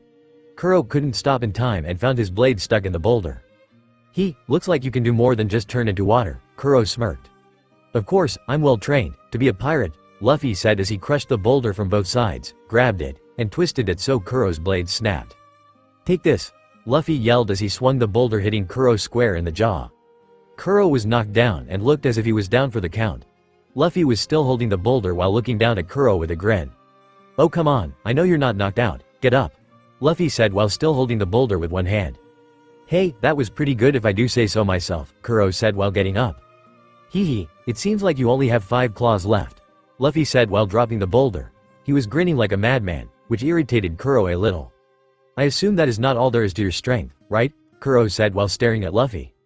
"Sure it isn't, I'm way stronger than this. After all, I'm going to be the Pirate King, so I have to be strong. Duh," Luffy smirked devilishly. "Hey, I'm not going to lose, stealth foot," Curo said as he quickly moved his feet and disappeared. Right before Curo was about to slash at Luffy, Luffy blocked the attack with his katana. Curo seemed extremely surprised by this and stared wide-eyed at Luffy. "How? No human should be able to keep up with my stealth foot," Curo said, still shocked. "I told you I'm well trained, and I can think of someone other than me who could easily surpass you in speed," Luffy said with a smirk as he deflected Kuro's claws away. "Oh wait, if I use my sword, I might kill you," Luffy sheathed his katana as he got into a fighting stance. "HMPF, you seem pretty confident, perhaps a little too overconfident," Curo prepared for his next attack. "It doesn't matter, I know I'm not going to lose here. I'm going to end this really quick, so you will join my crew, Shee." Luffy gave his trademark grin while snickering. A vein began popping out of Kuro's head as he began fuming in anger at his simplicity. Why he accepted his offer was beyond him, but it didn't seem that bad of an offer. Curo had been stressed beyond measure these past 3 years. Maybe he did need some relaxing time. However, that doesn't mean he's just going to surrender and back down without putting up a fight. Take this, Kuro said as he swung his claw at Luffy's chest. Just when he thought it would connect, it phased right through Luffy and he found his claws dripping wet. What? Kuro questioned, confused. The reason I knew I wasn't going to lose was because I knew you couldn't even touch me, shee. I see, so it seems I had lost from the get-go, Kuro said as a smile formed on his lips. Mizu no gathering, Luffy said as he raised his hand into the air as water from the ocean and air started forming into a blob above his hand. Once the ball had reached a reasonable size for Luffy, he launched it a couple hundred meters into the air. Mizu no suikyu. Luffy swung his arm downwards and the ball of water began plummeting at incredible speeds. I wonder what it's going to be like, serving under a simple-minded guy like him. I guess time will tell. You really interest me, Monkey D. Luffy. Kuro though right before that ball of water collided with his head, knocking him out and then some. Luffy made sure not to put too much power into his attack, for obvious reasons. After Kuro got hit with the ball, Luffy began walking towards Kuro and knelt down beside him. Even though you're going to be having fun and relaxing in my crew, you might also go crazy, shee. Luffy gave his trademark grin and began laughing. Nami was still sleeping after Luffy won the fight. Luffy went over to her to wake her up and tell her the fight is over. He shook her gently and she began stirring awake. What is it? She asked while rubbing her eye. Fight's over, I kicked ass, and now it's time to get up. You can't expect to sleep all day and let me handle everything, Luffy said. Oh, and why is that? You're the captain after all, Nami said with her arms crossed while looking the other way. Nami, Luffy whined. Alright, I'm getting up, Nami said as she began to get up. However, she soon froze as she looked at Luffy and noticed he was still shirtless. But first put a shirt on, Nami said while looking the other way, doing her best to keep an enormous blush out of sight and at bay. Well, that was kind of my only one, so I'll be like this until I get a new one or you sew it. And since I don't have any money, and you obviously need it more than I do, I guess it will be the second option, Luffy grinned. Nami huffed but then sighed. Fine, since you did get me more treasure I guess I could sew your shirt back up. But first I'll have to clean it, unless you want bloodstains all over your shirt. Thanks Nami, Luffy exclaimed while giving her a hug. Nami blushed profusely and found herself unable to breathe due to his crushing grip. Luffy saw her blue face and let up on the hug as he rubbed the back of his head. Sorry. Whatever, we should go and find Zoro and Usopp. No need, Zoro's right over there, and Usopp is probably not with him cause he has that whole villagers running him out of the village issue to deal with. Luffy said, pointing a finger to the top of the slope, where Zoro was casually walking. When Zoro got to them he sat down at the other side of the slope and leaned against the wall. He took one good look at Luffy then immediately closed his eyes. Luffy, put on a shirt. Zoro muttered. Don't like what you see? Luffy smirked evilly at Zoro. Shut up, Zoro yelled with a vein popping from his forehead. I kid. Anyways, how is Usopp doing? Luffy asked. He's with Kaya and the kids. I didn't know what they were talking about though. Zoro still said with his eyes closed. I see, well that's good to hear. Hey kid, what are you going to do with us? The Kuroniko pirates yelled at Luffy. Just wait there, I'll talk to you guys when your captain wakes up. Luffy yelled back. Luffy, what do you mean you'll talk to them? Nami asked. I'll explain when Usopp comes back. After Usopp got back, Luffy began explaining his little deal with Curo. UA's life, just so that madman could join your crew, Usopp yelled. He was pretty mad. Calm down Usopp. It was barely a wager, there was no way I could lose. Besides, it's in the past, Kaya is alive and that's all that matters, Luffy stated. Just don't go making deals behind people's backs, Usopp sighed. Oi Luffy, you sure about this? I mean he seems like a pretty bad guy, Zoro questioned. Don't worry Zoro, I think he's just stressed and needs some time to relax. I can sense that he isn't that bad deep down, Luffy said. Whatever, you are the captain. Zoro muttered. Well, I guess I should go wake him up. Luffy stood up and began walking towards the unconscious Curo. He knelt down and started poking his face. Hey Curo, wake up, he said as he kept poking him in the face. Curo stirred awake and smacked Luffy's hand away. Stop poking me, he muttered as he grabbed his head in pain. I see you're as lively as ever. Luffy smirked. Anyways, go tell your crew that you joined my crew and whatnot. We'll be leaving soon, so if there is anything you need to do, I suggest doing it now. Yeah, whatever, Curo muttered and got up to tell his crew. So yeah, I lost a bet and now we are part of that kid's crew, Curo said while still clutching his head. What? The crew yelled, which Curo did not appreciate one bit. Shut up. I have a massive headache right now and your yelling is not helping, Curo yelled. Sorry, the crew whimpered. So what, does that mean you're not our captain anymore? One of the crew members asked. I don't know, we'll see, Curo said while walking away towards Luffy and the others. Okay kid, they know we're joining your crew, now what? Curo asked. Well, I guess it's time to welcome you to our crew as the head of intelligence and commander of the Kuroniko division, Luffy said with a grin. Oi, what the hell, why can't I have a cool position like that? Zoro yelled while pointing an accusing finger at Luffy. Well, you're the first mate of the Straw Hat Pirates, essentially the second in command. Which means, when I'm not around you're in charge of the entire crew, Luffy stated. Ha, sounds like a fitting role for me. Zoro nodded as he leaned back against the wall. Sure, anyways let's go back into town. I'm starving. Luffy began walking up the slope, the others except Curo following. Hey, aren't you coming? Luffy asked. No, there's something I need to do, Curo said while looking away. I understand. Luffy nodded. In town Luffy, Zoro and Nami had just finished eating and were planning on leaving. Luffy finally remembered what he was here for in the first place. Crap, we don't have a ship, Luffy muttered. Just then, Kaya walked in and saw Luffy and the others sitting at a table and walked up to them. Nami noticed her. Is it okay for you to be up and about? Nami asked. Yeah, my illness was caused by my depressed state over my parents' deaths. Usopp-san took so much effort to cheer me up. I can't just stay that way anymore now, can I? Kaya said with a soft smile. I've caused you a lot of trouble. Thank you, and I also prepared a present that you all will like. At the beach Luffy, Nami and Zoro were surprised to see the present Kaya had prepared for them. It was a small, but beautiful ship. A caravel to be exact. Is this really for us? Luffy exclaimed. Yes, please accept it, Kaya said with a smile. It's somewhat old-fashioned, but I was the one who designed it. Although I made a few adjustments. I changed the steering column into a steering wheel so it's easier to steer. Also, I added an extra multi-purpose room which can be used for living space or entertainment etc. I call it the Going Merry. I hope you like it. Mary beamed. First let me tell you how to operate it. Things such as turning and adjusting the power. Mary began but was interrupted by Nami. No, you only had to tell me how to operate it. Sure is a cool ship. I like the figurehead, Luffy exclaimed while staring at it. I prepared everything that you would need for sailing, Kaya said with a kind smile. Arigato. That's really nice of you, Luffy exclaimed. Luffy heard screaming coming from the slope and looked over to see Usopp stuck to a giant bag, rolling downhill. Luffy said and walked up to where Usopp was going to roll towards. He stuck out his fist and waited while whistling and checking his fingernails. Usopp rolled right into his fist, face first. Thanks, Usopp muttered under Luffy's fist, with Usopp and Kaya. So, you really are leaving, Usopp-san, Kaya said quietly. Yeah, I should leave before I change my mind, don't try and stop me. I'm not going to. I had a feeling you would be leaving. That's disappointing. When I return to the village, I'll be able to tell you lots of tales of my heroic adventures, and this time they will be true, Usopp said cheerfully. Kaya nodded. I'll be looking forward to them. Usopp looked up to Luffy and the others who were on the Going Merry. You guys take care too, I'll see you again someday. Why? Luffy questioned. You're really slow, I'll be a pirate like you, so we may meet up on the sea someday, Usopp yelled. The hell are you talking about? Get on board. Everyone is on except you, Zoro said. We're already Nakama. Luffy said blankly. I'm the captain, Usopp yelled while jumping up. Don't be stupid, I'm already the captain, Luffy yelled.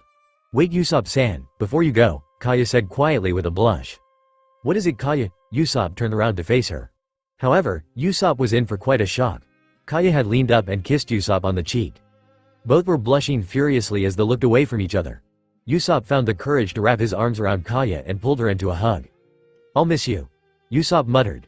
I'll miss you too, Usopp-san, Kaya said with tears in her eyes. They pulled away and Usopp got on board the Going Merry as both ships, the Going Merry and the Kuroniko pirate ship sailed away. Usopp has a GIIRRLLLFRIENNNDDD, everyone chorused, causing the sniper to blush in embarrassment. They all started laughing, even Curo was chuckling quietly. With Kaya and Mary, he really left, that Usopp, Mary said. Mary, Kaya said quietly, it's really hard to lie. Are you referring to Kurahadal? Mary asked. Kaya shook her head. Ah, so you're implying you really did want to stop Usopp-kun from leaving, am I right? Also, I found this letter on the kitchen table a few hours ago. It's directed towards you, but it doesn't have a name on the envelope. Mary handed her the envelope with the letter inside. Kaya opened the envelope and began to read the letter. Dear Kaya Ojo Usama, I'm sorry for all the pain I've caused you, even though this apology falls on deaf ears. I hope that you will somehow be able to remember the good times we had back when I was still your caretaker. I have decided I would join up with Luffy's crew and be their Nakama. I hope to find relaxation and inner peace during my travels with them. I just wanted to say goodbye. Love, Kurahadal. Kaya now had tears in her eyes as she read the letter and held it close to her chest. Of course I won't forget you, how could I, she thought. Back on the ship, hey Curo, Can I talk to you in private for a second? Luffy whispered. Sure. Curo followed Luffy into the main room. Since you're the head of intelligence, I thought you should know what I have planned ahead, Luffy said. And, what is that? Curo asked intently. I plan on destroying the world government, Luffy said in a cool voice. Curo stared at him in shock for a second before chuckling a little. What's so funny? Luffy asked. Nothing, it's just you remind me of something I read in the newspaper a while back. A guy named Dragon is supposedly trying to do the same thing and the government has labeled him the most wanted man in the world, Curo said with a grin. Well, I plan to be that and more. Shee. Luffy said as he strode. It seems I have found myself an interesting captain to follow. Curo grinned then sighed as he went out the door as well. Chapter 7. A big surprise from Small Talk. Luffy and friends were sailing along, continuing their journey after they left Syrup Village. Usopp had just painted the new logo of their crew onto the ship's sail. Their crew would now be known as the Straw Hat Pirates, hence the big straw hat sitting atop the skull and crossbones. Now, Usopp was tinkering with the cannon that came with Mary and was trying to get its aim to work. Nami was lying in a beach chair, soaking up some rays while sipping on some lemonade. She looked deep in thought but decided to not think about it too much as she yawned and closed her eyes, enjoying the warmth and lulled off to sleep. Zoro was doing the same thing as he was leaning up against the rail, Watto resting on his shoulder while his arm was wrapped protectively around it. Curo was, surprisingly, relaxing on a chair while reading a novel. He seemed less stressed as he was calmly sipping on some tea that he made a few minutes ago. He was really happy that he made the decision to join Luffy's crew as he found this a lot calmer than having to plan a single action that was years ahead. Luffy, however, was doing something that surprised everyone. Instead of running around and making noise like the idiot everyone thought he would be, he was quiet and calm. Luffy was doing a handstand with one hand, his body straight and had his eyes closed. He was meditating. If anyone else had seen this they would think he was sleeping somehow in a very awkward position. He still had no shirt on, for Nami still hadn't fixed it yet. Usopp saw Luffy and began snickering. He crept up so he was standing behind Luffy's back. He lunged forward, intending on tackling Luffy. However, he was in for a surprise as he phased right through Luffy and landed face first into the deck. If one could see Luffy's face, they'd see a sly smile plastered on his face while his eyes remained closed while meditating. Zoro was awake to see Usopp's fail and burst out laughing. Usopp got up and glared at Zoro, but then a devious smile graced his lips as he went into his bag and grabbed out an egg. While Zoro was laughing, he didn't notice Usopp readying his slingshot and firing an egg that was directed towards him. The egg splattered all over Zoro's face and now, it was Usopp's turn to laugh as Zoro was trying to wipe the egg off of his face. Zoro got up and began charging at Usopp as Usopp ran away and was heading towards the living quarters. While Zoro and Usopp were fighting, Curo had gone inside the kitchen to put the dishes in the sink and was walking out. As he was walking out, he almost bumped into Usopp, who barged in the living quarters kitchen with a terrified look. The next thing he saw was a fist coming out of nowhere and socking him in the face. Who did that fist belong to? None other than Zoro, who barely missed Usopp. Now, Curo was seething with rage and you could almost make out steam coming off of him. Zoro saw that he was clearly upset and made a break for it along with Usopp. Curo immediately gave chase to them as they ran back out onto the deck. All of the noise they were making caused Nami to wake up, and one thing was clear. Nami is never in a good mood after being woken up from a nap. Would you guys shut up? I'm trying to sleep, Nami screamed as she got over to the three in an instant and pummeled them into the deck. That's what you get for waking up my nap, Nami fumed. Nami's scary, they all groaned. What was that? Nami yelled. And nothing, they all replied. Luffy saw this and burst out laughing while still remaining in his handstand position. Shut up, this is all your fault, Usopp yelled. Soon the three of them went up to Luffy to give them a piece of his mind. Zoro went in for a punch aiming to knock Luffy down, but Luffy quickly dodged by doing the splits. Usopp soon followed by trying to hit Luffy's legs, trying to knock him off balance, but Luffy quickly stood on his hands as his legs were now hovering a few feet above the ground. Similar to break dancers, Curo trying to kick Luffy in the chest, but Luffy quickly twirled his legs as he knocked Curo down. This repeated for a good 10 minutes, Curo, Zoro and Usopp all trying to hit Luffy while Luffy gracefully dodged all their attacks. Curo, Zoro and Usopp were now panting heavily as they leaned against the railing catching their breath. Ha ha ha, that was some good practice. Too bad you guys got tired though. Luffy 1, Crew 0. Urusai. The three yelled in unison. Suddenly a fist came down and knocked Luffy down into the deck while he was distracted. And now that's Nami 1, Luffy 0. Nami said while standing over Luffy triumphantly. Alright, you got me, Luffy said as he rubbed the bump on his head. And put on a damn shirt, Nami yelled as she noticed Luffy was still shirtless. I can't, you still haven't fixed it yet, Luffy yelled back. Nami let out a deep sigh and then began walking into her room. Well, are you coming or not? I'm fixing your shirt now. Nami said while looking over her shoulder back at Luffy. Luffy nodded and ran after Nami into her room. When they were both inside, Nami finished sewing Luffy's shirt back together in 30 minutes. Thanks Nami. Luffy had put his shirt on and was about to walk out onto the deck. Wait Luffy. Luffy stopped and turned around to face Nami. Can I ask you, why did you even help me? I mean you didn't even know me, Nami asked while looking at the floor. Well because I wanted to, simple as that. Luffy gave his large, toothy grin. But, I mean you had to have a reason, Nami still wasn't convinced. I don't know, I guess you kind of remind me of someone, Luffy plainly stated. Oh, Nami pressed on. Yeah, she had gorgeous, long orange hair. The most beautiful blue eyes you could ever see, and the most soothing voice that always lulled me to sleep. Wow, she must have been very important to you, Nami said looking down. Of course she is, she's my big sister, she. Luffy grinned sheepishly. You have a sister? Nami was shocked. Is it not normal for me to have a sister? Luffy tilted his head. No, I was just a little surprised to hear you have a sister. Someone related to you must be a monster, she gawked. She. Believe me, you have no idea, he grinned like a maniac. I have a sister too you know. She smiled. Aren't sisters the best? They're always looking out for you. And now we have something in common. Luffy smiled as he went out the door. I guess we do, she returned the smile as she followed after Luffy. Out on deck, oi Usopp. What are you doing? Luffy walked up to Usopp who was tinkering with the ship's cannon. I'm about to test the ship's cannon by shooting it over at those rocks.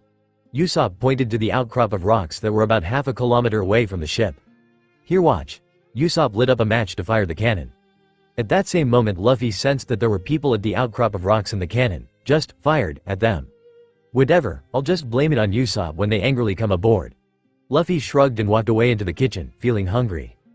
In the kitchen Luffy and Usopp were talking about positions as Usopp was trying to get the position of captain from Luffy but failing, miserably. Whatever, I'll let you have that position but if you screw up I'll replace you, said Usopp. That's fine, anyways I've been thinking, to go to the Grand Line we would need one more position to fill. I was thinking along the lines of a cook, he explained. That's a pretty good idea, I'll do it if you pay me, Nami said as she was writing things down in her notebook. Alright, our next crew member is going to be a cook, Luffy exclaimed. The next thing the group heard was the sound of a barrel smashing and someone yelling profanities. Come out you filthy pirates, the person exclaimed, by which the crew deemed to be a man as his voice was low. Luffy walked outside and looked down at the person with a blank expression. The man had what looked to be a saber in his hand and he didn't look like he was in a talking mood. Luckily, Luffy didn't give a damn and began interrogating the perpetrator. Who the hell are you and why did you smash our barrels? He asked as he saw their water supply lying all over the deck. Shut up. It doesn't matter who I am. With that, the man charged at Luffy, still pissed off. Luffy was not amused as the intruder broke a guard railing. Nami and Usopp were looking through the door window and were watching the whole exchange. There's only one. I feel sorry for the guy, Nami inquired as she saw the man trying to attack Luffy but miserably failing. I've killed a countless number of pirates in my day, but you, a no-name pirate dares to try and kill my partner? The man was still throwing a bitch fit as Luffy was just sidestepping all the attacks coming his way. Luffy now knew that this man was probably one of the two people he sensed at that outcropping where Usopp fired the cannon. Not wanting to sell Usopp out, mainly because Usopp didn't know what the hell he did, Luffy just did the next best thing that came to his mind, play dumb. What are you talking about? I don't know who you are, but stop damaging our ship, Luffy yelled as he grabbed the man and threw him against the wall. The man went face first into the wall and fell onto his back. Just at that moment Zoro walked out of the cabin and saw what all the commotion was about.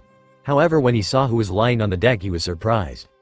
Oi, Johnny, is that you? He asked looking down at the man. The man looked up to see Zoro standing on the balcony. He immediately flipped over to get a better look at him. Zoro Aniki, he exclaimed. Why are you on a pirate ship, Aniki? Wait, where's Yosaku? Isn't he with you? Zoro asked. Johnny began explaining what happened and rushed over to the side of the ship. Zoro followed after and gasped at what he saw. There, lying in a small boat was a man who seemed to be suffering from some sort of illness. He had pale blue skin and several of his teeth had fallen out. Why Yosaku is? Johnny began with tears running down his face. All Zoro could do there was put a hand on Johnny's shoulder and hope for the best. After they brought Yosaku on deck, he seems ill, what happened? He asked. He was perfectly fine until a while ago. Then he grew pale and his teeth started falling out. I don't know what to do. Johnny was on the verge of tears as he looked at his old friend's weak form. His old wounds started to bleed and he lost some of his teeth. I didn't know what to do. So I took him to that rocky outcrop over there to let him rest, but then your ship fired a cannonball at us. Usopp's jaw dropped about a foot. He definitely was not expecting anybody to be there, and now this was all his fault.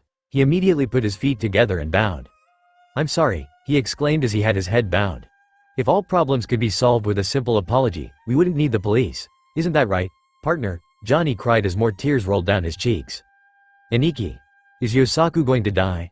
Johnny asked out of desperation. He wanted reassurance, any reassurance that would tell him that Yosaku wasn't going to die. "Peefed. Relax, he isn't going to die," Nami said as she walked up to Yosaku to check on him. "I agree with Nami, from the symptoms you've told me, it's mostly likely that your friend here has scurvy," Luffy explained as he was standing there the entire time. "Huh, Luffy? How do you know?" Nami asked. "My teacher taught me the basics of survival and the most common diseases that people encounter while at sea, and he taught me how to treat them," he explained. "From all these stories you've been telling us about your teacher, he seems like one hell of a guy," she said. "Haha, you don't even know the half of it. Anyways, back to the scurvy issue. Back in the day, sailors couldn't carry around fresh fruit, so many people had sickbed to the illness known as scurvy due to lack of vitamin C. However, now that it's possible to keep food fresh on ships, people are not falling ill to this disease anymore. Your friend here just needs some fruit and he's good to go. Oi Usopp, go into the storage. There should be some lemons there. Bring some out and start squeezing the juice into Yosaku's mouth." Luffy, surprisingly, had full control of the situation and knew how to handle it. After spending so much time with Shanks, he learned very useful tips and tricks to surviving out on sea, including basic first aid. Usopp ran into the cabin and returned with a bucket full of lemons and immediately began squeezing the juices into Yosaku's mouth. "You sure seem to know your stuff when it comes to medical issues," Nami hypothesized. "Nah, I just know the basics of survival. I'm nowhere near qualified to handle my own patients. This little experience just reminded me that we need a doctor, don't we?" Luffy grinned. "Baka, doctors are one of the more important parts of a crew. How could you forget to find one?" she scowled. "Haha, it's okay, we'll find one when we find one." He grinned while rubbing the back of his head. "Geez, to think, being the captain and all you would be more responsible," she shook her head at him. "Whatever, it's fine now." He turned to Johnny. "It will probably take your friend here about 2 or 3 days to completely recover." As Luffy finished explaining the topic of their discussion, rose up off the deck and stood up. "Or it will take about 5 seconds. He's probably still not completely recovered though," Luffy said with a sweat drop. Johnny and Yosaku were now running around like madmen, screaming their heads off in joy. They stopped their tomfoolery and turned towards the crew in a very professional stance. "My name is Johnny. And I'm Yosaku. And we're the bounty hunters," they said in unison. "Zoro and Aniki used to be one of us, but to think the infamous pirate hunter has become a pirate himself. It's nice to see you guys again." Zoro held out his edit. Yosaku went to grab it as well, but he then stumbled and fell on the ground, knocked out cold. "Yosaku!" Johnny screamed. "Like I said before, it's going to take him 2 to 3 days to recover completely." Luffy's sweat dropped. "Let's bring him inside and let him rest." Luffy picked him up and brought him into the cabin and set him down on the bed. Later that night, "Let this be a lesson to all of us. This could happen at any time during our journey," Nami explained while writing things down into a notebook. "Yeah, things like this usually happen in long trips," Zoro agreed. "But we can't just rely on luck alone. We need someone that is good at controlling diets," she said. I guess that falls under the cook's role." Luffy had a thoughtful look on his face. "Guess that means we need a sea cook." "If you're looking for a sea cook, I know exactly where to find one," Johnny intervened. "Oh, and where would that be?" Luffy asked, fully interested. "It's near the Grand Line, and the guy that Aniki has been looking for, Mahawk, is also around those parts," he explained. Luffy quirked an eyebrow when he heard Mahawk's name. Shanks had told him many stories of the encounters him and Mahawk had. Like the daily duels they would get into or the drinking contests that they had regularly, Shanks somehow always won. There was even this one story that he was told, where Shanks and Mahawk went to a rib fest on an island and they woke up the next day, naked in the woods with nothing but rib bone necklaces around their necks and sauce everywhere. Luffy had to suppress a laugh as he remembered that last story. For a Shibukai, Mahawk is supposedly one hell of a guy when it comes to partying. "Its direction is north-northeast," Johnny pointed to the direction, and with that, the crew prepared for the next part of their journey, to find a sea cook and get her to join their crew. Several hours later, "I think I see it," Usopp shouted from the crow's nest. "There it is, the floating restaurant, Barati," Johnny shouted. Everyone gasped as they saw the classy ship that was floating just a few hundred meters away. "What do y'all think, guys? Pretty cool, huh?" Inside the cabin, Yosaku had woken up and he ventured out onto the deck to see what the commotion was about. Turns out that they had just reached a high-class restaurant and they were planning to stay. By now he had fully recovered, so why not go out and have some grub? He began drooling at the thought of all that delicious food just waiting for him. Just then, a marine ship sounded its bells and was sailing alongside the Going Merry. "I smell trouble," Zoro inquired. "You don't say, Zoro," Luffy joked. Johnny was quietly inching away as soon as he saw the marine ship and was finding his way to the cabin where Yosaku was. A silhouette appeared onto the deck of the marine ship. I've never seen your pirate mark before. I'm the marine lieutenant, Iron Fist full body, the man exclaimed, crashing his fist down onto the railing. Who is your captain? Show yourself. He yelled to the group of misfits in front of him. I'm right here, so what do you want? Luffy said while stepping forward. You guys seem like a pack of morons to me, he said and noticed two figures hiding behind the cabin door. Although, I have seen those two before. You claim to be pirate hunters, don't you? He taunted the two pirate hunters. And Nani? They both exclaimed and came out from hiding. It looks like you finally caught yourselves some pirates, he taunted some more. We are. Johnny began and reached into his coat pocket. I'll show you just what we pirate hunters do. He threw a handful of what looked to be wanted posters all over the deck. He was trying to prove to the lieutenant that they were the real deal and were not just some lame joke. One of the posters had caught Nami's attention and she bent down to pick it up. What's all this? Nami asked as she picked up the poster. These are all people with bounties on their heads, Nami and San. Johnny noticed that she was holding a certain wanted poster and began sweating a little. It means that if we get him, we get the money offered on their wanted poster. He explained some more. Isn't it great business, San? Yosaku joined their conversation as well. Johnny quickly shut him up as he saw that Nami was clearly upset. His theory was proven as Nami quickly scrunched up the poster and walked away. Luffy was observing everything and saw what happened. He knew Nami saw Arlong's wanted poster. However, now was not the time to talk to her about it. Having everyone around here listening would just make her mad and not help at all. He knew that. So, he decided that he'd talk to her when they were alone to give her privacy. By now, Full Body was walking off the deck, with a beautiful woman. He turned to a marine. This ship is an eyesore. Sink it. The marine saluted and followed out the command. As the cannonball was being prepared to fire, Luffy jumped onto the railing to where the trajectory point was, or where he thought it would be. The cannonball fired and a ball of steel came hurtling towards the Going Merry. Luffy, having honed reflexes, turned his arm into water and let the cannonball phase into his arm. He turned his other arm towards a random direction and redirected the cannonball through his body and out that arm. However, the random direction he redirected the cannonball to happened to be the Barati. Shit, I'm stupid. Inside the restaurant, head chef Zeph. Are you okay? A cook asked to a man that was lying down in a smoldering heap. I'm okay, he said while getting up and dusting himself off. Get back to work this instant. He grabbed his extremely large chef hat and placed it back on his head. But, chef, you, don't make me lose my temper. Blood began staining the base of his hat where his head was. Our only duty is to cook for our guests. Are you trying to ruin our restaurant? He readjusted his extremely large mustache. The thing was like 2 meters wide. Later, Luffy was being dragged by 2 chefs into the room where the cannonball hit and where the head chef was. We've got him, chef. They threw him inside and left so the head chef could decide on what to do. Luffy immediately bowed his head and said sorry. However, he then noticed that the person he was bowing to had a peg leg. Ah, your leg, he cried. He still had some things to work on, like staying calm after being caught. Idiot, the chef yelled as he slammed his good foot into Luffy's face. This didn't happen to me just now, he explained as Luffy calmed down.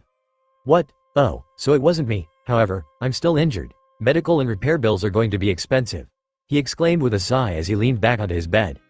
I'm not going to bargain with you on that, Luffy replied. The chef quirked an eyebrow in interest. But, I have no money, he said truthfully. Hey, that's truly unfortunate. But, since you have no money, you'll have to work it off then, the chef said with a devious smirk. Oh sure, I can do that. You'll have to work here for 1 year. Oh, 1 year. On the merry, Luffy sure is taking a long time, Usopp inquired. Yeah, Nami agreed. If he'd just changed his personality, this sort of thing would never happen. He's too honest for his own good, she sighed. Inside the restaurant, what appeared to be a waiter was walking towards a table with a wine glass. He stopped by a table which hosted the marine lieutenant that the Straw Hats encountered earlier and the beautiful woman he walked off with. The waiter began pouring some wine into each glass. Look, isn't that guy over there Lieutenant Full Body? One of the diners said. Wow, you're pretty amazing, everyone is looking at you, the woman inquired. Nonsense. They're just admiring your admiring, he replied smoothly. A toast to your beauty. He held out his glass, with which the woman replied by clinking glasses and taking a sip from waiter. This taste. He smelled the wine. This fragrance. It's the fragrance of Mikuyo City, in the north. A bit sour, and a bit spicy. Wurzburger Stein. Right, waiter, he exclaimed. By now the entire was listening with interested ears. The waiter took off the cloth from the wine bottle. Sorry, but it's not, sir. He took a spoon and placed it in the lieutenant's hand. Your soup's getting cold. Please enjoy it while it's still hot, he said as he walked away. By the way, I'm the assistant head chef, Sanji, not a waiter. He turned his head to talk to them as he walked away. All the waiters ran away after what happened yesterday. The woman began giggling as Sanji finally disappeared. Full Body lowered his head in embarrassment. The entire restaurant had to try and keep in their laughter for fear of Fully Buddy going into butt mad mode. Truth be told, Fully Buddy was very butt hurt and he wanted revenge. Discouraged? The woman asked of Fully Buddy, "'Cause of the wine?" A little. He still had his head down. My tongue's a bit numb today. He tried to cover up his embarrassing act. The woman only continued to giggle further. Upstairs in the staff quarters, 1 week. Please, Luffy held out a finger. Hey, what did you say? The chef continued to smirk more. 2 weeks. Luffy now held out 2 fingers. Hey, you ruined the restaurant and injured the head chef. The chef leaned forward to use his extremely tall chef's hat to bonk Luffy on the head. Do you think you can make up for that in just 2 weeks? Then it's decided. 3 weeks. No way. He began spinning and kicked Luffy. Of course, Luffy was caught off guard and wasn't ready for the oncoming attack, so he crashed into the wall. Luffy got up from the rubble and began dusting off his hat. I've waited and trained for 10 whole years to become a pirate. There's no way I'm staying here for 1 year. Then it's final. I'll work 1 week here. That's my final decision. Oh, you're that much in a hurry to become a pirate, EH? He began walking towards Luffy. Well then, how about this? Instead of 1 year, you give me one of your legs. He held out a hacksaw as it glistened in the sunlight. Time to screw with this guy, Luffy thought. Alright, that's pretty easy. Luffy took the saw from his hands and chopped his leg off. Good Oda, boy, I was just joking. What have you done? He backed away while looking in shock. Ha ha ha, so was I? Luffy turned his chopped off leg into water and it formed back onto his body. Huh, so you ate a devil's fruit, huh? Which one? He asked on with interest plastered on his face.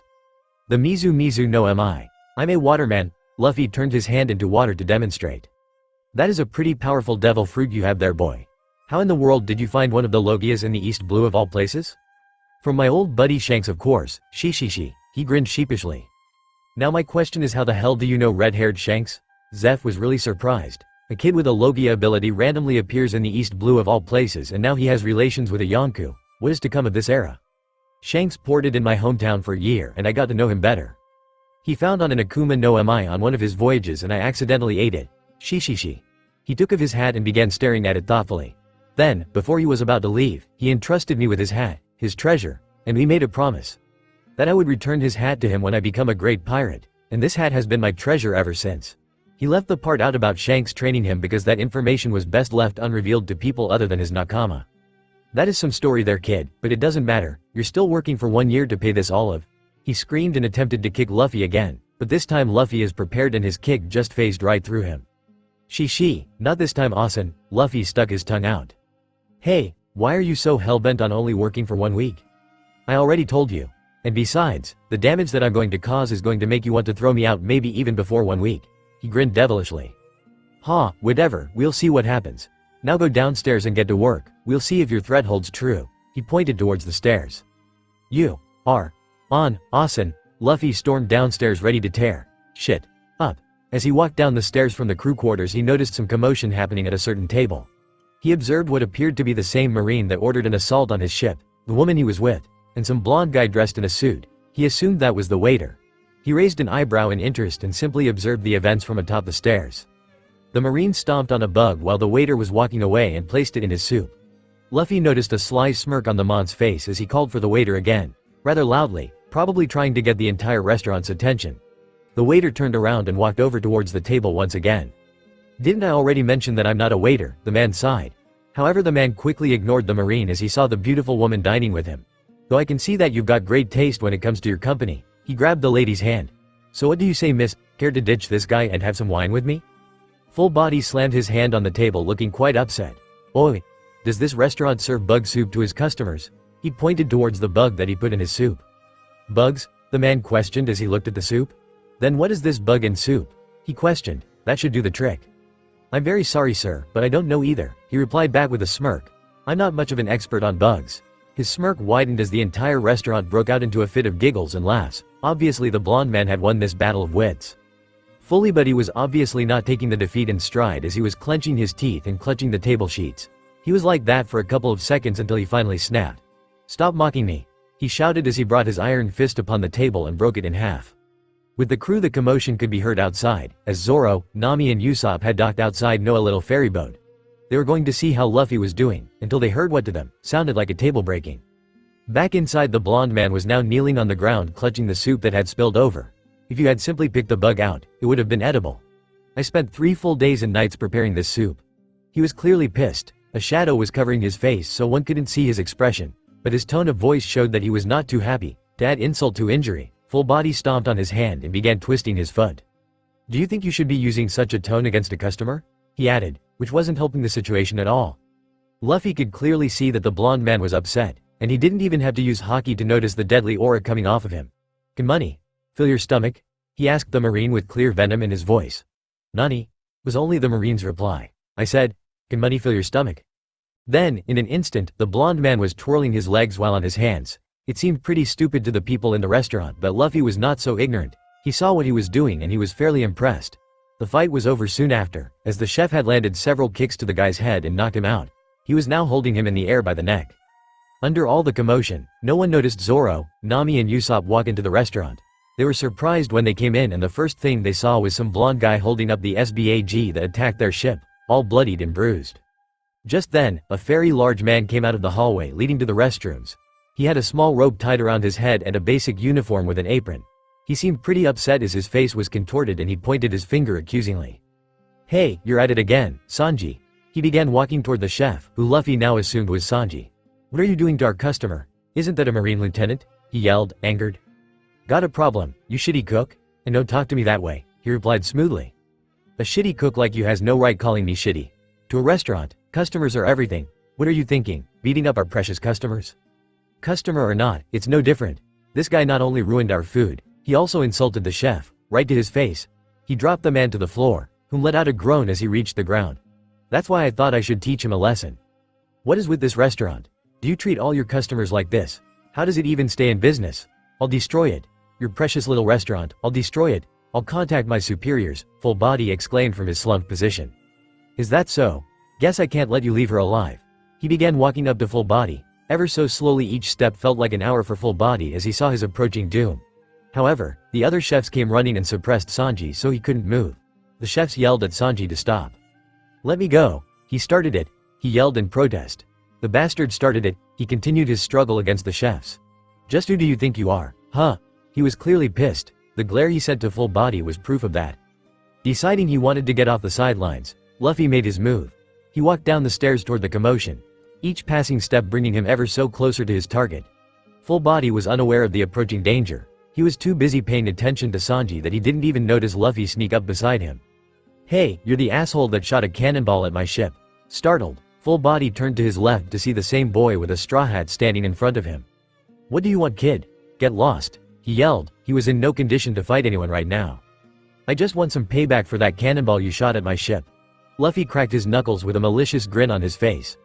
Before Full Body could respond, he was met with a quick fist to the face, sending him flying across the restaurant. "Ah, that's better." Luffy grinned. The entire restaurant was taken aback, including the chefs. "Who are you?" yelled Patty, the large man. "I'm Monkey D. Luffy. I was the one who did the damage on your ship earlier. Well, it wouldn't have happened if this Marine guy didn't decide to attack my ship first. I'll be working here for a week to repay the damages." "Okay, kid. But remember the one rule that we follow here. Customers are gods, got that?" Patty questioned. "What kind of dumb rule is that? If a customer like that jackass shows up, I'm not just gonna let him step all over me. I don't work under anyone's orders but my own. Got that?" Luffy taunted, obviously not liking the idea of anyone giving him orders. "Well then I will have teach you a lesson in discipline," Patty yelled as he swung at Luffy. Luffy simply blocked it with his forearm and pushed Patty's arm back right at him. "I'd like to see you try and fight me and live to tell the tale." He smirked as he began walking towards his crew. Everyone in the room was in shock at what just happened. How could that skinny little kid fight off that mini giant? He got to his crew with a great idea in mind. "Hey guys, I think I just found ourselves a cook." She. He pointed towards the blonde guy. All the Straw Hats yelled in surprised. To them, their captain was a strange one indeed. After being at the restaurant for half an hour, the boy already found someone he thought was worthy of being the cook.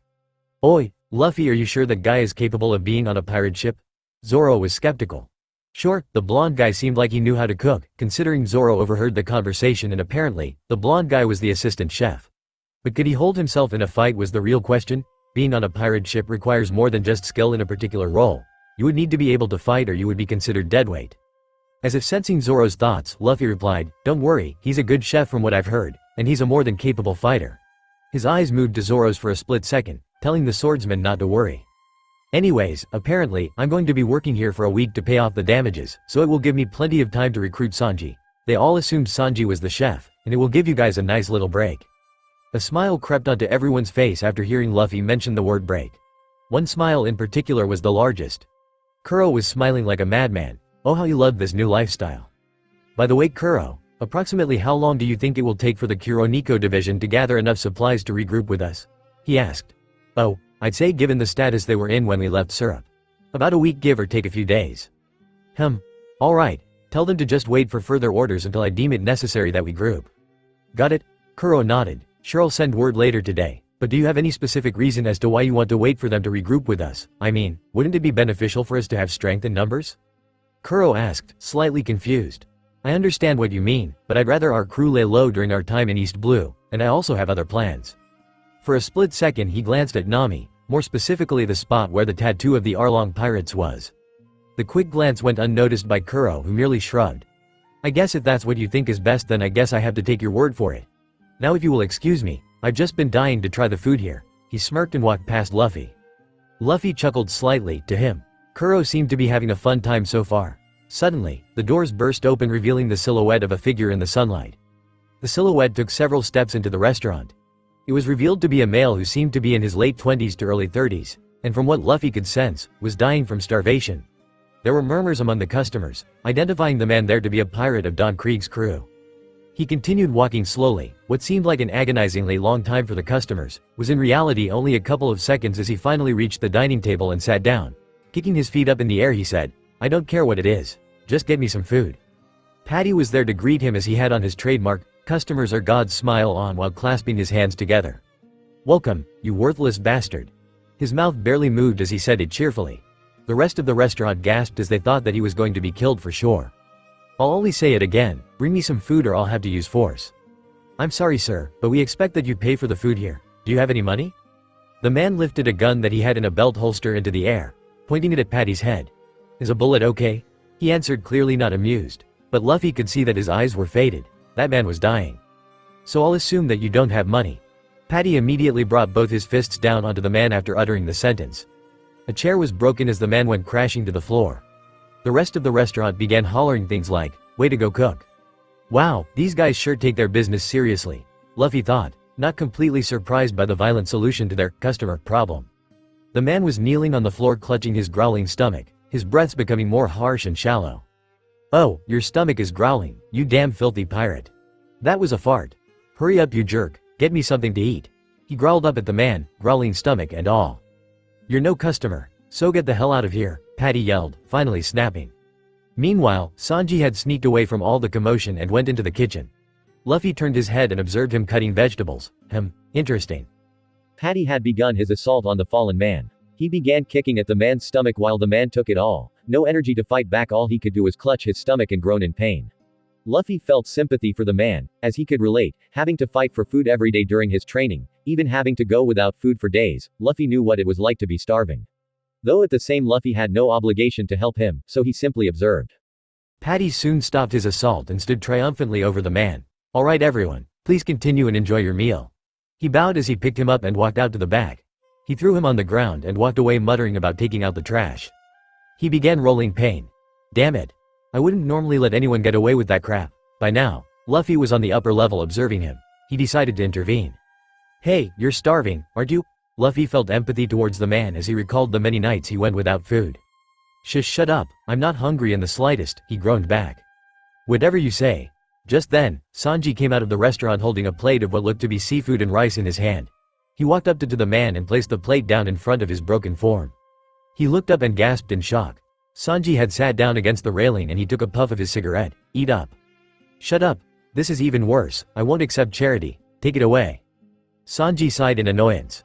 For someone who was starving, he was being really stubborn. "Stop acting so touch, just eat it already. To me, any hungry person is a customer. I can't pay for this. This vast sea is very cruel. It's awful not having food or water. Just awful." I understand starving people more than anyone. I don't give a shit if you want to die with dignity, but eating now, you could look forward to tomorrow, right? He swallowed as he looked hungrily at the food. In an instant he grabbed the plate and began chowing down as much as he could. Tears were cascading down his face as he was finally able to eat in what seemed to him like an eternity. This is so delicious, almost too good to be true. I thought I was gonna die. He began eating hungrily at his food again while muttering and rambling on how delicious it was. Hey, so you like it, huh? Sanji smirked. The touching moment was broken as Luffy's loud laughter filled the air. I definitely found my new cook. Hey you there, Sanji. How about joining me? Both the man and Sanji looked up in confusion. You'll be the chef aboard my pirate crew? You're a pirate? Then why did you attack the restaurant? That wasn't my fault. That bastard marine attacked us and the cannonball got redirected towards your restaurant. Oh, so it was that shitty marine, huh? Sanji sounded a little more pissed. Anyways, you should stop from causing any more damage to this restaurant. The head chef here used to be a chef aboard a notorious pirate crew. To him, this restaurant is worth more than any treasure. Oh, so that Asen used to be a pirate. That's why he's so strong. Well, most pirates in the East Blue like to come here a lot, Sanji added. Yeah, this place seems to always be lively. It's why all of the waiters are gone. The constant fighting between the cooks and pirates scare them off.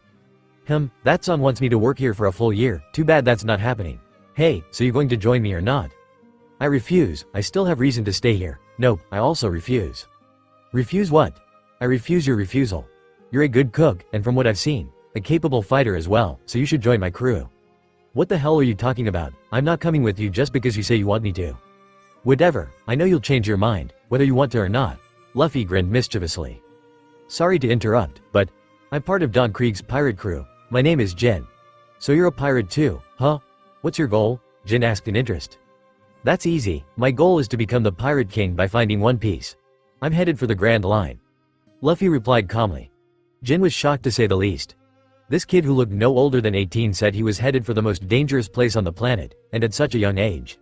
How many people are in your crew? Around 106 including him. Luffy pointed to Sanji. What? Why are you including me in your count? Sanji yelled. Because you're going to be a part of my crew. Luffy replied as if it was the most simple concept in the world. Huh, you just won't let this go, will you? Anyways, why do you ask, Jin? Luffy went back to the more pressing matter. I've experienced firsthand what the Grand Line is capable of. Our crew is over 1,000 strong and we got annihilated. I don't mean this out of disrespect, but I recommend not going to the Grand Line. That place is hell itself. Jin looked visibly traumatized while he talked about the Grand Line. Apparently something horrible happened to him and his crew while they had ventured out onto those dangerous seas. Do you know a lot about the Grand Line? Luffy asked. No, nothing at all. That's why it's so scary. Are you sure you're one of Don Krieg's men? To think he'd hire such chickens. Sanji took another whiff of his cigarette.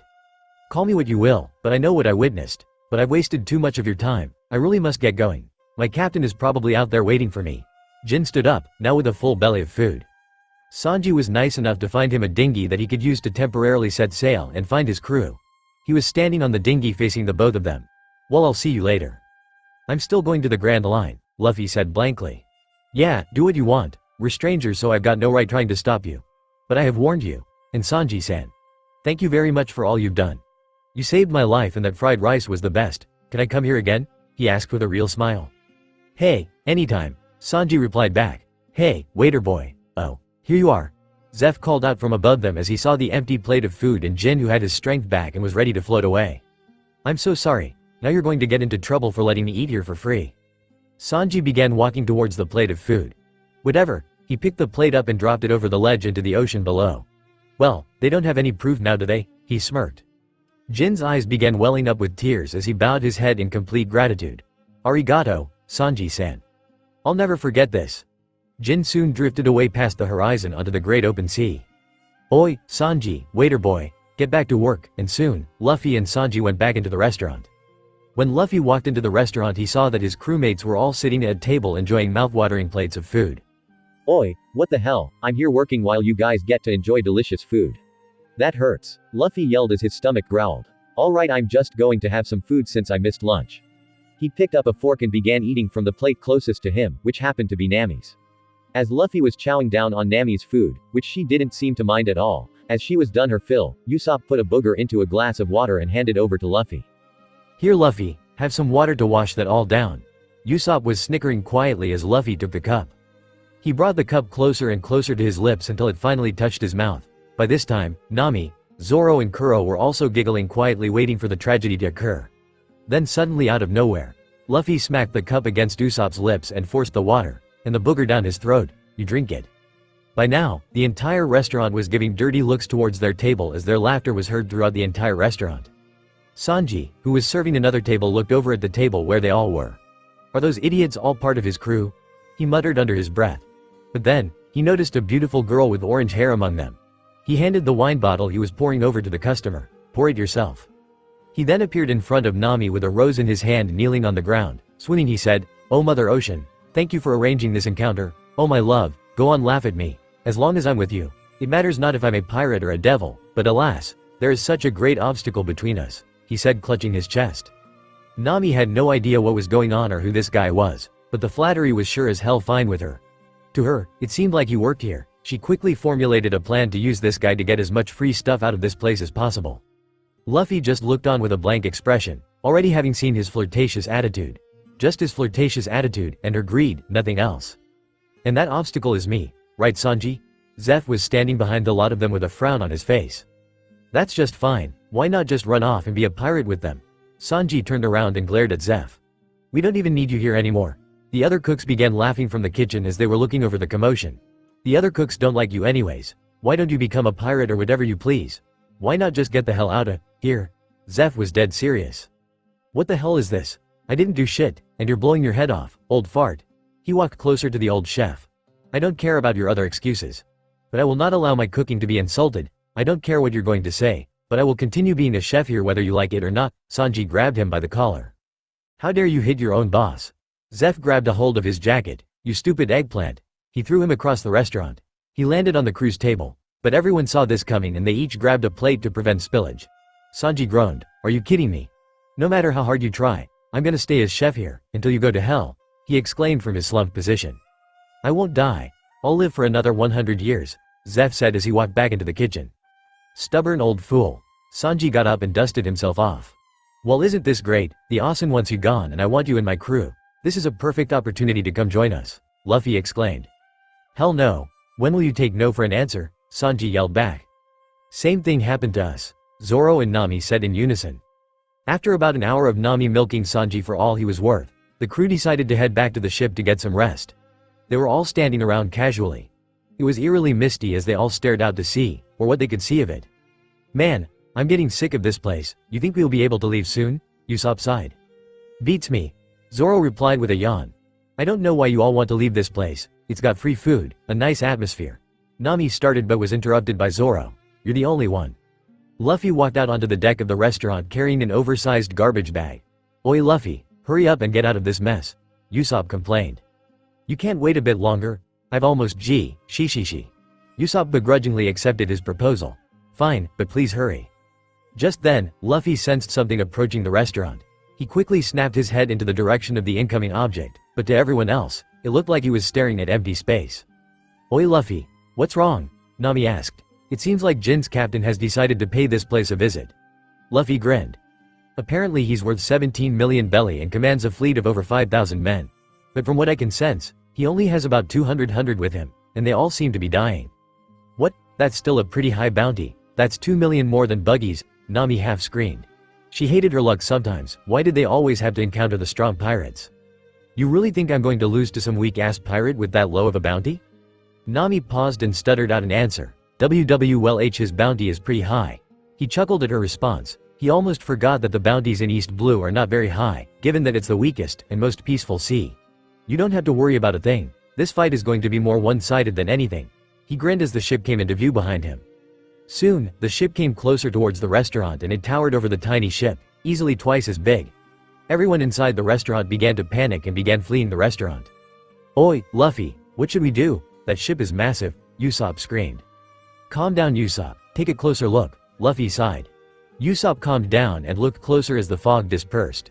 He let out a gasp as he saw the condition of the ship. Dents, scratches and torn sails littered the ship, and even mast was tilting, barely held together. You guys, go inside the restaurant and stay there in case something happens. I need to talk to Nami about our next destination in case we have to make an emergency leave. Luffy jumped onto Mary. What, are you mad? Usopp seemed rather scared. What's the matter, you chicken? Zoro teased. And no, let's go, Zoro and Curo. You can go first, I'll cover the rear. Hey, figured as much, let's go Zoro-san. We might finally be able to see some action. Curo walked past Usopp followed by Zoro. After everyone left, Nami turned to Luffy. So what place did you have in mind? We're not going there, you are. Luffy said. What are you talking about? Nami was confused. You're going to steal the Going Merry, Nami. Luffy was serious here. Why? I saw you looking at Arlong's wanted poster earlier. I know about you, remember? Luffy's expression softened. And that threat will linger, even when you're having fun with us. But couldn't you guys just come with me? Why'd I have to steal it? I want to make everyone think you betrayed us. If Arlong thinks you're with us, he'll think of it as an act of mutiny and attack people on the island. It's better this way. He was quite happy with his plan. You can use the treasure on board the ship. We'll try and do this the peaceful way, to keep people involved to a minimum. And if that doesn't work, well, I'm always up for a fight, he grinned. Luffy. Nami muttered as she began tearing up. She did the first thing that came to mind. She wrapped her arms around his back and pulled herself to him. She began sobbing into his chest saying, "Thank you," as many times as possible. She took it back. Her luck was truly amazing. Luffy laughed and returned the embrace. They pulled apart and Nami began wiping her tears. And Nami, don't worry, we'll come after you. I'll make sure of it, no matter what. I just have this feeling that shit is going to go down here. So, do we have a deal, Miss Navigator? He grinned and held out his hand. Nami laughed, nodded and grabbed Luffy's hand, giving it a firm shake. Deal.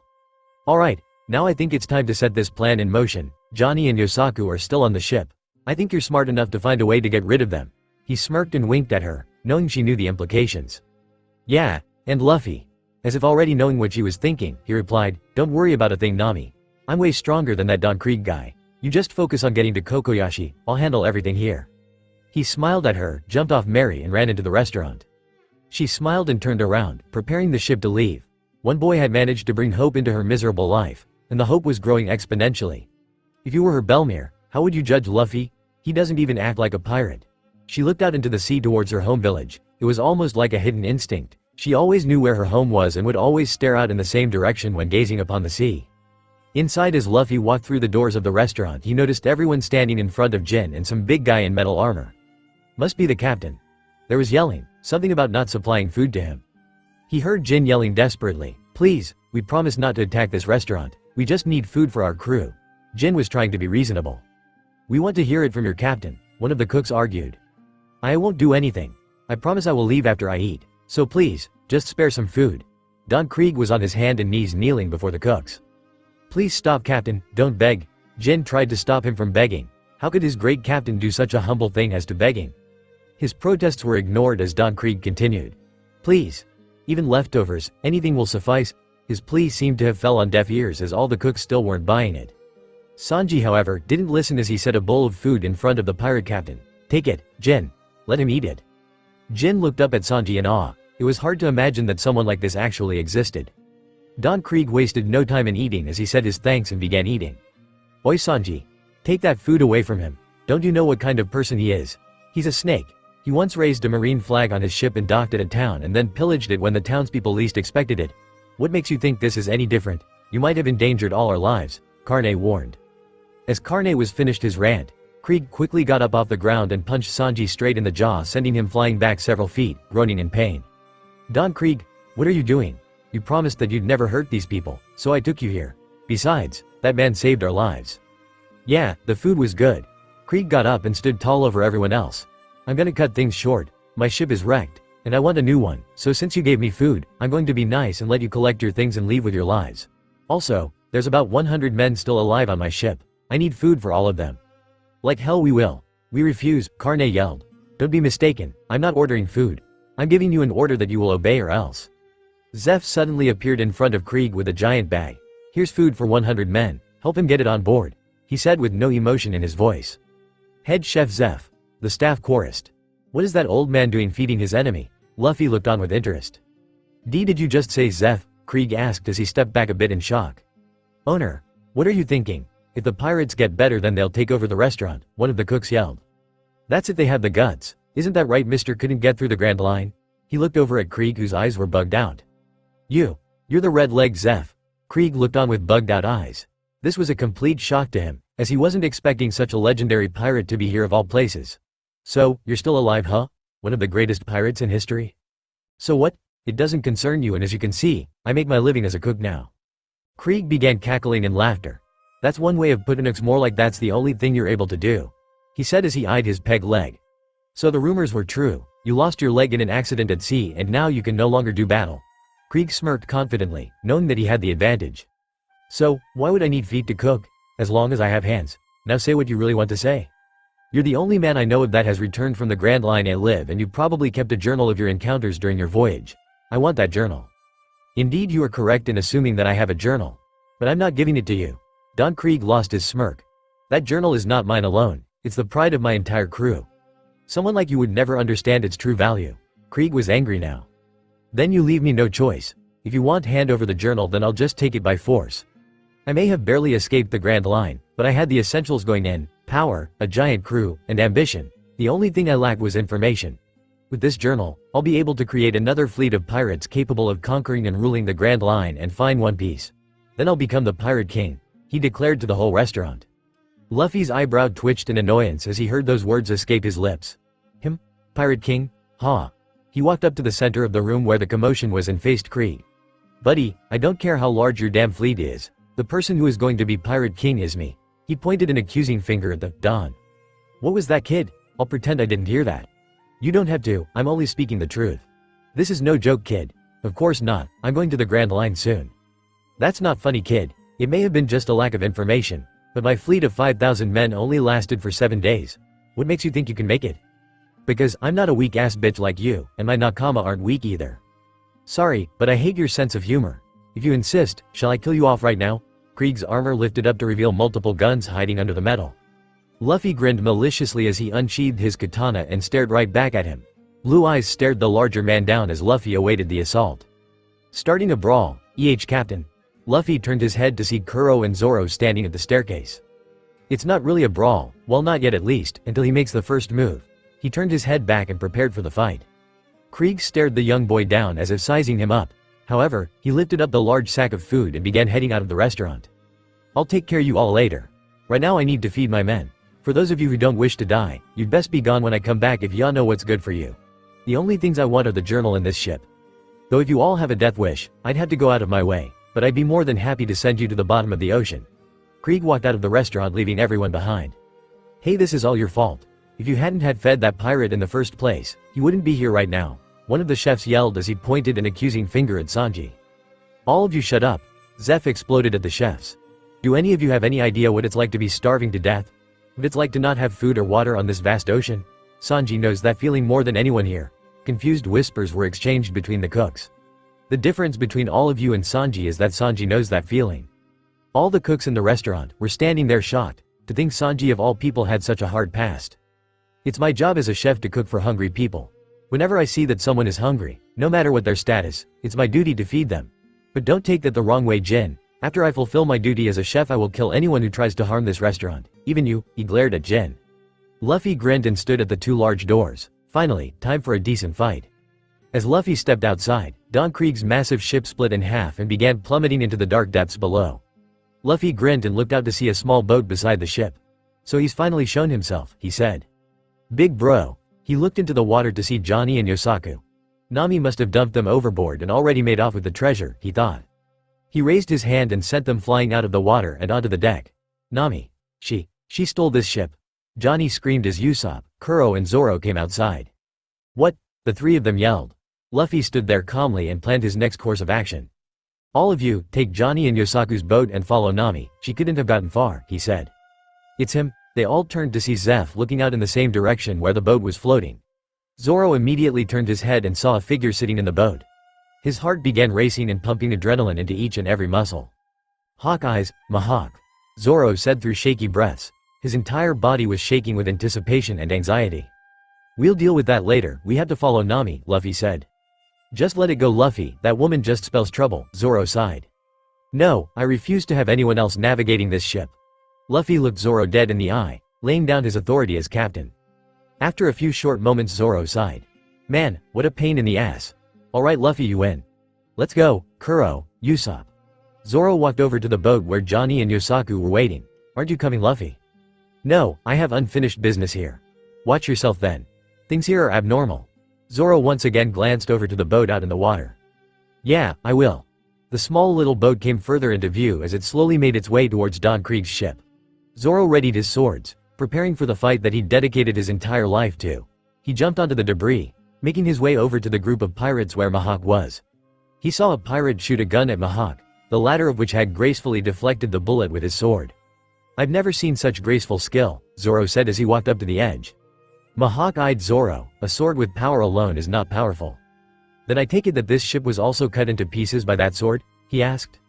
"Yes. It's clear then, you're the strongest. I've been sailing the sea to find you." Zoro took the bandana off of his arm and wrapped it around his head. "What's your mission?" Mahawk asked. "To be the best." Mahawk grinned at Zoro. "Fool." Zoro unsheathed his katanas and pointed them towards Mahawk. "You've clearly got time to spare. Why don't we duel?" "Duel him? Don't make me laugh." Mahawk jumped off his boat and onto the deck of the destroyed ship. "If you really were a fine swordsman, you'd know the gap between us. Challenging me, are you that brave, or just reckless?" "This is for my own ambition." Zoro put Watto into his mouth, and to fulfill a promise to a fallen friend. "Very well then." Mahawk took off his necklace and removed the cross, which was revealed to be a small blade. "Are you serious?" Zoro asked. "I'm unlike those fools who use all of their strength to hunt for rabbits. This is the weakest of seas, East Blue. Unfortunately, I'm carrying nothing smaller than this blade, but it will do." "Whatever, just don't regret it when you die." Zoro charged at Mahawk. "Onigiri." He slashed at him, but all three of his blades were stopped mid-strike by Mahawk's tiny dagger. "There's no way that you're this far above me." Zoro charged at him again with more slashes. Mahawk kept on dodging and blocking them with ease. Zoro lunged forward at him and Mahawk sidestepped, causing Zoro to lose his footing. Mahawk striked him in the back of the head, disorienting him.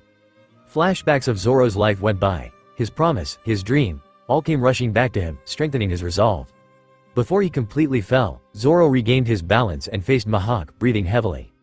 "Why do you seek the ultimate power despite being so weak?"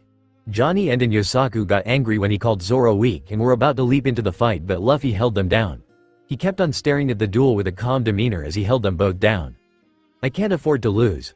Zoro stood straight. "Tiger. Hunting prey." Zoro lunged forward but was soon met with a dagger to his chest. Blood began seeping the wound immediately. "Do you wish to have this go through your heart? Why do you not step back?" Mahawk asked. "I don't know. I'm not sure myself, but if I take a step back now, all those important oaths, promises and many other deals until now would all have gone to waste and I wouldn't be able to stand before you, ever again." "Yes, that's called losing." Zoro chuckled. "That's why I can't step back. Even if it means death. I prefer death. What's strong will?" Preferring death over defeat, Mahawk thought as he backed away and sheathed his dagger. "Boy, what's her name?"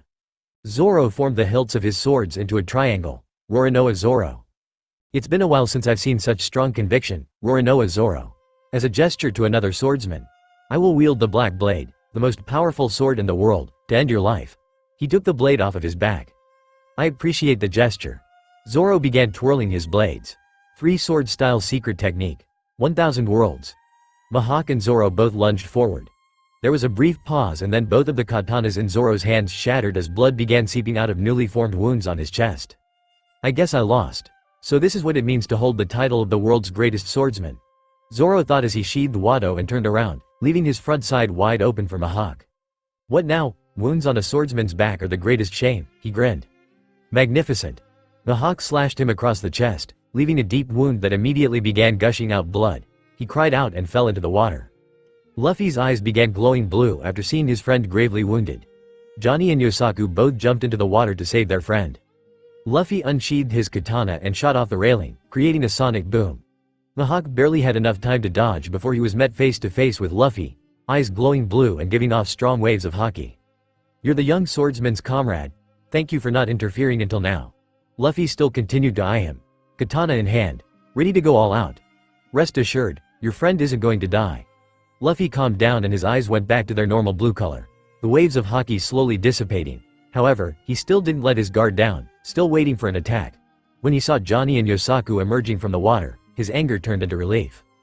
Johnny and Yosaku managed to get Zoro back onto the boat, where Usopp and Curo immediately began applying pressure to his wounds while Johnny and Yosaku got bandages. "It's still too early for you to die. My name is Dracul Mahawk. Find your true self, your true world, and become stronger. No matter how long it takes, I will await you in my strongest form. Surpass this sword. Surpass me." Roronoa Zoro. Mahawk turned to Luffy. "Kid, what's your mission?" he asked. Pirate King. Luffy replied. Mahawk grinned. That's a difficult path, even tougher than surpassing me. Like I care about that. I've already decided I'm going to be Pirate King. Zoro raised his sword in the boat. Luffy, can you hear me? He said through shaky breaths. Luffy smiled. Loud and clear, buddy. Sorry for worrying you. If I don't become the greatest swordsman in the world, you'd be in a dilemma now, right? I'll never lose again, until I defeat him and become the greatest swordsman in the world. I'll never lose, Zoro said as tears streaked down his face. Any problems with that, Pirate King? Hee, none at all. Mahawk turned to Luffy and said, good team. I hope we meet around and began walking away. Hold on, Hawkeye. Didn't you come for my head, the King of East Blue? Don Krieg jumped onto the platform. I did, but I've had my fair share of fun. You may have had fun, but I'm not finished my bit. He grinned as his armor opened up, revealing guns hidden beneath. Die before you go, he fired away. Fool. Mahawk turned around and unsheathed his blade. There was a huge explosion and Mahawk went back to his boat where he set off and went back to sleep. Luffy took this opportunity to launch himself back over to the Barati. He landed on the railing and turned towards the boat where Usopp, Zoro and Curo were. Oi Usopp, Curo, get going. Right, we'll get Nami back. You just make sure that Cook becomes one of us, then we'll head out to the Grand Line, Usopp yelled back as they began sailing away. Luffy turned to Zeph. Yo, old man, if I get rid of these guys, will we call it even? Do as you wish. Luffy grinned. It was time for a fight. Men, as long as we have that ship, we'll be able to sail the Grand Line with ease. It'll be better than sailing in disguise as Marines. But Don, even if we can get to the Grand Line, what would happen if we meet someone like Hawkeye's again? Don Krieg gritted his teeth in anger. He shot the pirate that said that and he went flying into the water. What are you all still afraid of? Do you think a normal person could split a ship in half like that? It was obviously a devil fruit. Zeph obviously used some kind of strategy to have stayed there for a year with all those monsters. A strategy that he must have written down in his journal. Do you understand now, men? Let's get that ship. They all gave a battle cry. Sounds like they're all riled up, Luffy grinned. Go into the control room and bring up the fins. We can't have the inside of the restaurant turning into a battleground, Sanji said to one of the chefs. The chef nodded and hurried inside. The pirates began charging, jumping across the floating debris. Here they come, finally. I was getting bored. Luffy grinned and jumped off the railing, down towards the sea. Oi, wait, what are you doing? You'll be a sitting duck in the water, Sanji yelled at Luffy. However, when he went over the railing to check up on him, he was surprised to see Luffy standing on the water. How? Devil fruit. She, Luffy laughed. Sanji decided he'd get an explanation later after all this blew over. Luffy unsheathed his katana. He swung and slashed the water below him, creating a wave that grew in size and speed as it traveled towards the oncoming pirates. What the hell? Where'd this come from? The pirates yelled as they were all blown away and knocked back onto the debris, some of them falling unconscious. You're the asshole that decided to attack this place even after they fed you when you were about to die. I'm gonna kick your ass. Luffy walked towards Don Krieg. Listen kid, I don't know what kind of devil fruit that is, but even with that power, I know you won't be able to beat me. We'll see about that. Luffy grinned. There was a loud rumble, as the water beneath the Barati began rippling and then two large wooden decks emerged onto the surface, creating a deck for everyone to stand on. The pirates quickly took this opportunity to rush onto the deck and begin an assault. The cooks, who were used to fighting pirates, tried to resist but they ended up getting beaten and pushed back. Oi, what's with you guys? You're used to fighting pirates, how'd you lose so easily? Patty yelled at them. Don't compare us to those other lowly pirates. We're Don Krieg pirates, the crew of the King of East Blue. I don't give a shit who you are, you're not coming anywhere near this restaurant. Patty yelled as all the chefs gathered their weapons and once again charged at invaders.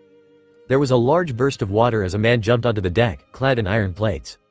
Who's this clown? Sanji asked. It is I, Pearl, the Iron Wall of the Krieg pirates.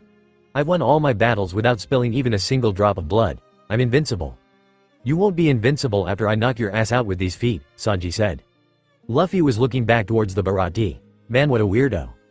If you have time to look elsewhere, then you should be able to dodge this. Don Krieg swung a mace at Luffy. However, Luffy had already foresaw this coming and the mace phased right through him. WH. What? How did that not hit you? Don Krieg had a vein popping out of his forehead. I'm a waterman. Your weak attacks won't even touch me. Meanwhile, the cooks were caught off guard as Zeph fell to the ground. Behind him was Jin pointing the barrel of a gun at his head. Sanji, please leave this ship. I don't want to have to kill you, he said. Sanji gritted his teeth. There's no way in hell that I'm leaving. Pearl suddenly jumped up behind Sanji and smashed his shield against his head, discombobulating him. He continued punching Sanji while he was still stunned and finally managed to knock him down. I'm the one who stole everything from that old man, so that I could live. His power. His dreams. This restaurant is the old man's treasure. If I don't place my life on the line as well, I won't be able to repay that shitty old man. Luffy's anger rose as he heard everything. There was nothing he hated more than people running over and ruining the dreams of others. He shot himself back onto the deck of the Barati. Stop it, don't interfere, Sanji yelled at him. Luffy chose not to listen. He unsheathed his katana and coated it with a thin coat of water. Mizu Mizu no Kato. He swiped his katana and destroyed the deck of the Barati. Everyone was shocked and stood there with their mouths agape. Waiter boy, what the hell are you trying to do? Sanji got up and yelled at Luffy. Sink the ship. What the hell, are you mental? But if I sink the ship, they won't get what they want. Do you have any idea the debt I owe to this place? Sanji grabbed Luffy. So you're gonna die for it? Are you retarded? Dying won't pay him back? Luffy grabbed Sanji's suit jacket. He sacrificed his life to save you and you're just gonna go and disrespect that by dying anyways. Only someone weak would act like that. He lifted him up. Then what the hell do I do? Sanji yelled back. Now, don't bicker. Fighting amongst yourselves at a time like this is laughable. Though you can't do anything as of right now since we have a hostage in our hands. How unfortunate for you that you have to face us Don Krieg pirates. Pearl began laughing. Shut up. Luffy shot a supersonic water blast at him, breaking his armor and sending him flying back into the water. Everyone was taken aback, unable to believe what they witnessed. I'm tired of playing around, it's time to get serious. Luffy's eyes began glowing a bright blue and he sent waves of haki in every direction. He began walking across the water while all the Don Krieg pirates went unconscious. What is this power? Jin asked as he was barely able to remain conscious. Sanji wasn't being affected by the haki because Luffy wasn't directing it towards him, but he could sense, intuitively, the power coming off of Luffy. Don Krieg was barely staying conscious, as Luffy approached Don Krieg, agonizingly slowly. The aura coming off of Luffy was so strong he could almost see it. Do you know why you're still conscious? He stood over the armored pirate. Because I want you to witness all your dreams and ambitions being ruined, just like you've done to others. Luffy swiped his katana down and destroyed what little remains there were of the galleon. You're a monster, Krieg said through shaky breaths. Luffy sheathed his katana and lifted Don Krieg up by his neck. No, I'm a pirate. Luffy grinned and pulled his leg back. Aquarius populatus. He sent a supersonic kick to his side, breaking his ribs and sending him flying off for miles. Luffy launched himself back onto the Barati and stood in front of Jin, eyes lieutenant like an ant in his dominating presence. I hope you realize you're no match for me. Jin lowered his head. Yes I know. Do what you will. Then join my crew.